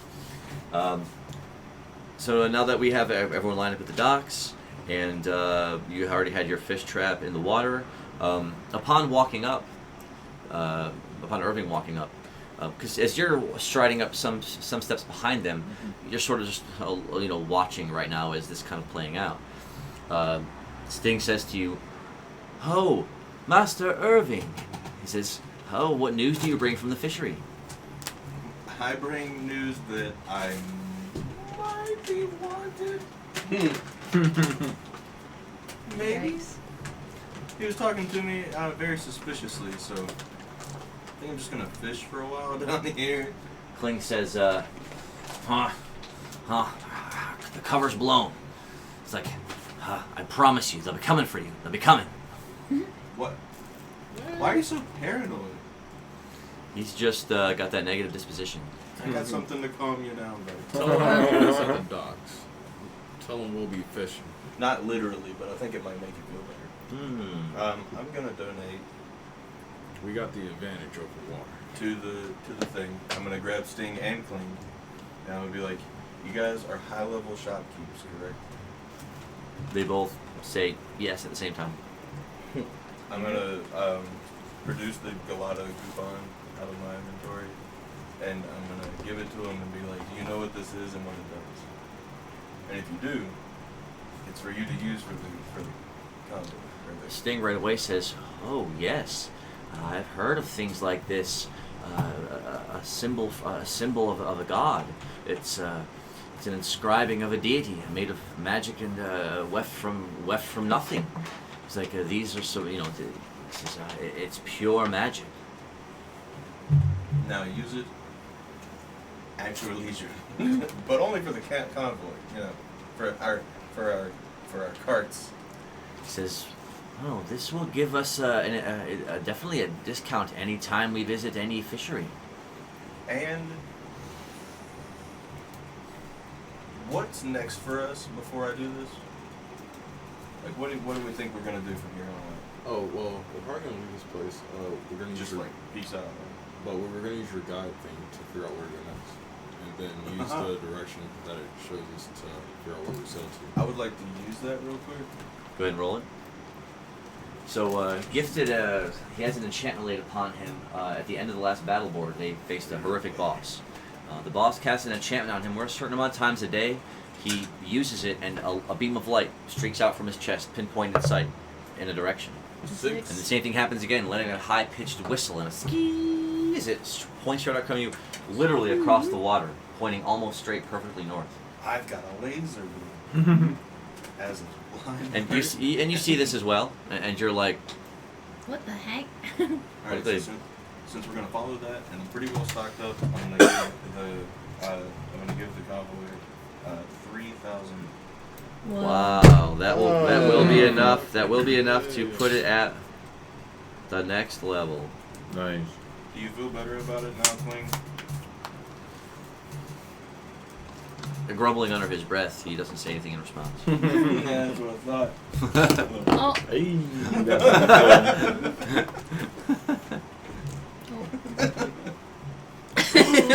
He caught it. He caught it. Oh, I'm still not good. You gotta give him the cool one. So then everyone gets to roll a bonus D10 experience roll. Wow. It is a 7. It is a 1. Battled. Knocked a 7 into a 9, lands a 10, and hits another 9. I hit a 1! Hold on, I gotta reroll. I gotta reroll. Oh, you gotta roll? Battles it into a 5 and lands He a said, 3. let me get that 9 out, please. Yeah. I'm scared. Hold on.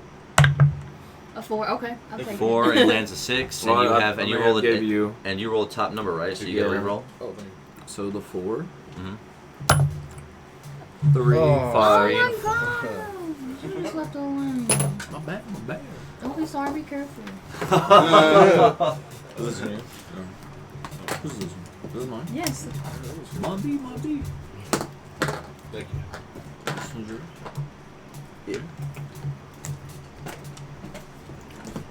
So I got 10. Yes. Yes. Nice. Pretty Put a 1 on that. What's level 2? Just curious. Was it?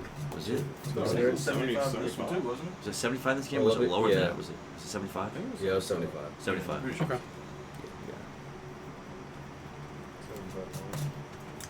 Just curious. Gotcha. Hey Larry, is my D8 over in your pile? Oh, did it get taken? What does it look like? A D8. It's a D8. Oh, just kidding. A blue and green D8. Alright, so Risten's gonna pick up the next ability on this level up. A blue and she's green. gonna get a once a day roll Nice. Like called these colors Risten's D8. Recovery, where that's her just finding a book, like by trading from it or finding it in a city or town. Nice. So it can Stocking up on your library. No, that's dark. Let's go. I think I. Way to be a way to be a This good is member on the of other. That's right. Green and blue. Did it fall? You think? Or That's all I'm looking Does at. someone else have this? looking for a blue and green D8? Remy likes to take himself. Look, He look, has taken my D8 a few look. times. Vicious lies. maybe No, some truth. I'm sure it's been Maybe, recorded. maybe some truth in there. Maybe. Yeah, it's got blue in it. See, it's one of these. So it's got like blue. It's green. Yeah, I know. I have a few green ones. More solid than mixed. Is that it right there at the front? No, that's just An blue. 8?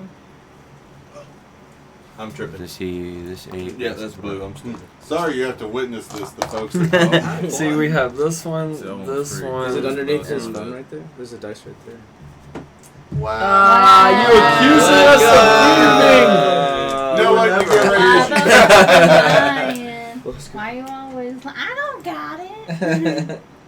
Hidden dice, y'all. Hidden dice. He So, hid it, and then he tried to help us find it. So as soon as know. you, as soon as you That's a real crackhead. to Sting that you think your cover was blown, and Kling immediately like guffaws his response to it. Sting is, his brow furrows with worry, and he says, "Oh, should I go ahead and make preparations with the captain now in case we need to make a hasty departure?"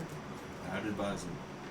So as everyone gonna do one round of fishing, he's gonna scramble back up the ramp and talk with the captain and let you know how much it's gonna be. So if you pay it now, all you have to do, because the caravan is going to, like, as soon as you board the ship and go to leave, they're gonna take off across the continent, right, on their tour. I'm broke now, so I have nothing to pay. Okay. Ship fare. I can. Because of the direction, and saying that the direction of the light headed from your chest to that move you did means that the ship has to head north out into the ocean. He has to barter transport across that part of the ocean. So as he does that, let me do a well, actually, who wants to do one round of fishing? I kind of had an idea. Could I just like go under Dude, that's and what I like was gonna say, when I while see I'm you- incorporeal, and then just like in look your general direction, like, at where the basically fish where are you're and gonna just try to go over and Oh, I'd be like, catch "Mom." and just bring one up. Obviously, it's a Or I top could fish, so give they're you not. some bait and you can just hold it, make it like act like it's like floating or whatever. And then Try to grab it. That was my idea. For Yeah, if what you I want was to try to gonna float fish. down into the water, that's fine. But when you become more corporeal and like thicker, like then you become like in the water at that point. And so if you're trying to catch the fish, it's gonna thrash around with you while you're under the water at whatever depth you're at. Yeah, I was just planning on just kind of probably under the docks because that's probably where most of the like the little fish are kind of probably gonna be. Okay. So I'm just gonna probably right at the where we're standing or like right here. Just go kind of straight down.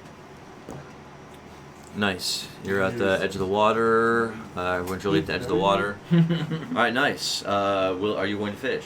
Yeah, I was gonna be using we're gonna do the slip lure technique. All right, slip lure. with the depth rod. The depth rod. Nice. the death row. I also have the In the jade deck. crown. So that does Yeah, have the jade prince crown. Hey. that does have an ability that it will call those dolphins to you if you use it. Ooh. Yeah, I'm gonna use it to tell them to not come nearby. If I you won't use do it it, again. using it, just focusing on it will cause them to appear. So if you focus, any focus you do on it will Leave be the enough to summon dolphins them. alone. It does They're summon the gonna eat potted our dolphin fish. to right to where he's at, no matter where he's at next to the ocean. It's pretty useful. But I know that he knows that there may be some trickery afoot if those rare dolphins show up again. They're gonna eat our fish. Well, we can use them to attack other. You slowly pull your there we rope go. up. I'll leave. Yeah. You had left your trap under the water for a good couple of minutes. Can I leave it there longer and You just did. go ahead and fish? you're- I'd rather leave it there longer and just get possibly more bait than get like one or two things now. All right, that's Usually you can understood. get quite a few minnows out of like one little bait trap. That is no problem. All right, and so I guess we're just gonna. If your two are gonna go, then the turn order will go around like this. It'll be your turn, then your turns, then your turn, then your turn, then your turn. Okay. Yep. So, Drum is gonna be fishing first. Epic. Getting ready. Would you like a lure against that? I would love a lure, yes I've got a please. bunch of them I'm Right. charging dice. Charging up. Figuring them out. There's only Yeah, one that I've got that can be reused. All the other ones are one use. Hey, that's okay. I forgot to ask, And that how one's much nice. are the pluses on the wooden lures that I bought and the stone lures that I bought? The wooden lures are +1, and the stone lures are +2. Let's go. What about the one that we bought? It was just +1. Yeah, +1. +1 to that. Which one are you giving me? You take your pick. Oh, the Honestly, stone. I would say just use the jade lure. It's a +1, but you can just use it as many times as you want. What kind of lure did we That's have? all. I'll just use this I guy. don't even know. Just There a comes little. with Oh yeah, it was a painted lure. It was turquoise painted, wasn't it? Yeah. I'm going to use one of his stone lures with my Raging River rod, so I have a +3. Let's go. You got it. Is it a D12? Yes.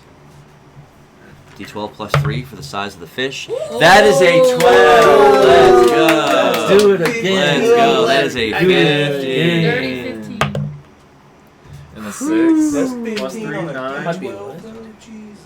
How'd you do Nice. it? No, I roll a D10. Imagination. I roll a D10 for fish distance. Fish distance is 4. Now, as you instantly, you only had the rod out for a few minutes, seeing the end of it trickle slowly into the ocean out ahead. And again, even between these ships, you try to cast it out as far as you could, though the water and the waves underneath are choppy, slapping against the sides of the boats. So you cast the rod out, it sinks in only for a few minutes, before you feel a tight and jerk, so they pull you forward. With a distance of 4, I will bid you a good luck. Back at you. Oh, There man. we go. Start out with a 1. 1. Rolls a a 6. six. Oh, I would Takes- like to use heave so I get a +1 on the 6. Takes it down to 3, down to 2, and down to 1. Get the harpoon. Yeah, get the harpoon. Let me do my reroll. Does it? Hits a 6! And a 4. Oh, my Wow. Wow. As you quickly Nice. reel the fish Very in, nice. Those around you who are watching wouldn't have thought you have caught a big fish by how quickly you start just reeling it in. So you reach toward and grab the end of the line and you pull it up out of the water. You realize that it's, we'll say it's a, I don't know, 15. Sheesh. We'll say that you caught a, you caught a, we'll call it a Jadic reef shark. Wow. Ooh. Nice. The Vermilion. Wow, a massive fish and a quick catch. Nice. That's how you do it, Egan. First catch. Dang, one cast, one catch. You go ahead and cast your How do you your. call that? That's you're in Slippy's turn. So you and Slippy are going to use your allure move first, right? Yeah, I'm gonna throw a D8. I've used my AP already. Okay. It's a 7. It's a Nice. 7. Do you roll? It's a D8. Don't hit it as a 7, dude.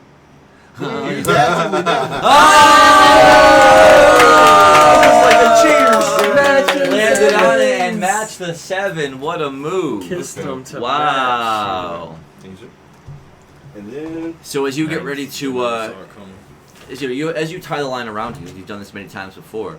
So you crouch low, you bounce high up out of the water at the same time that he just reaching out with a leg just gives you a like a pushing kick with his foot, sending you boof straight out ahead, easily 20 feet out into the water. You sploosh. I'm drowning. Look at that. I'll use predate dive to go down quicker, Okay. faster. I think it's a D8. It was a D8. 6. 6. Nice. So you plunge, causing ripples of water and bubbles around you. You surge deeper into the water. Again, because it's right at the docks, the water isn't too deep here. So as you plunge yourself down, you can already see the dark, welled bottom. And again, he's done this many times before. It's the same familiar, instantly cold, chilling sensation of the ocean blasting around you. That one moment where the bubbles pass by you and it's just the pressure of the water around your body. And it's cold just all over every inch of you as you surge down deeper into the water here. With the black, murky bottom coming up to you right away, you slowly list, now sinking slowly and slowly, looking around for any sign of fish. I'm going to use Radiant Oh. Wow. Nice. for 4 Glowing MP, and it's a 1d10.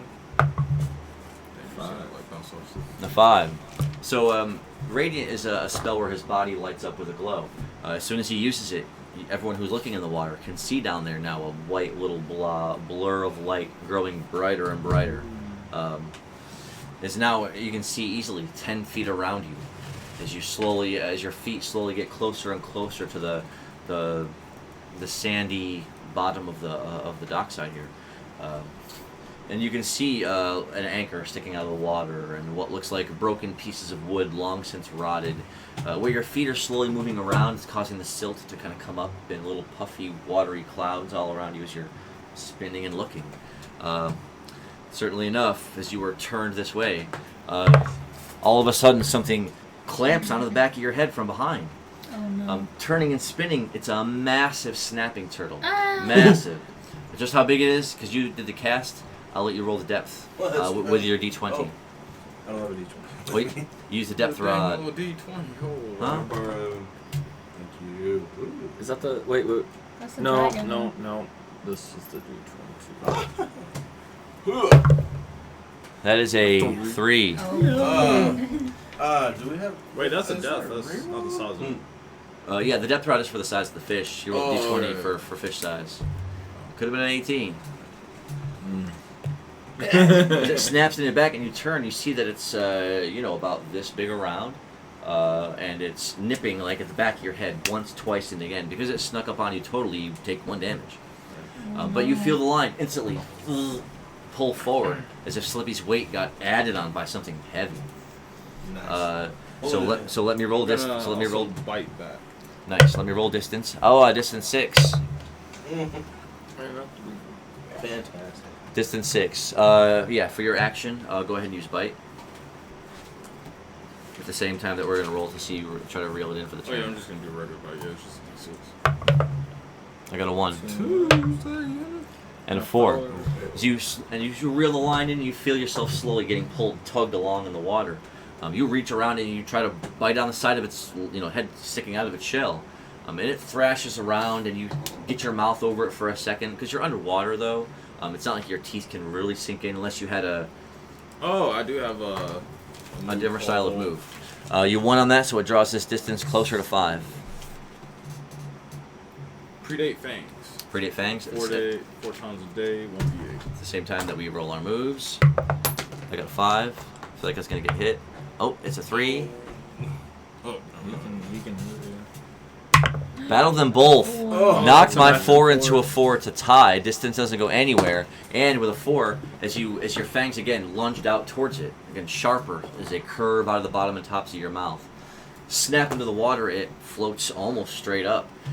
This turtle is incredibly nimble in the water. It then spins around over top of you and tries to come in back behind you to bite you again. So that was your dive, and you did 2 actions for the turn. So until the next turn starts, let's say the distance is 5. So for the next 3 rolls, it'll take for your turn to come back around again and take actions. Could I use those 3 rolls instead to try and just give it a heave? To try and yank it back off of him?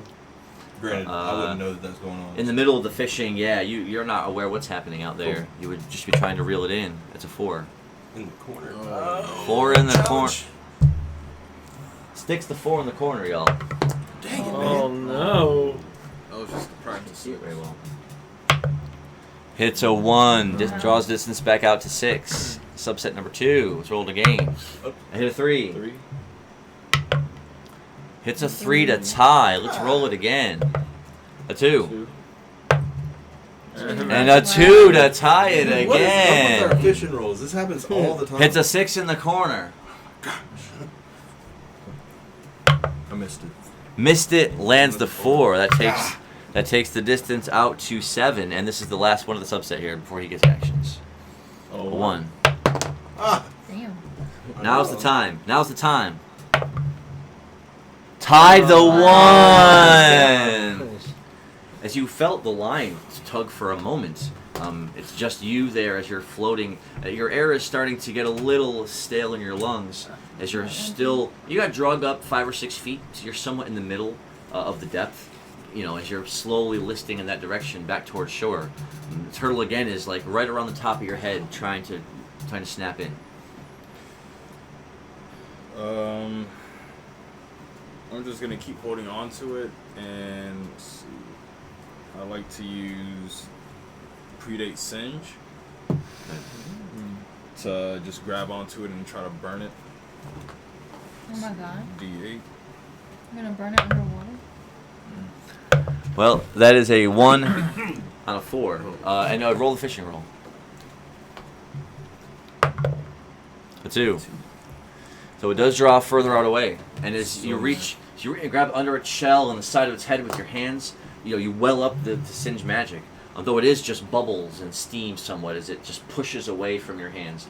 The depth of the water being what it is, it would have to be a stronger singe to actually cause any sort of flame or anything that would rise up to the top as soon as you cast it. I hate to interrupt, but it behooves me to say it is 11:58. Oh, We're about minutes 20 to seconds midnight. out from minutes to midnight. Get your D20s ready. So you better get your D20s ready and be ready to roll. What? Can borrow a D20. Do you, There you go. which one? Uh, Nice. I got Alright, so we're going to play a Okay, little never minutes to mind. midnight, y'all. At 11:59, players have 1 minute practice. exactly. They're We trying got to 5 get 20 seconds. on the Oh, D20. there's that. Get Here that we one go. out. Here we go. Let's go. The dice fly this time around, y'all. They fly. Oh, 14. A 19. I got a 20. We got 120. A 17. Oh, Joel. Can you hear me that, Joel? No. 16. I can't see. What is that? That's a 19. Man. Oh, 19. No. This is a struggle. That's a Don't 20. kick my dice. The box is going everywhere. Slippy, what are you doing in there? Somebody hit my dice. I can't roll it from here. Oh, what are I got you a 20! I'll take it. I got you a 20. Someone give me my dice. Someone give me my Where dice is it? to your left right there. You lazy. I rolled a 20 I with got a different 20. dice. Let's go! I'm 20s sorry. are rolling in. I 20s rolled are a rolling 20. in, y'all. You hand me that? The black one. Sorry. I got another 20. Oh, I hit a 20. I got. Oh wait, just can't get to It's 12. I midnight. lied. A 20! The minutes to midnight is over, y'all. Alright. Alright. I got 2 20s. Who got exactly 120? Nice, nice. So for getting 120, I will let you choose whether you have an item or mill. Item, please. Nice. So I will give you a... I'll give you a silver sling. Ooh. Cool. Silver sling. Take down a giant with that. Indeed. Nice. So who got exactly 2 20s? I got 3, but I gave 1 to Caleb. Yeah, I rolled he- the dice for him because he couldn't reach it. Yeah. Nice. So I'll give you a rate point. Nice. And I'll let you roll, each of you roll 1d10 times 100 mil. Oh, goodness, Gracious gracious. Wait. Ah. Let's go!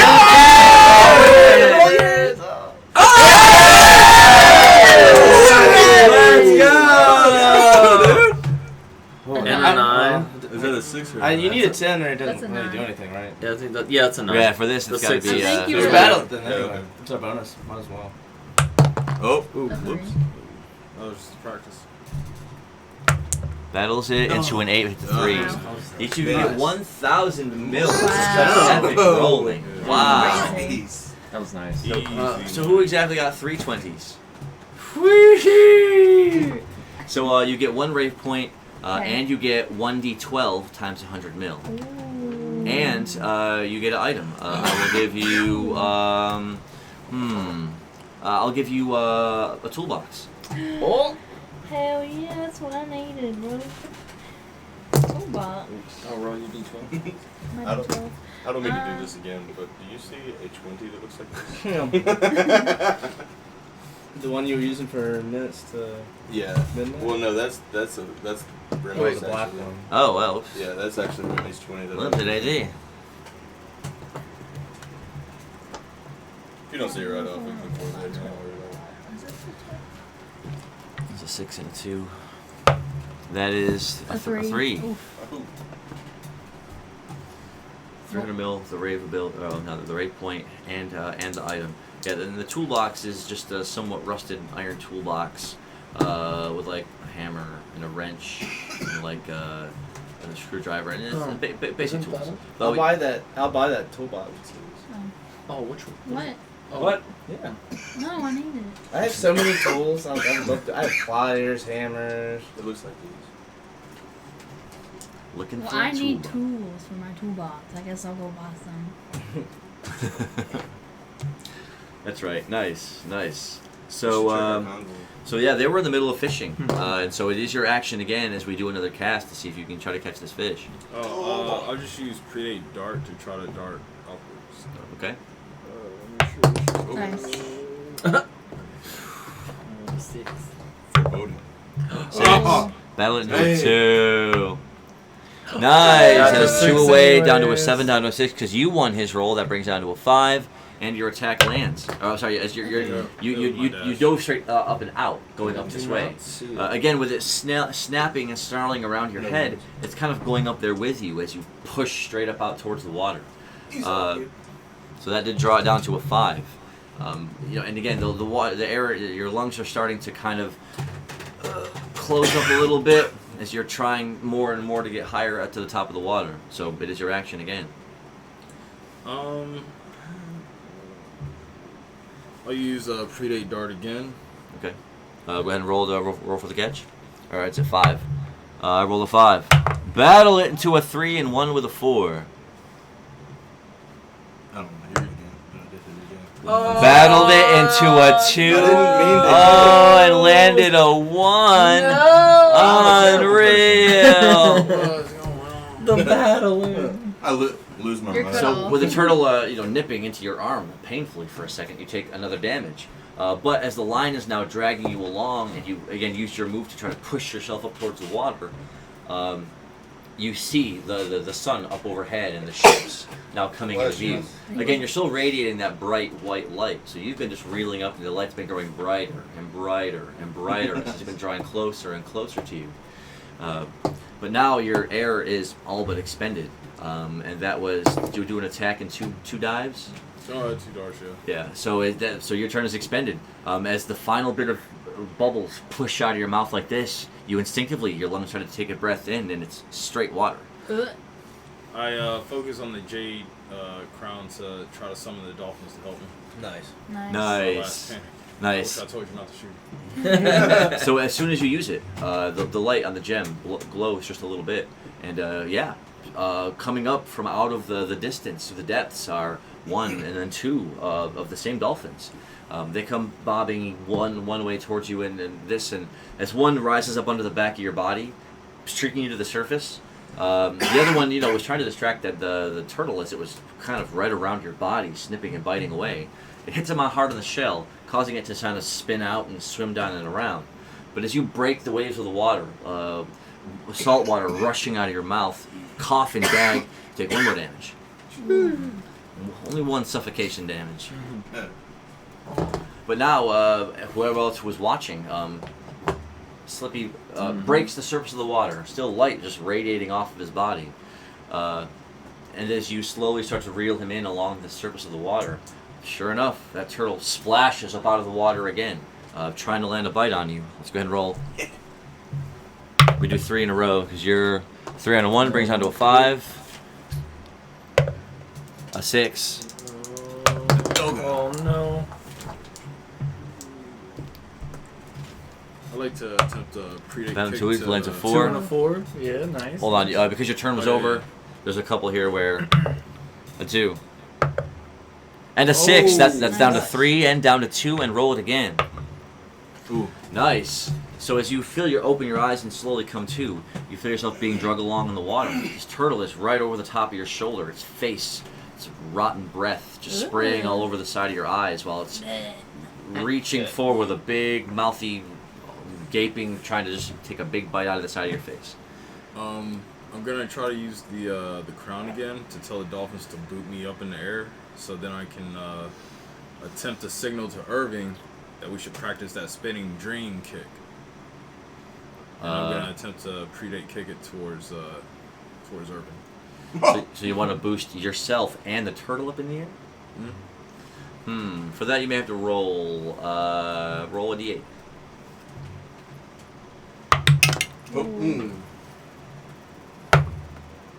6. Okay. So again, focusing all your will and intent on the crown.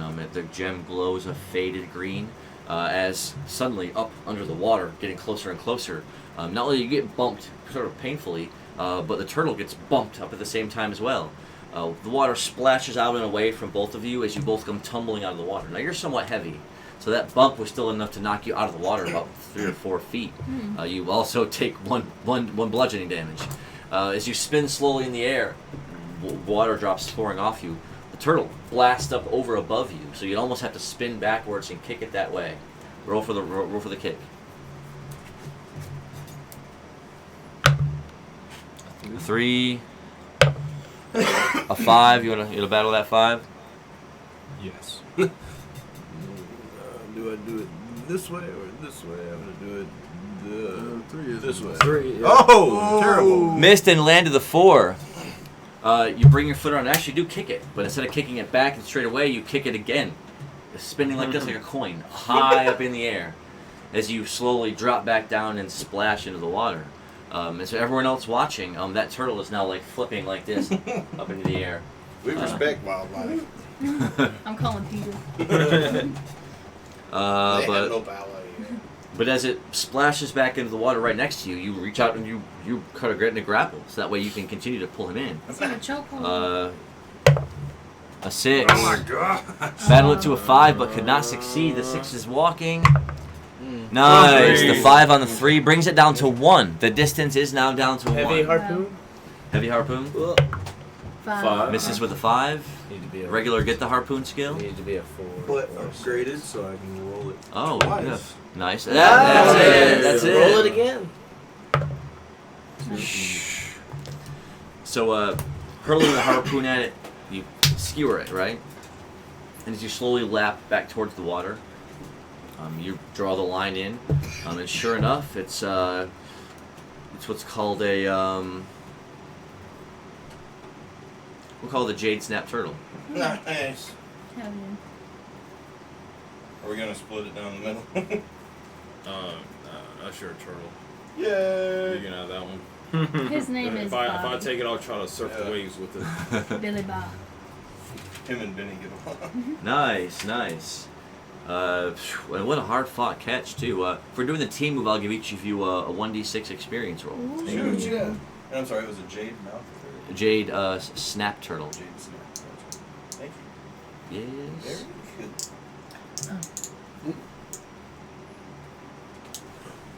Yo, we should take his shell and give it to Egan as a shield. Just have him put it on. Ah. Just push the turtle out and He could be like Not your home anymore. You said 1d6. You evicted. Yes, 1d6 experience. Experience. I'm gonna see if you want. Good. You tried. Look, I just tried to bounce it. I wasn't like it didn't bounce. Oh. Threw it. Oh, both Good day. Nice. Let Wendy's know about it. Foe for foe. Guys, this session not brought to you by Wendy's. They have the 9 for $9.99. Get the spicy nuggets. Oh man, those are always amazing too. Oh, Did they have a yeah. sauce? They have a special sauce that went with that? Or did I think I just got the ranch with it. Now that I think about it. But I get sweet and sour because their sweet and sour is Their top sweet and tier. sour ah, Top tier. it's your turn to fish. Okay. let's So do it. what kind of rod are you using? The captain's rod? Ah, yeah, the captain's rod seems to already have something about it when you're casting it. It's a D12 and it has a +1 to its dice rolls. I'm gonna write that A +1 for the size of the fish for the initial cast. So it's a D12 and it gets a +1. And if you want to use any lures, you got to use them now as a consumable. down. Okay. That's what we should have done, Slippy. We should have put like a couple of the stone lures on. Do you know where you're doing? Yeah, I have the Yeah, it's I over need here a way where to breathe it's- the water it's all first. out. the painted Here. lure. We have the mirror there, so we could try to buy the. I don't know then. With the +1 is a What about dirty the dirty 12. 12. Dirty 12. Wow. Yay. That means Like roll a regular water D8 or for Or just distance. eat more fish. Fish distance is a 3. Okay. Possibility That's you not might bad. get like 3-day water brew or something. So have you fished? Did you fish ever in the campaign at 3-day Scuffle? gills. Yeah. Okay, Yeah. nice. Okay, I just want to make sure that we've got a seasoned fish. Throw that in the. Here. Will you Thank you. Try to keep this. Almost in the A other little bit bag in of, the bag. Nice, but it landed on top of it, which is It'll go in there I definitely appreciate that. Bag in a bag. with the assist. With that all the way. With that 100%. Thank you. So with a 12, again, you expertly cast the line on the water. Zzz. Nice. Nice. And it lingers there for a moment before you eventually do feel something tug and a bite. So with distance 3, we're gonna roll off, and we will see if you can catch this fish. Is this a D6 or Mhm. was it? Okay, it was D6. just the D12 for the thing. 5 and a 5. Tied 5s.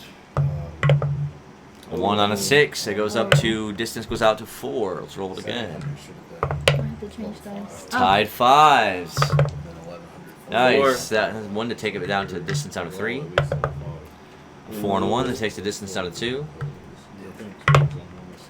A 3 and a 2 that takes the distance down to 1. Does anyone 6 and a 6. tied to That's 6? Roll the bonus. Oh no. The distance is set to 1, and we're about to re-roll. Heavy open. Heavy harpoon with a 4 lands it, and the fish is caught. Nice. Good stuff. Nice. So with a size of Thanks, 12. Levi.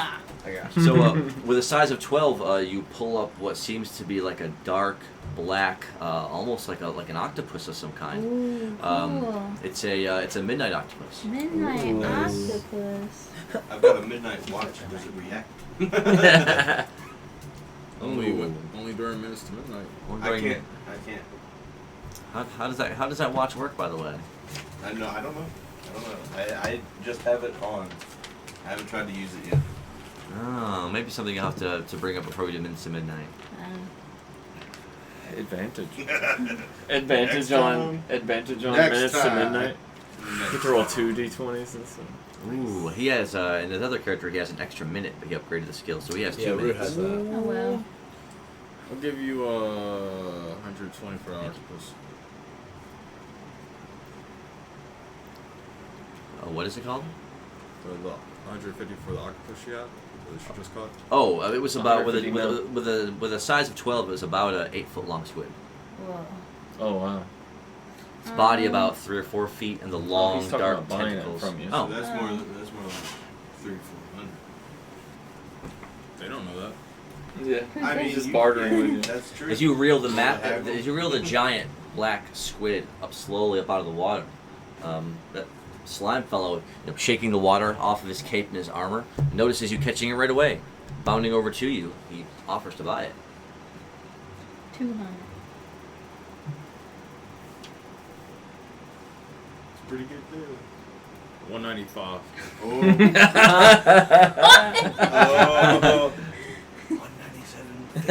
190 and I'll play you a song.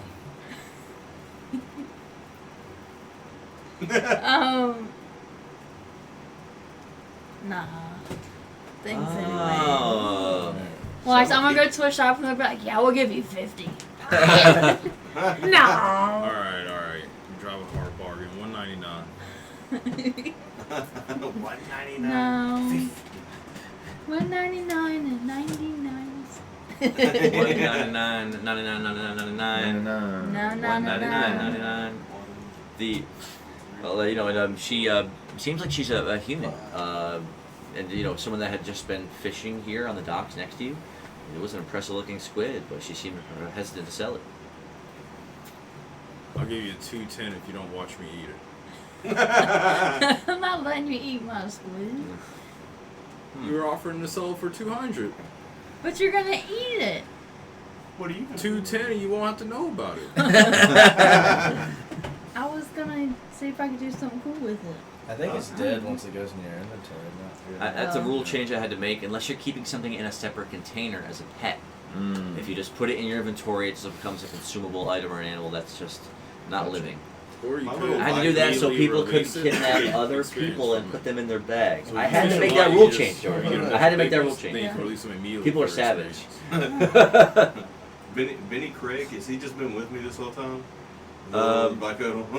Yeah, he's when you were running, he was sort of perched up on your shoulder or up here on your high part of your 220 arm. and I won't even tell you I'm gonna eat it. It's like trying to expunge something that was set off of the court. What did you say? record. 2 what? 220. 220 mil.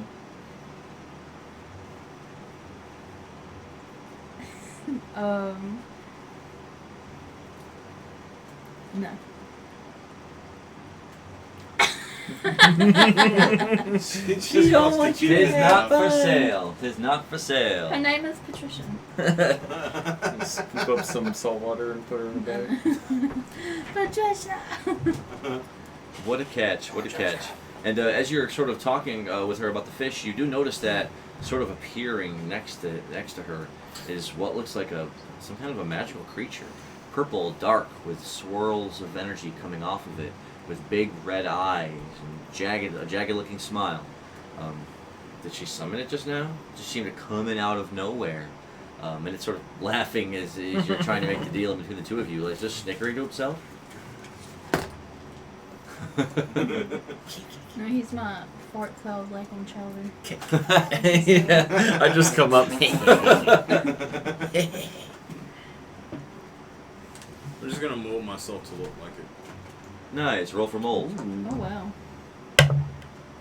2. Tuesday. Because your body's sort of your body does take this circular bit of a shape, but you've got the eyes like way too small, so they're the same size, but they're super small. I was like a doodle. Like it No, did. I start to kind of go down and go down and like kind of laugh and stretch my cheeks out and do like weird things with Nice. As it floats down in front of you, it again, sticking out, sticking out a long pink tongue and just sort of shaking at you. I started shaking with it. Yeah, both you roll d6. Jiggle rolls. Oh, a 3 and a 6. Roll it again. Oh no. Battles it. It's a 3. Oh no. Boom! Sir! You're so aggressive. Hits a second 6. Second Hits a 6. second Wiggle 6. me. To a 5 and a 4. Okay. So both of you are communicating there for a moment, sort of shaking back and forth, making faces. You've never met a slime like this, but he seems effervescently interesting. I'll start playing Predate song, the whale song in front of him. Go ahead. What's that sound like? Yeah, as he stops shaking and backs up, he just bleats out a hard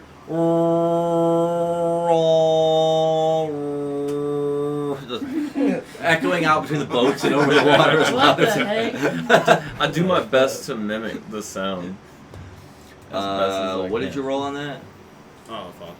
Roll a d20. Ooh. Alright.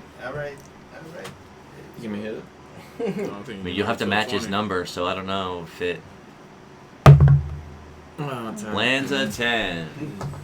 Letting out some sputtering, spitting noises. Tried your best. Nope. That's exactly what it sounds like. Good Yep, job. exactly. I'm a busted speaker. But now, if you want to try and fish, you can, as you float back over the edge of the docks, over the water, as everyone's watching you there, you just slowly sink. You thought he was going to break the surface of the water, but he simply sunk down below the top level. Spreads. Did I notice like the same feeling as when I was in the fishing shop, and is it like still? Yeah, I mean, it's a sense that there's something there out in front of you, but like your other senses, you don't hear it, you don't smell it. It just seems to occupy a space of air in front of you, and that's all you can really tell. Cool. So dropping into the water, you feel no sense of temperature around it. The air is cool around it, but you don't feel cold. And you, at first, you're just deep enough to where you can still see the sunlit over the skies, sort of coarsely sprinkling through, and the blues and deeper greens around you as you're about 3-4 feet down. If you're not using a fishing pole, I say the basic roll for catching a fish is a 1d6. 2. Size 2. Fish distance of 4. I rolled a second 4. Wow. 2. So fish distance 4, and as you dive down deeper, as you settle deeper into the water, holding your, are you holding out a lure? No, I was just pretty much just trying to catch one. So as you're staring around, looking one way and the other in the murky water, all of a sudden, a big, thick, like a gullet fish with a big snapping mouth comes listing up from below. It sees you and drawing closer and closer. Yeah, you can see that now it has like a bit of a hooked little antler over the top of its head. It's an anglerfish. Ooh. And it's slowly lurching towards you, and then suddenly, with expert quickness, it lunges out. And again, because you're underwater and you've gotten more solid and more dense, as soon as it reaches out, you didn't expect it to actually hit you. You thought it was going to pass through. But as it sinks deep into your skin, you take 1 damage as now you're sort of locked in place with it as it's got its teeth around the side of your head and you're trying to draw it back towards the shore. So let's roll to see if you can catch it. Sounds A 3. 4 and a 3, pulling you deeper under the water. Oh, no, Tied ones. Might need another dice. Oh, you're gonna battle it. Oh no! Boom! What a battle! You're getting out of here. Alright, let's do you. Battles it into a 2, but lands the 1. At least you didn't get a 6. Wow! As you feel some of your spirit essence leaving through the cuts. 5. Okay. Oh, nice! You get a surge of adrenaline rushing straight up out of the water. Because it was more than 4 away, it draws it down to a 5, and then again down to a 4. Wow. A 2 on a 3, that draws it down to a 3. A 5. Oh, that draws it down to a 2, and then draws it down to a 1. Heavy harpoon. Lands it! Go. Sheesh. Thank you. You know, and his teeth were sinking deeper in, and there was that moment where you're like, all right, I'm just gonna fade out, and it's gonna bite through me, and I'm gonna let it get away. Suddenly, the water juts down as a harpoon streaks down out of the 4 feet of water over top of you, and just lances the anglerfish straight through it. Then just floats up to the surface. As you float to the surface too, and you already you the line and kind of drag it in. It is one jadic anglerfish. Ooh, a jaded anglerfish.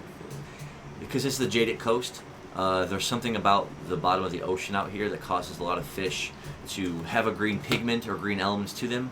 Many, like the turtles and the harder shelled creatures, they end up getting jade sprinkles all over their body and streaks from all the jade out in the water. Oh wow. Okay.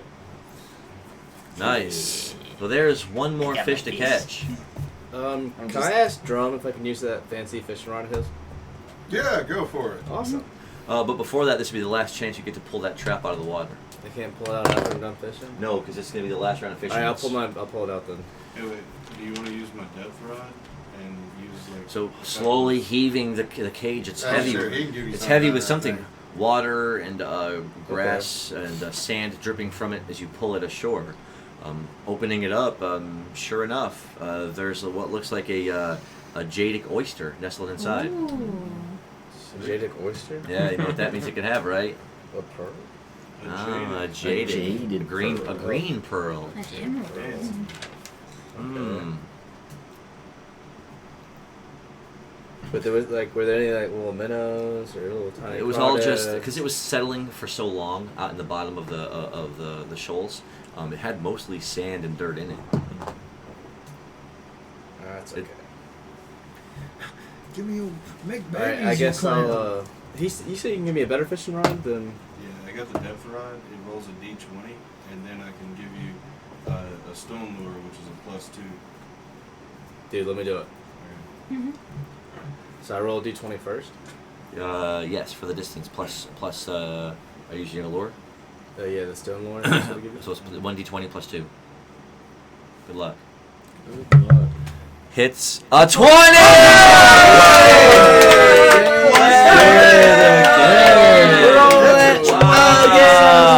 Oh, it was so close to it. Amazing. I don't know. That's kind Should I of. roll it? Otherwise, Somebody yeah. smacked it. That was interference. I'm Wow, fish distance of 3. Bro, that's a 22 size fish. Wow. Let's go. That's gonna be That's the biggest that we've I can't that believe we've got that. so far. Yeah. Like in both of the campaigns. Fish distance of 3. Go ahead and bring this fish in. Bring it home. I roll a 6. Shit. Well, the battles that are happening right now. You also have a first-time chat and a question about your opinion. Any thoughts about time? Oh, we absolutely. What I talk about like computer tablets. Talking about like these, like these. Oh, I'm definitely all about using a tablet for role play. If you got Google Docs, I think that's an amazing way to like keep an electronic track of your scores and your sheets. Yeah, he's got a tablet phone. So. Pretty much. Oh, we definitely support it. I use pencil and paper here because that's what I grew up on, and that's like one of the best ways. If you've got amazing people that you can play with, in real time, it's one of the best way to do it. But yeah, if you are using a tablet, him here, he hasn't been on that camera all night, but Levi here, he's used his laptop before to keep track of his character sheets. That's yeah. So I think it's great. It allows you to get your information right away. You're not wearing holes in your paper. Yeah, I get tired of that. Was basically it. So you can move stuff around, and organize it. Yeah. And as far as electronic methods like a Foundry or a virtual tabletop, I actually really love a lot of the different formats that I've seen on Twitch by some of the the nice looking streamers that have the nice looking virtual tabletops with all the little figures on it laid out. Like, that's really amazing. Yeah, definitely. I have an Android tablet, and that thing has everything I need on it. So if you get a sweet Galaxy tablet, that would be fantastic. Just for an example. Yeah, he has multiple holes erased in that sheet. I see at least 3. At least 3. The hours for the Scuffle campaign are just Yeah, They're looks trucking. like they've They're been still shot. trucking. I know. Like Looks the like they've been dog got a shot. hold to it. He was the Shot by a first to- shotgun. Yeah, man. Like target We love and practice for support babies. all methods of play, all manners of play. That's the best thing about it. That we live in an age where it all can be on a computer now, and you can play it that way if you want to. You And know. now people are putting like TVs in their Yes. tabletop. Yes. They have like an Yes. interactive How like amazing- tabletop TV. How amazing Yes. is that to have to have a TV here instead with all the maps You just set loading it up up to it. and just use your little character. Just pop, pop. Yep. Really, really, really sweet. Really sweet. I love all of it. So that was the Uh, roll. Your 6 So you succeeded. can reroll here. So. I rolled a second 6. Will it get Oh, away? does he- Will it get No away way. on a If third you roll a 6? third one, I'm gonna use an item. A 3. Holy crap, the biggest. It goes up to distance goes up to 4. This is the biggest fish they've ever caught yet. This fish size was 20 plus 2. It goes up to 5. There's my roll, a 2. It goes back down to 3. 4. Nice. 2. 4. And a 4. It goes back down to 3. 5. In the corner. That could be a 5. No. Cannot beat the 5. Goes back up to a 4. Yeah. 5. Oh, Oh no! Battles me into a 6 and hits a 1. Wow. Distance up to 5. A 1. And a 4. Okay. Distance back down to 4. Ooh. A 1. And a 1. A 2. And a 1. Distance Wow. goes back up to 5. 5. Oh. Oh, thank you. My distance goes up to 6. The fish is drawing further and further away. I got this. You got this. You got this. What round is this? Go Like? ahead, go. 8. A 1. And a 3. Nice. It's down to a 5. Nice. This is the pace. A 1 This is again. the pullback. This is the pullback. That's 2 away. That's down to a 4, down to a 3.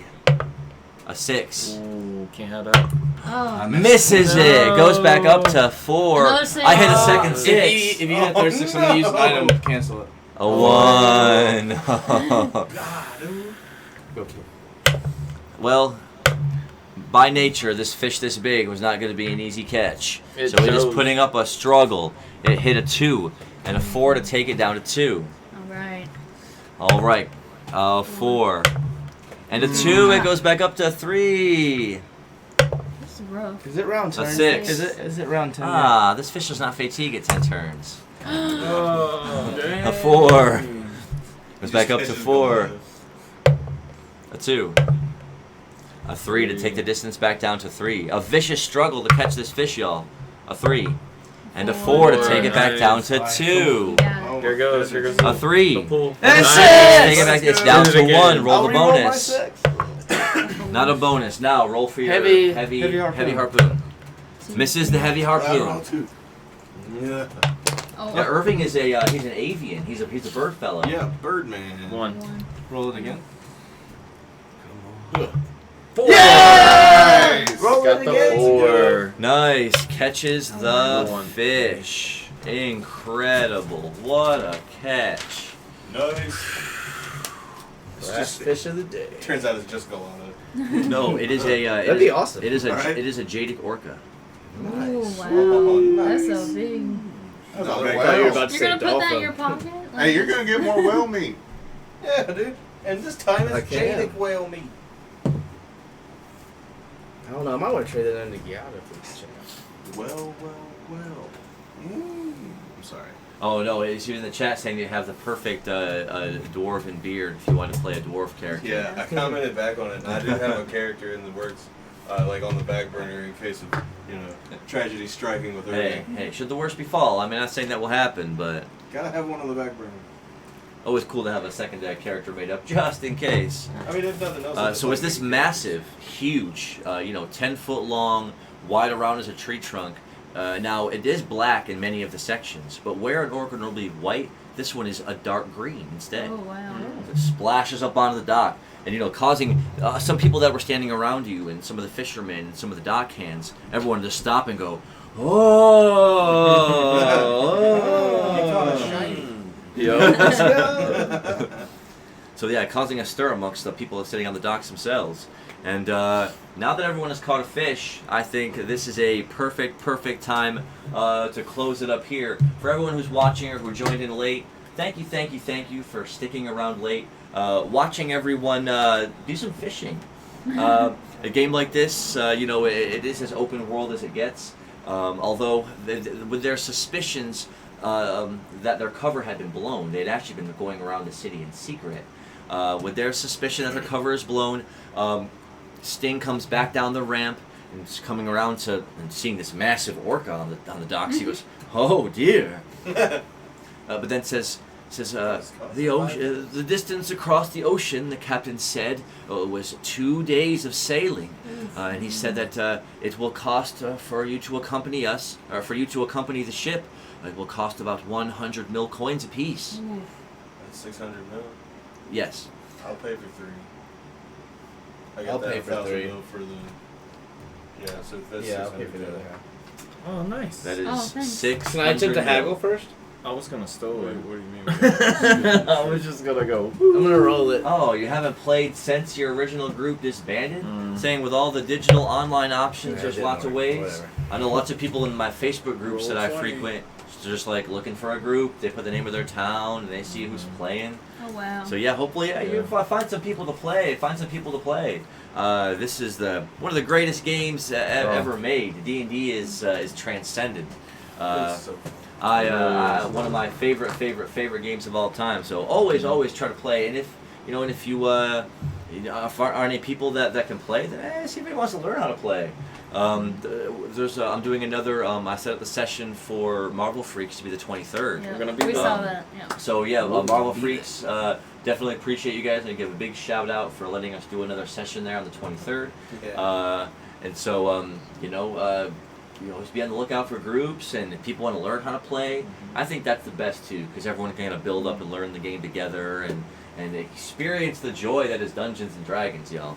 And I just want to point something out real quick. Thank you, Illman, for being our 69th follower. You are the Nice! oh, that is nice. Nice. That is so nice. That's awesome. That is Nice. incredible. We definitely appreciate you. Again, we're at youtube.com, StevieMillPlays. If you want to go back over the 26 or 27 chapters we've had so far in this campaign, to see all the antics that got them up to this point, thank you so much. Vampire the Masquerade, what a great game if you love tabletop RPGs. More than lucky, my friend. Come on back. We play every Monday, so come on back again. And if you punch a night game ticket or spend some mil, you can influence the game. Roll along and play with us. We would love to have you. We definitely appreciate it. And with suspicion of the cover blown and the mill was paid, really at any point now, you can clamber back on the ship, and the ship will take off. They finished all their uploading and reloading of ships and supplies, so they're ready to go.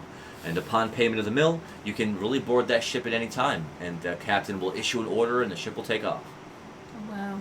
You could Okay. take- And so we leave it there with them fishing, with serenity, with a serene look on their face, looking over the strip of water in between the two docks, the two boats on the dockwork, I should say, with again the beautiful sparkling ocean out in front of them, the salty wind air blowing around as they're just taking in this moment to fish. And you guys can introduce yourselves to these four as well. Oh, I can't. Oh. I still have my fish. Slapping it Oh around. my. I'm slapping my fish around.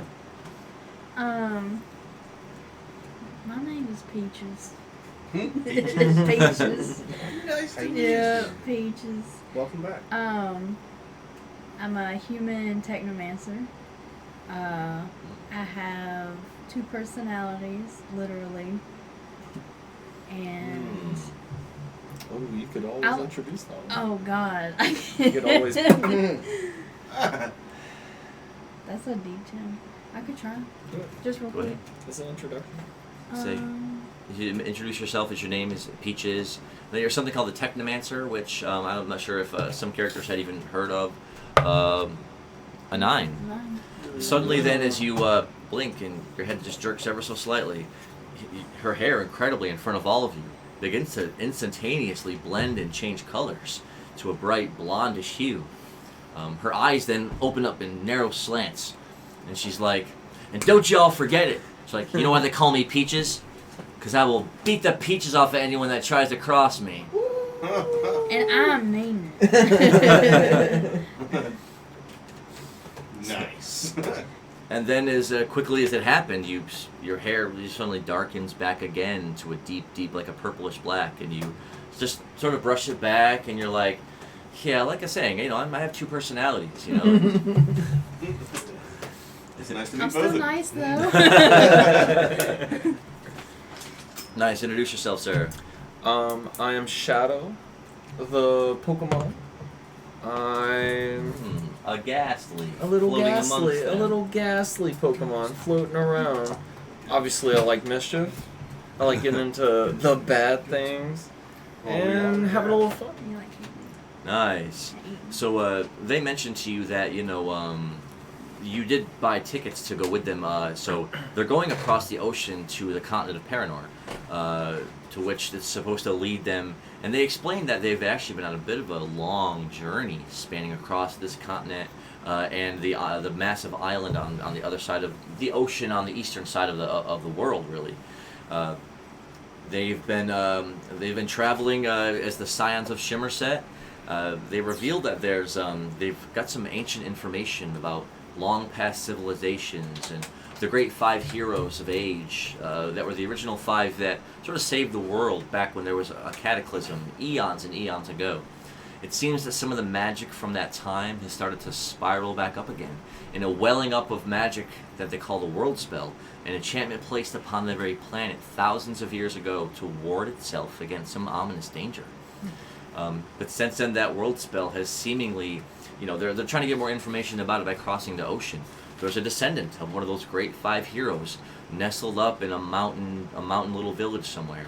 And this light is supposed to lead straight across the ocean to them. Nice. So, and also you did get the suspicion that when you were in the shop with Irving, as he introduced himself as, the guards were kind of looking at you a little suspiciously too. They'd even asked you some questions. You wonder if they kind of got you jumbled up with them. I hope not. I just wanted to fish. I don't even know these guys. They don't even go here. So as you talking amongst each other, contemplating these heavy things that they told you about these ancient tombs that they've discovered, and these far-flung desert cities that they visited, they've gone all over the world already, it seems, across water and land, to try to figure out the secrets of this strange world spell that have been sprung up from the earth after thousands of years. It's also caused them to fight against, King Hamlina. He's been apparently, something's happened to him as well, to where he's been sending forces out and putting feelers out across the continent in search of them too. Though they wouldn't be able to tell you why. So as they kind of unload all that information on you, just like, oh wow, that's a lot y'all have been through. But they also let you know that they're in seek of an epic adventure and a quest that will probably take them to one end of the earth to the other, and many dangers and many treasures and rewards will likely befall them. So you're always welcome to come along if you would like. I nod happily as I fade into the side of the ship. Right, just melt into the wall, Just- and you're like, I found a room. So that is where we'll leave it again for the long outro, and definitely appreciate everyone who stuck around late. Thank you everyone who's watching on YouTube or checking us out on Twitch. Make sure you like, make sure you follow, and the announcements will come up when we do our Monday streams. And thank you all again, and until we meet again, we will see you Next time! Let's go. Welcome back.